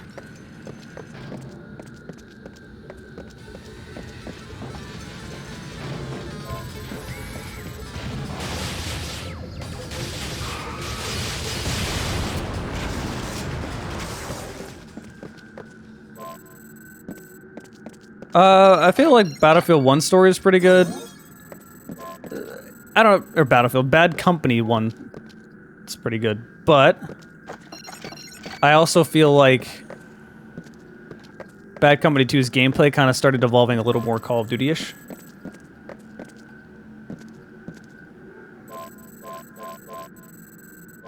Noises. When do you think we'll get the Half-Life shooter revival? I really hope we do. Alright, so here's my logic of, like, what's been going on there. Okay, I gotta make them stop. So, retro goes in waves, right? Right now we're having a boomer shooter retro thing. We've had that for a while. I think it might be slowing down a bit. I mean, even myself, I've been feeling really burnt out. Like, I was never really hugely into boomer shooters. I think the only archetype of boomer shooter that I actually greatly enjoy is, like, stuff like Doom Eternal, stuff like Dread Templar. I have a feeling I'll really like Ultra Kill. I believe it or not, I have not played it yet, but I will cover it eventually. But that feels more modern to me. That feels like an updated version of Quake, if anything. And I do really like some Doom mods and, you know, stuff like that. Sulaco looks great, but that's like... I'll get to that. I think we're finally starting to come to a boomer shooter end. We're starting to finally see other retro games, like, imitating Half-Life, imitating Fear. Like, Sulaco's imitating Fear. We're seeing one that's kind of a weird mix with, what's that game called? It has dinosaurs in it. It's new. Compound Fracture. That's trying to imitate, like, PlayStation 1, PlayStation 2-ish graphics. So we're finally starting to see the next-gen thing. That makes me happy, because if we finally start moving to the retro shooters finally start getting pushed to Half-Life style shooters, to early 2000s style shooters, to Fear and stuff like that, I feel like my channel will be at the forefront of that. Because that's always what I've done. That's like, those are my style of games. I don't really care about boomer shooters that much. Like, that's never been my thing. I've gotten so tired of the millionth Quake clone. Like, yeah, cool. Herat looks fine. Dusk is fine. It looks like Quake. We've gotten that so much. It's Quake, but Indie Edition, right? I want something different. I don't really care about that too much. They could be great games, but I want something more out of that. I've always enjoyed the more grounded approach to things. And if we're going boomer shooter, I want a more advanced approach that doesn't just take the aesthetic of Quake. Make it with early, chunky 3D models that don't look good to me. And everything brown, you know? Brown or gray. So that's kind of always been my approach. That's why I like Dread Templar so much, is that it feels more like Doom Eternal than it does like boomer shooter. I don't know, man. I just want more Half-Life. Want more Half-Life. I want more Fear. I would love to get more Rainbow Six Vegas, now that that's like a retro thing, but man. Like, those are the games I want. I like more grounded games. I've always kind of hated it when people were like, man, this game is slow, and that's a complaint to them. Like, that's not a bad thing. Proteus is great. I like Proteus. Proteus is really good. I like Doom style more than anything. They announced co-op for it, which is interesting. I'd recommend Ion Fury. I'm gonna be honest, Ion Fury really bored me. I've never really been a fan of, like, build engine games. I think, like, the only... Oh, shit.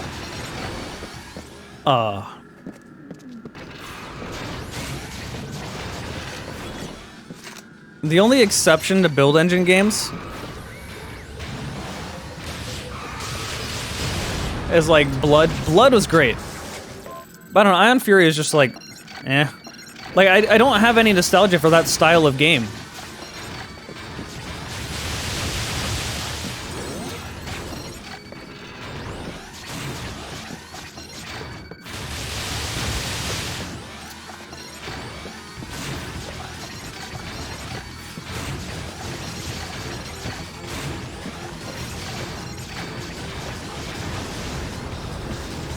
You can totally cheese the reload just by swapping back and forth, by the way.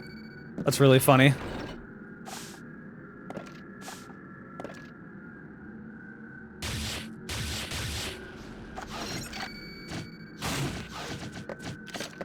Oh, I went right behind him. Unfortunate. I'm getting away from that explosive barrel. Oh, I didn't mean to shoot there. Okay, I gotta get closer.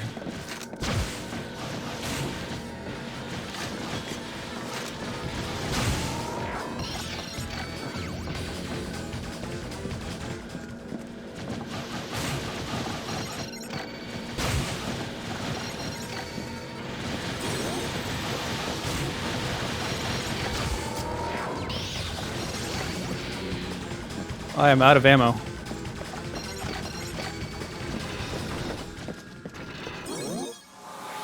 Upgrade.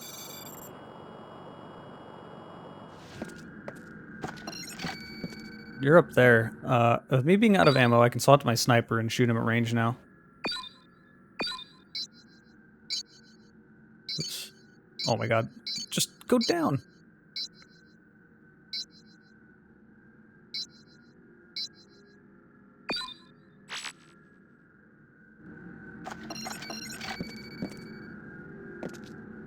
Oh, there you are. I was gonna say, where the heck did you go, but...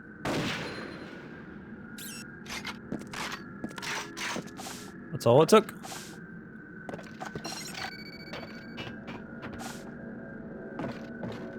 You've never played Fear. You should get on that. One of the best games of all time. Throwback Spunk Gargle Wee Wee games. I'm not looking forward to the random Call of Duty clones coming back. They killed shooters for a while. We don't need more. I did do a video of Republic Commando, yeah.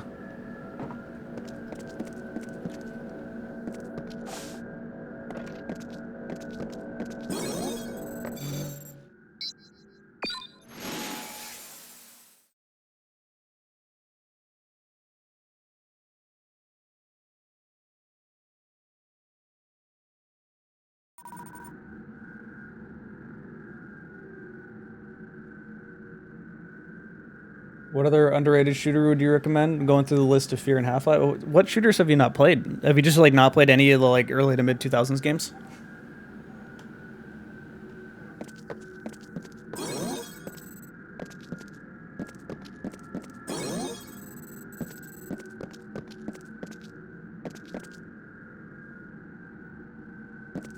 Quake 4 and Doom 3, maybe also Prey 2006. Quake 4 is good. Doom 3 you should definitely play. Prey 2006 you definitely should play. Like, those are very good games.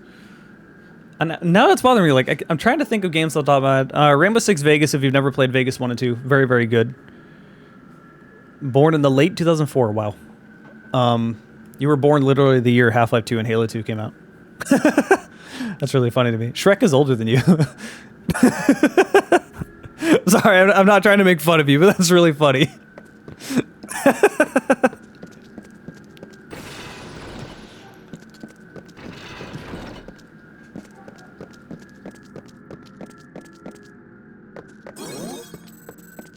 Napalm ammo, nice.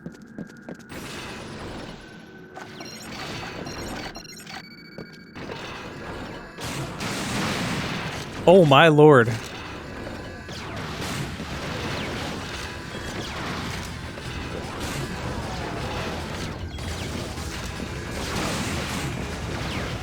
Is that really not?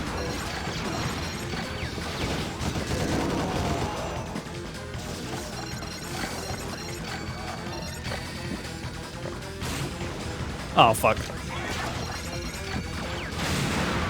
There we go. You know, for a PSP game, the fire actually looks pretty good.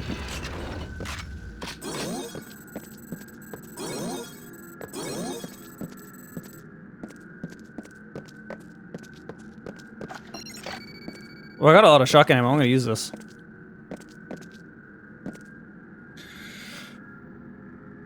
Your first FPS game was Bioshock. Oh, that's wild. Best goldfish flavor? Barbecue.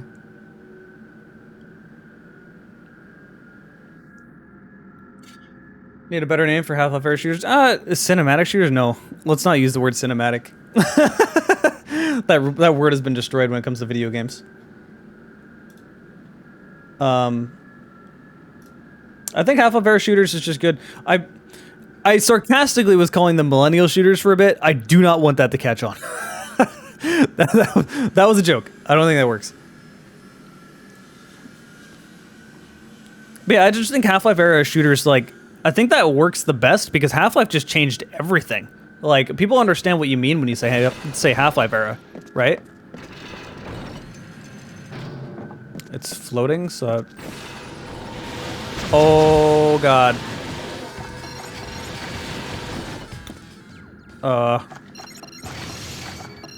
What do I do here?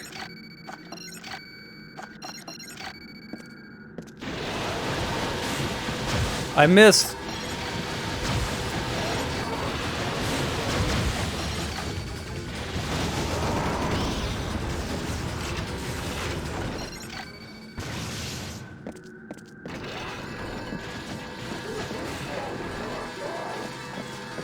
Teleported in behind me, okay.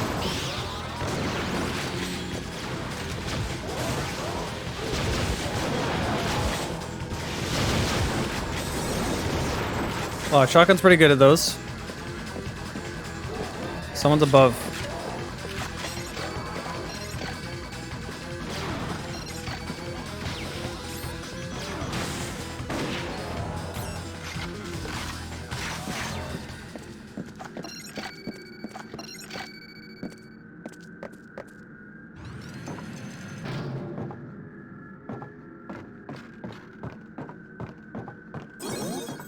Never played Eternal, is it new? He's talking about Doom Eternal. What I would say, though, is that if you plan on playing Doom Eternal, or if you're just going to play through the Doom games, like, honestly, just playing through the Doom games, I would really recommend. I'd be fine with saying play Brutal Doom if you don't want to play the original Doom games. I do think Brutal Doom is just kind of baseline Doom, but better. People hate me for that opinion, but it's just an updated version of Doom with more gore and stuff. I think it's great.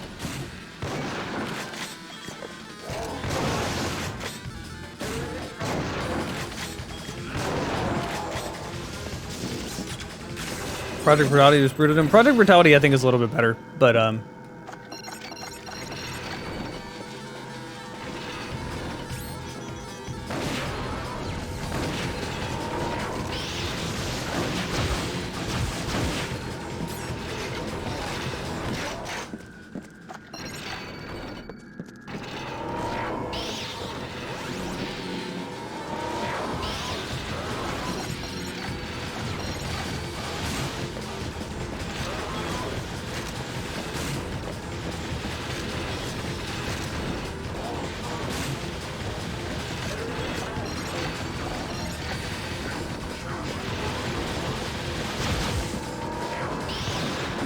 why you teleport away from me?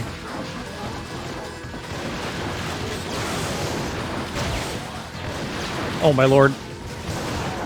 There we go.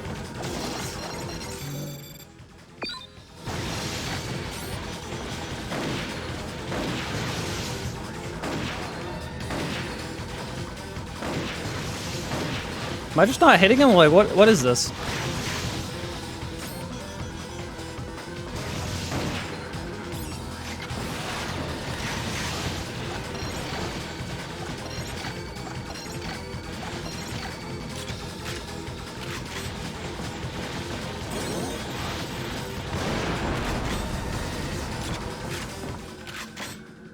Oh, shotgun really does do a lot of damage to those.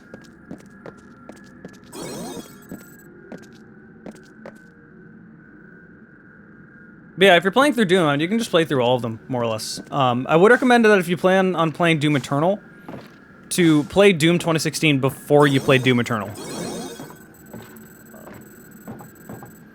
Because to me, I mean, one, Doom 2016 is going to prepare you for Doom Eternal pretty well. Well, not really well, but like more than not playing it.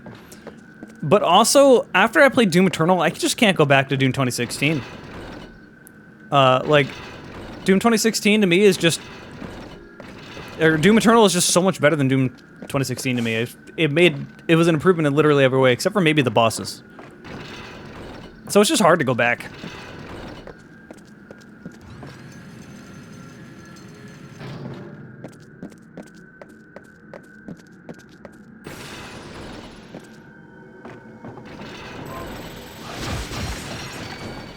Holy shit.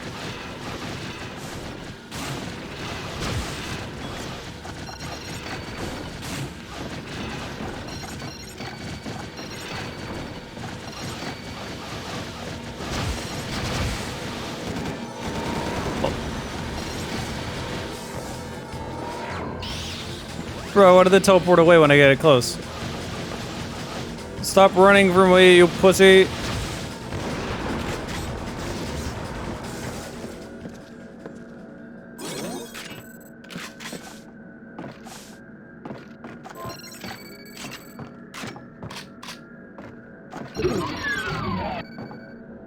Sputnik. Welcome. Thanks for following.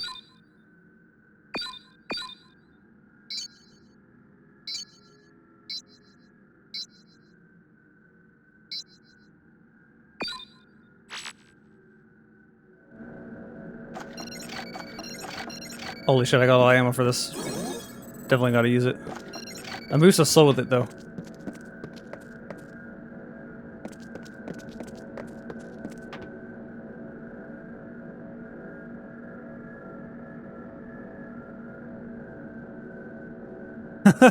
I still find it funny that Doom Eternal not being an improvement is like, that's like not a hot take for some reason. Like, so many people vehemently just agree that like Doom 2016 is just better and Doom Eternal is like a bad game somehow. And like, how do you, what? I don't know, that's like video game politics. I don't get it. How? How is it not better in every way? Love the channel. Glad you do. Welcome to my stream. Okay, I've already been here.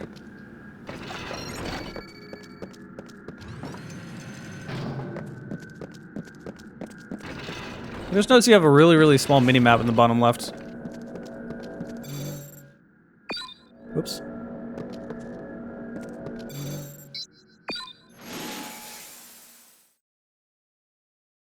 Toffner, also welcome.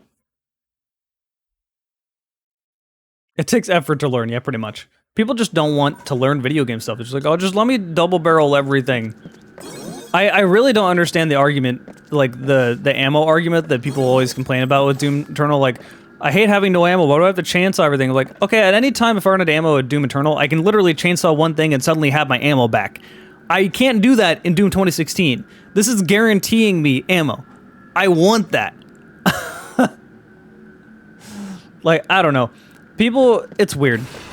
Doom Eternal to me, my best comparison I was giving to Doom Eternal is I was saying Doom Eternal is like a mixture of like Devil May Cry and Doom. And that's a great mix. Like, I think that works so well. I think that's like an evolution for boomer shooters.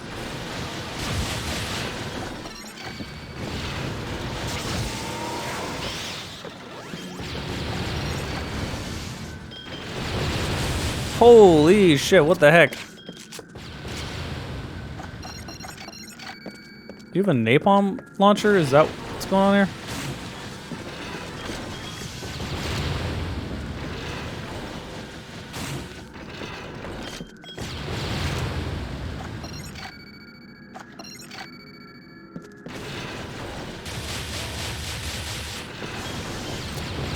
Back up before you can shoot me.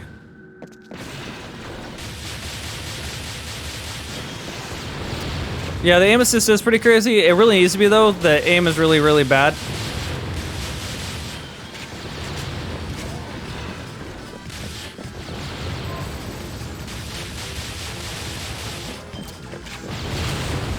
Ow, what the fuck?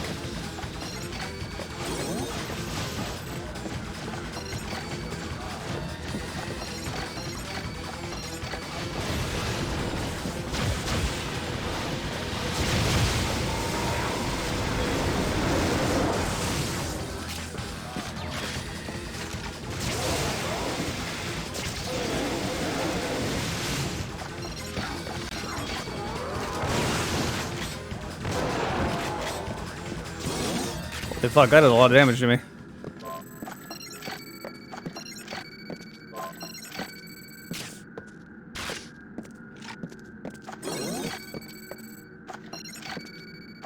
Did that give me napalm ammo? I am on Sector 2, correct.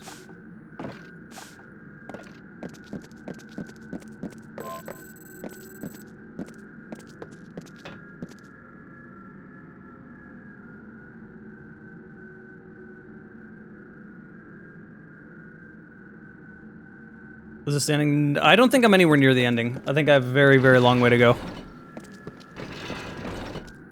This is one of those games that I probably won't beat before I make the video because I don't think I need to.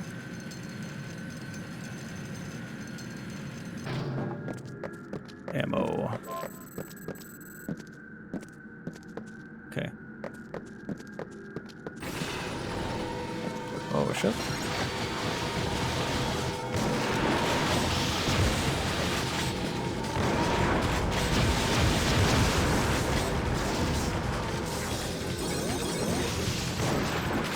What? I'm sorry?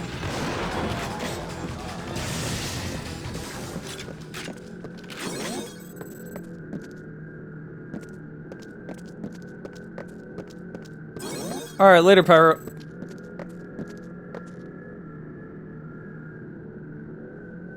There are tips for PC gaming? A good tip I would give people is that higher sensitivity is not better than lower sensitivity. There seems to be this misconception that if I can 180 and turn and look at the enemy faster, that means I can be better at the game. When in all reality, what that means is that the enemy was behind you and you should have been aware that there was an enemy behind you. You should have not let that happen to begin with. You should always value consistent aim over twitchy aim. So the hardest part about aiming with a mouse is like you don't have aim assist anymore. So unlike with a controller, where once you look at the enemy, it more or less tracks it for you and you don't have to do the hard part. With a mouse, you have to manually track your opponent. So your whole aim sensitivity should be custom tailored to being able to actually track, you know, and actually aim. Like, high sensitivity in general is just not very great. I don't really run the lowest sensitivity possible, to be honest. But it's, I would say mine is like medium-low-ish, maybe more towards medium. But yeah, I don't know. People seem to think that just, well, high sensitivity will be good. So that's a big misconception I have to clear up a lot. Oh, hi. Or bye.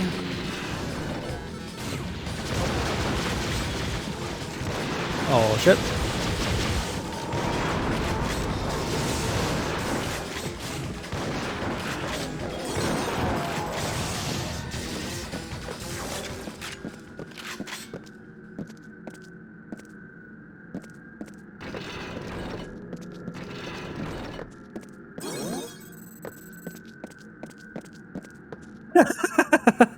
You just swap your DPI to 6,000 whenever your friend tries to play. That's fucked up.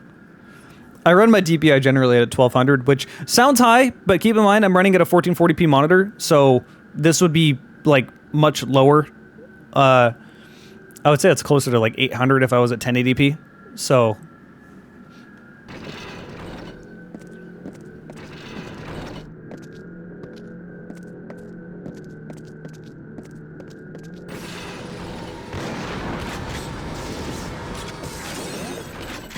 and shotgun really fucks those guys up.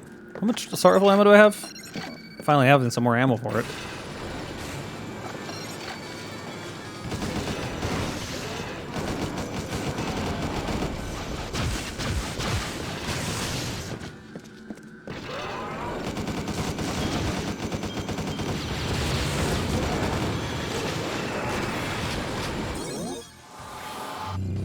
I picked something up. Heat jacket, special defense. Okay, that's fine. I don't really want it.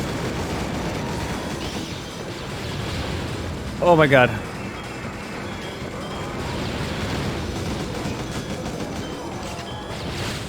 Oh, god damn it, that killed me. I didn't know where it landed.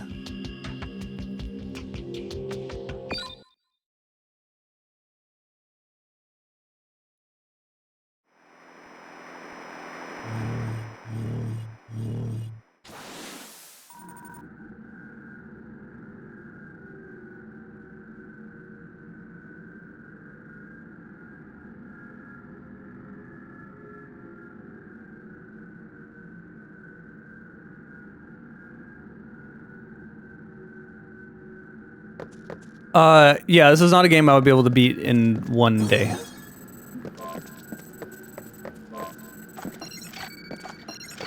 Well, I got all my ammo back, which is nice.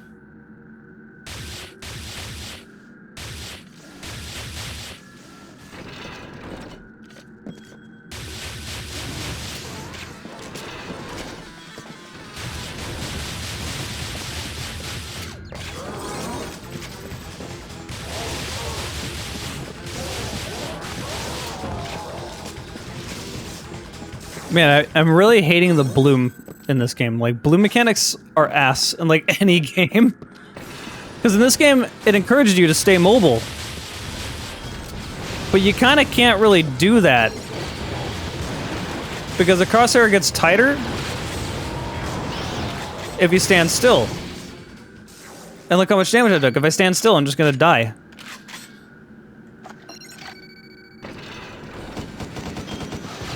Like, look at that.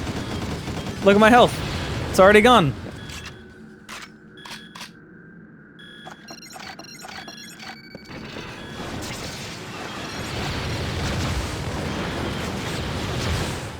See? I was like, what am I gonna do?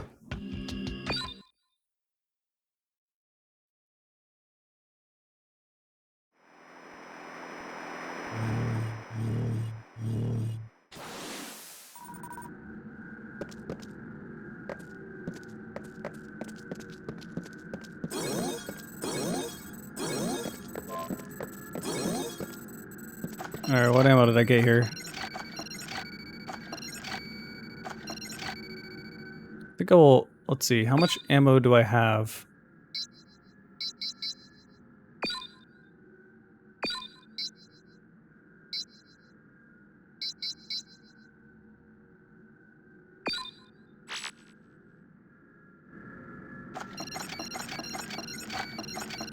Oh, I got 10 for this. Okay, that works. Wild evil monkey. Got an evil monkey in here. Who let the monkey in? Thanks for falling.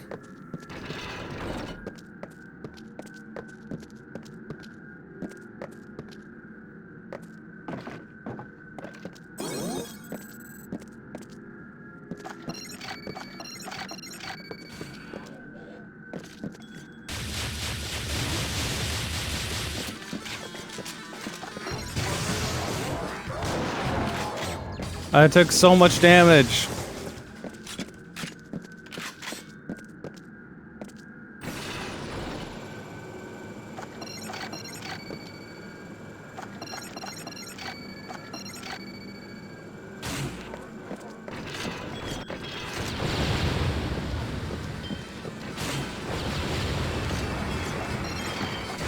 I'm stuck.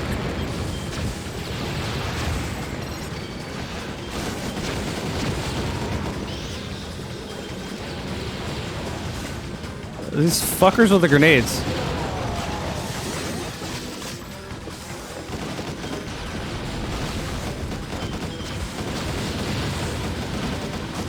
Bro, look how much damage I take from them.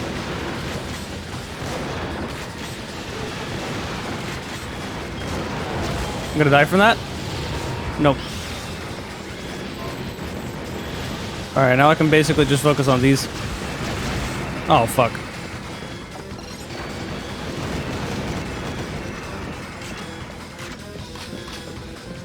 What did I get?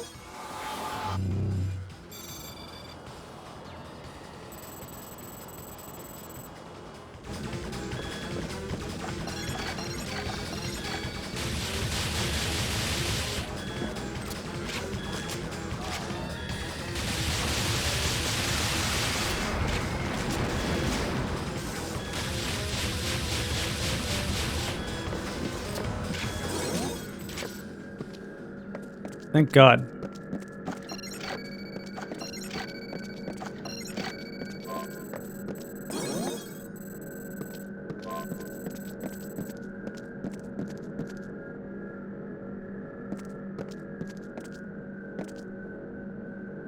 School in the morning, good luck.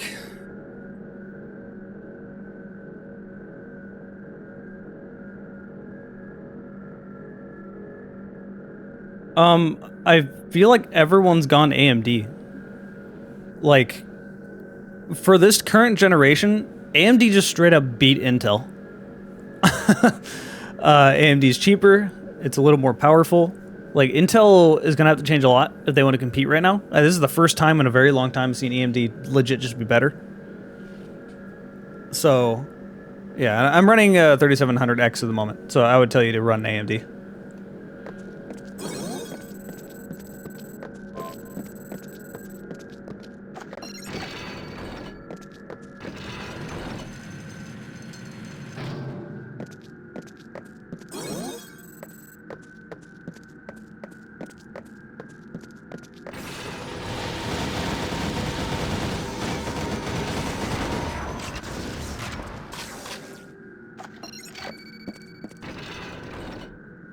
Did I kill it? That was fast.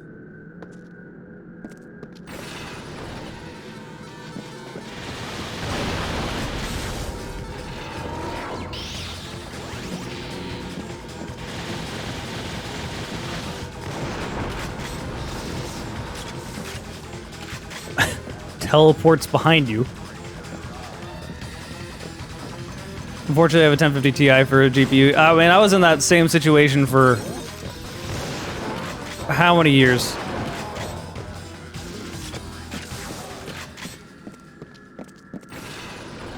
Like, I had a 980 Ti before I got this 3080. I'm so happy I was able to get a 3080 to begin with.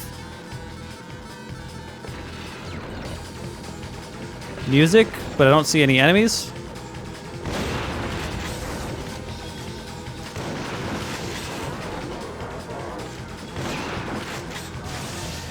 What? Oh, shit.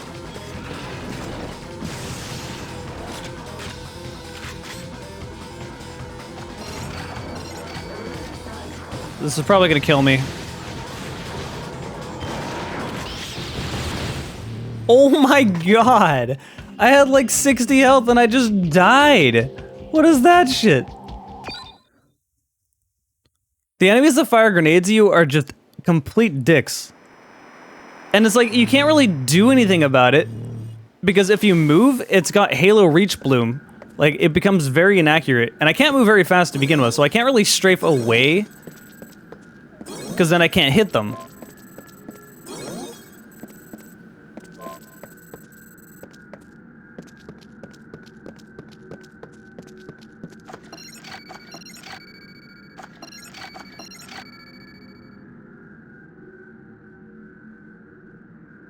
I don't know if I'll do the sequel, because I feel like if I cover the sequel, it's just going to be the same. Like, it's just kind of another roguelike. Like, what more could I really say?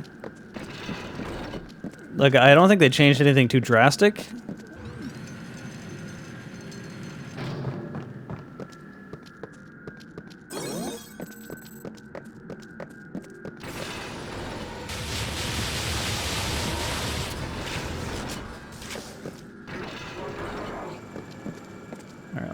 Well, I have time. Door. Oh, okay, hello.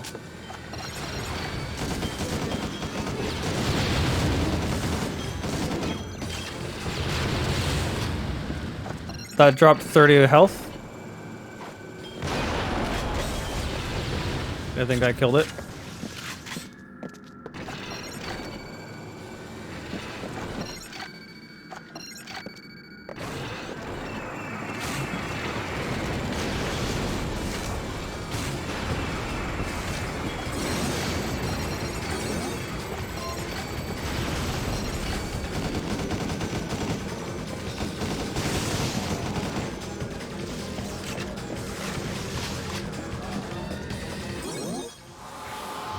I picked something up.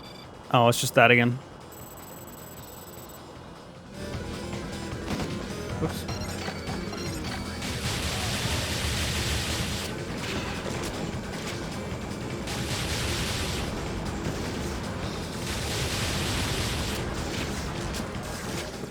Okay.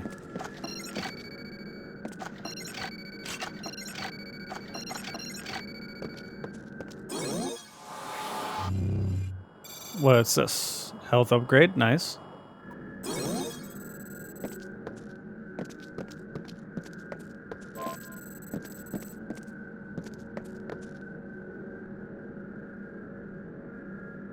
No, Lugia with me. Lugia is here now. Offensive value, okay.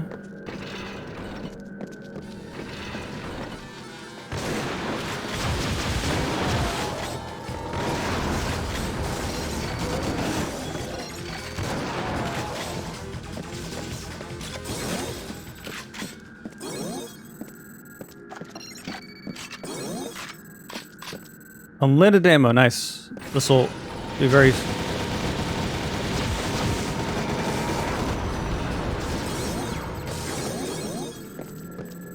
For now, I have unlimited ammo.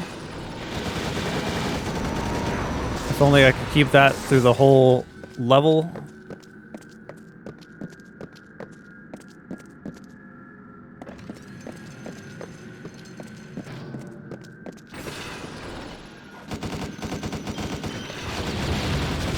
Jesus Christ. Oh my lord.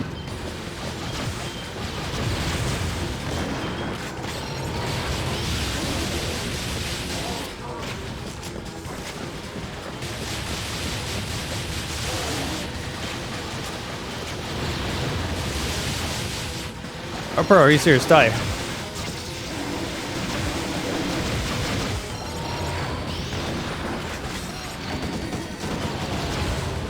Without having AR ammo, this is like impossible to deal with.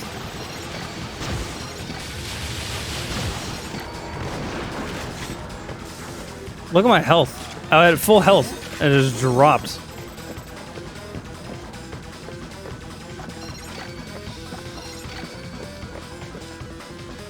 Still enemies nearby. The question is where.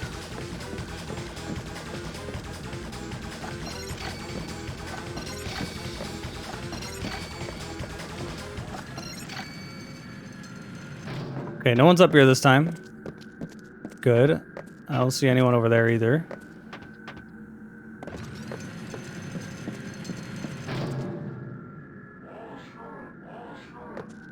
Hear an enemy up here. And before I immediately die. Okay, good. Alright, that should be the end of this level then.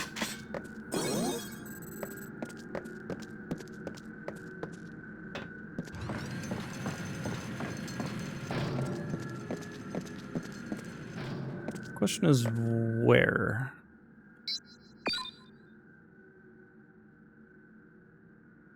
There's like one room I haven't really gone into. But I don't feel like risking it. So I'm just gonna go back.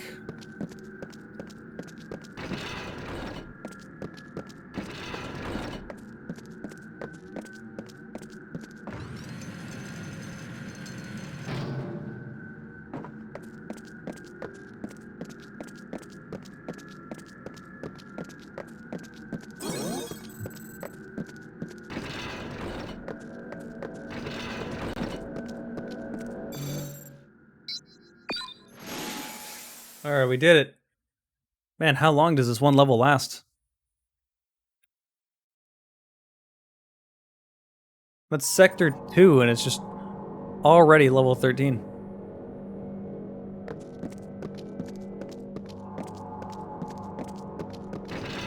I'll get less more of those grenader assholes. Oh, I'm out of ammo with this.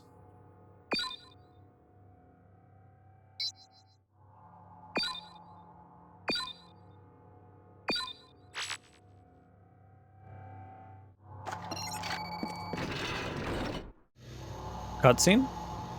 This is the first boss battle? Alright, first boss battle of the game.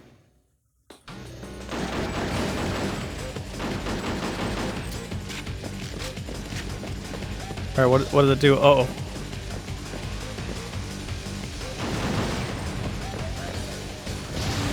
Oh my lord. They should have at least given me, like, ammo or something.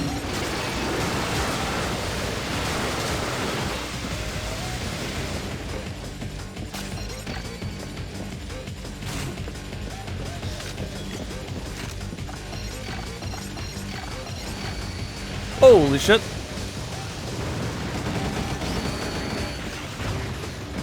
I have done, like, no damage to it.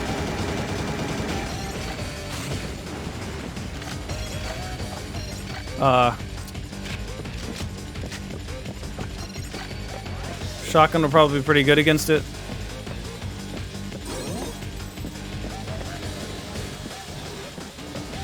What is going on here? Oh my god.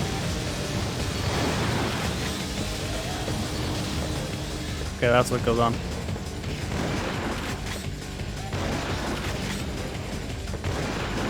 Holy fuck. The shotgun doing a good amount of damage to it as long as I can stay relatively close and somehow safe.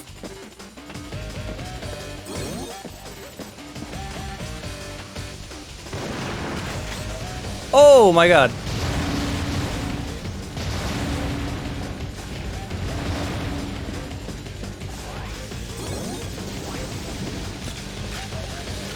Holy shit.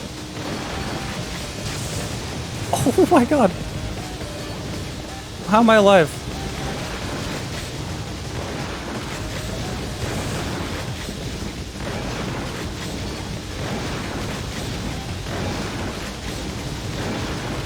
How many rockets do you have?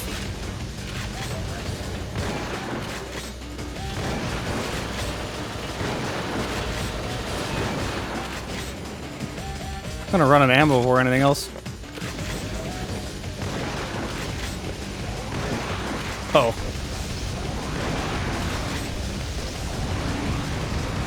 Just jump everywhere? I should be fine.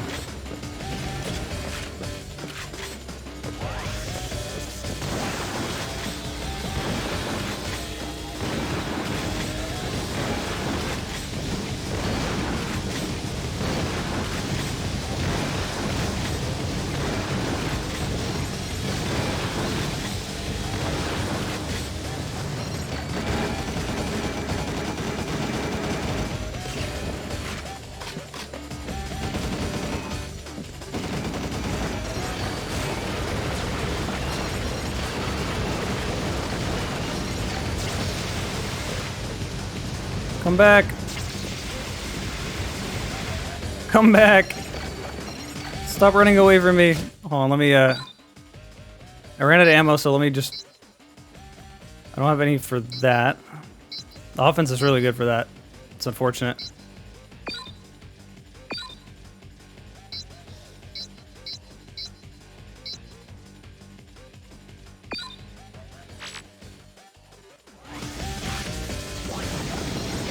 Uh-oh.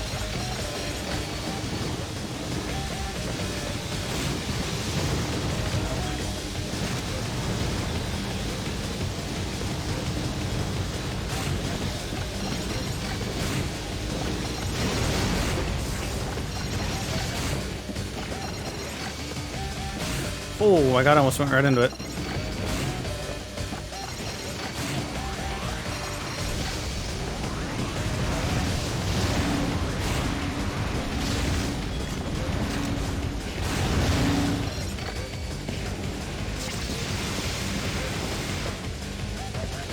What the fuck?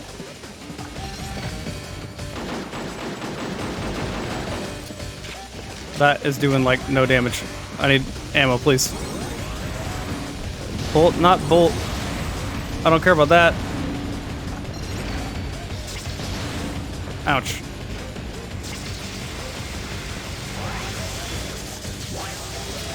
Uh-oh. Problem. Okay, I'm fine. Oh, I got... Nice.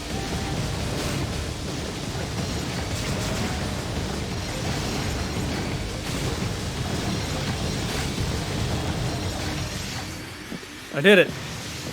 First try.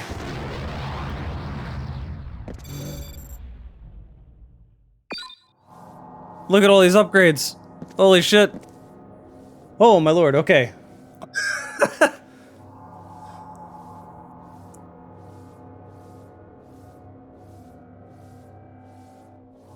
Kills on Liberation video gave you the push to beat Mercenary on Vita. Glad it did. It's a pretty good game.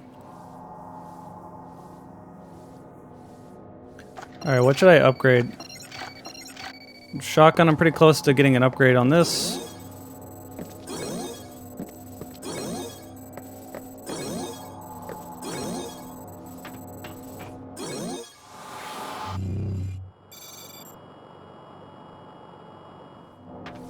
Okay, now what?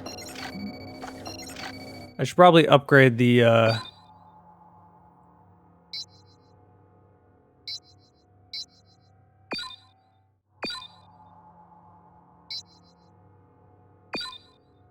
I am using that a lot.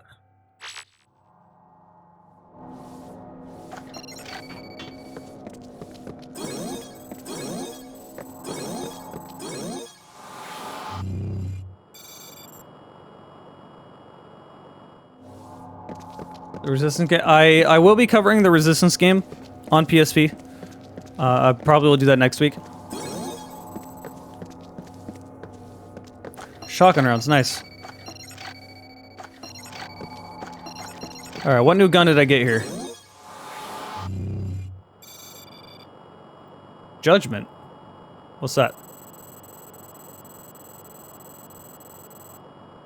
Oh. Huh. Interesting.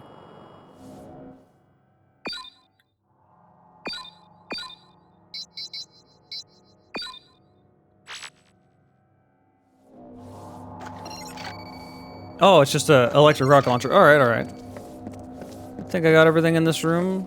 A final check. Nope. Alright, good.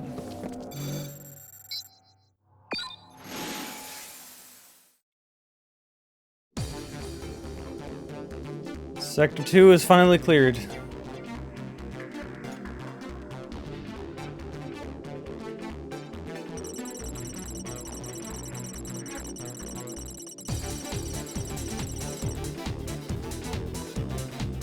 Also, the music in this game is pretty good. I've been saying that this whole time. I do like it a lot.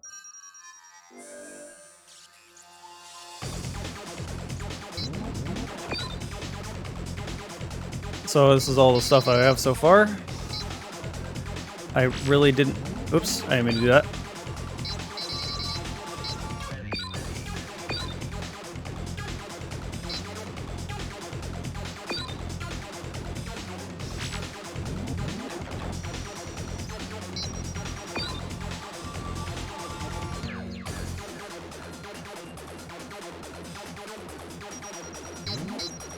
So did I get a new sector? No, I'm not even. That was just city. That was just the city portion of Sector 2. I still have base and ruins. So it seems like every sector is separated into 3 different types. The city, the base, and the ruins. City and base to me kind of looks sort of the same. Now, city looks like sort of this... How do I describe that? What kind of looks like a high-tech slum, almost, in a way. Very, cyberpunk aesthetic. Base just seems like high sci-fi technology, and then ruins is, well, ancient ruins. So I'll have 13 levels each. Jeez, how many? I'm gonna, hold on. I'm gonna look around. How many... Mouse, hello? Occasionally, oh, wait. Yeah, occasionally I need to unplug and replug my mouse to get it to work.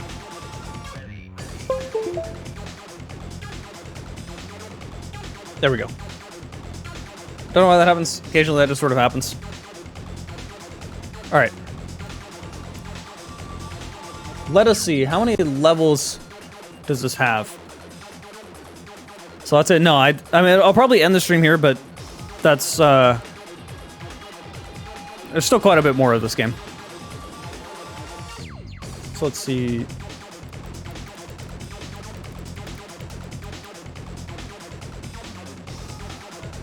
Coated arms.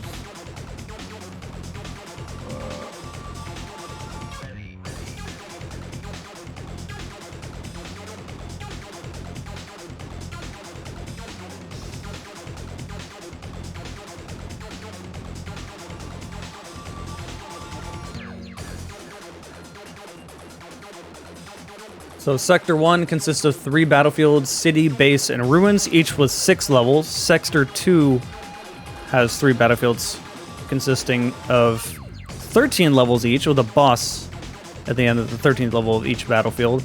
Sector 3 consists of only 1 battlefield, Infinity, which has unlimited amount of levels to it. Interesting.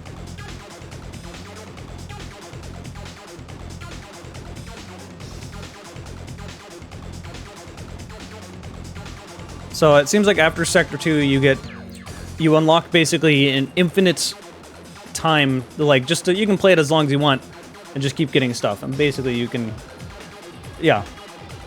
So it makes sense. Okay, so I think I have enough to understand the whole game. I've more or less seen everything the game has to offer, and the story isn't really existence.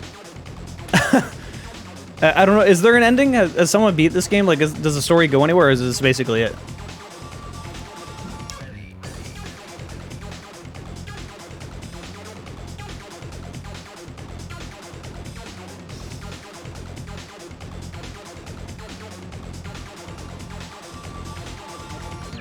Contagion has an actual story? Okay.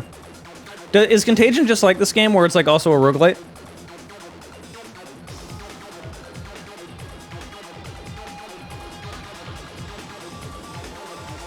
Because if it's just another roguelike, I don't think I will cover it, because then it's covering more of the same, right? Like, I don't... What more could I really say about it?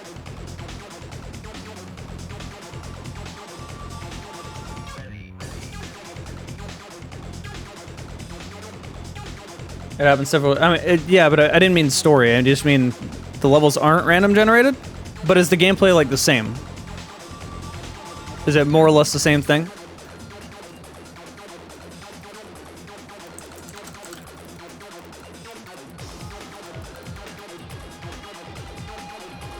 Let me look this up.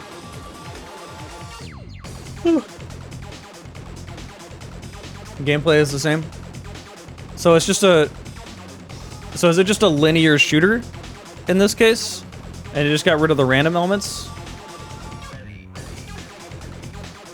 Maybe I will play it. Looking at some gameplay, it looks more like they dropped the roguelike part. Are the weapon... Do you find random weapons, or is it more like a normal, traditional first-person shooter, basically? Like, did they turn it into basically just a looter shooter? Is that what they did?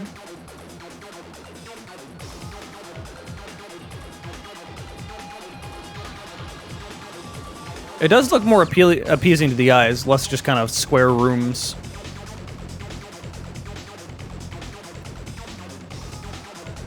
The guns look a lot better.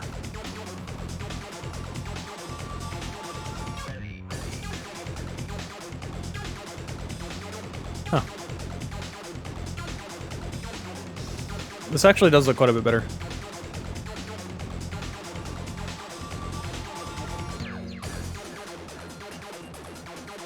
What you do remember is the what you don't remember? Okay.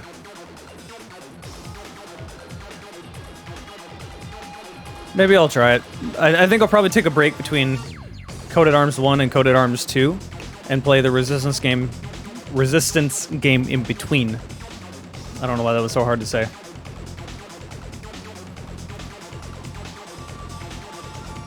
It's interesting though. You know, all this is... Hold on, let me just see. What does Wikipedia have to say?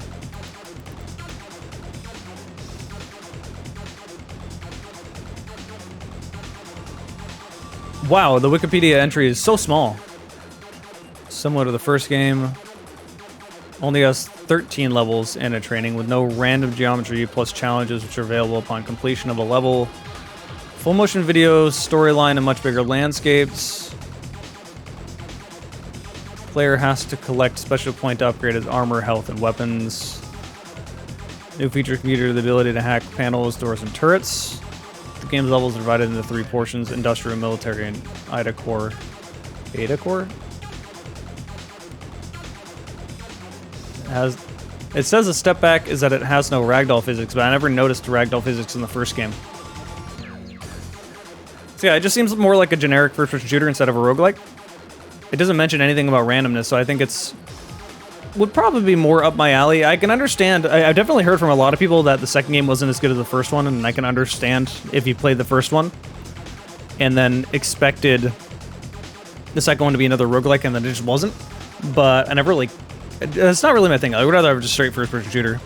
Ragdoll physics on PSP. Yeah, Killzone Liberation has like some of the best ragdoll physics I've seen. I even had it in my video. Oops, did I press something? No, it's just... What's that noise?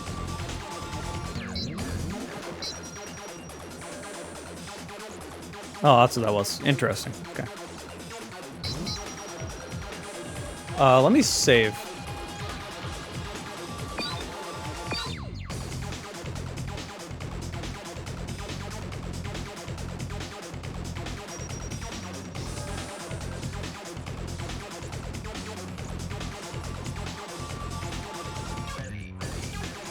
Okay.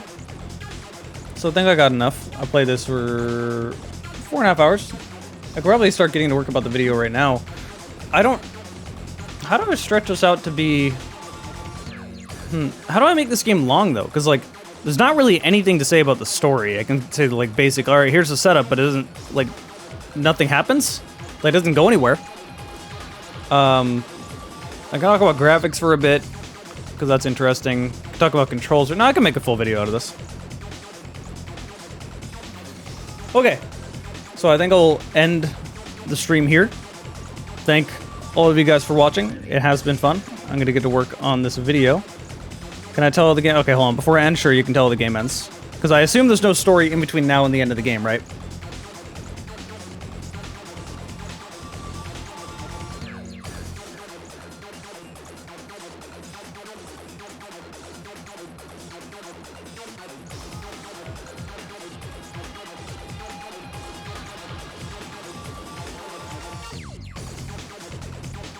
Okay, so that's what they warned you of happening just happens. So, that's it. That seems a little underwhelming.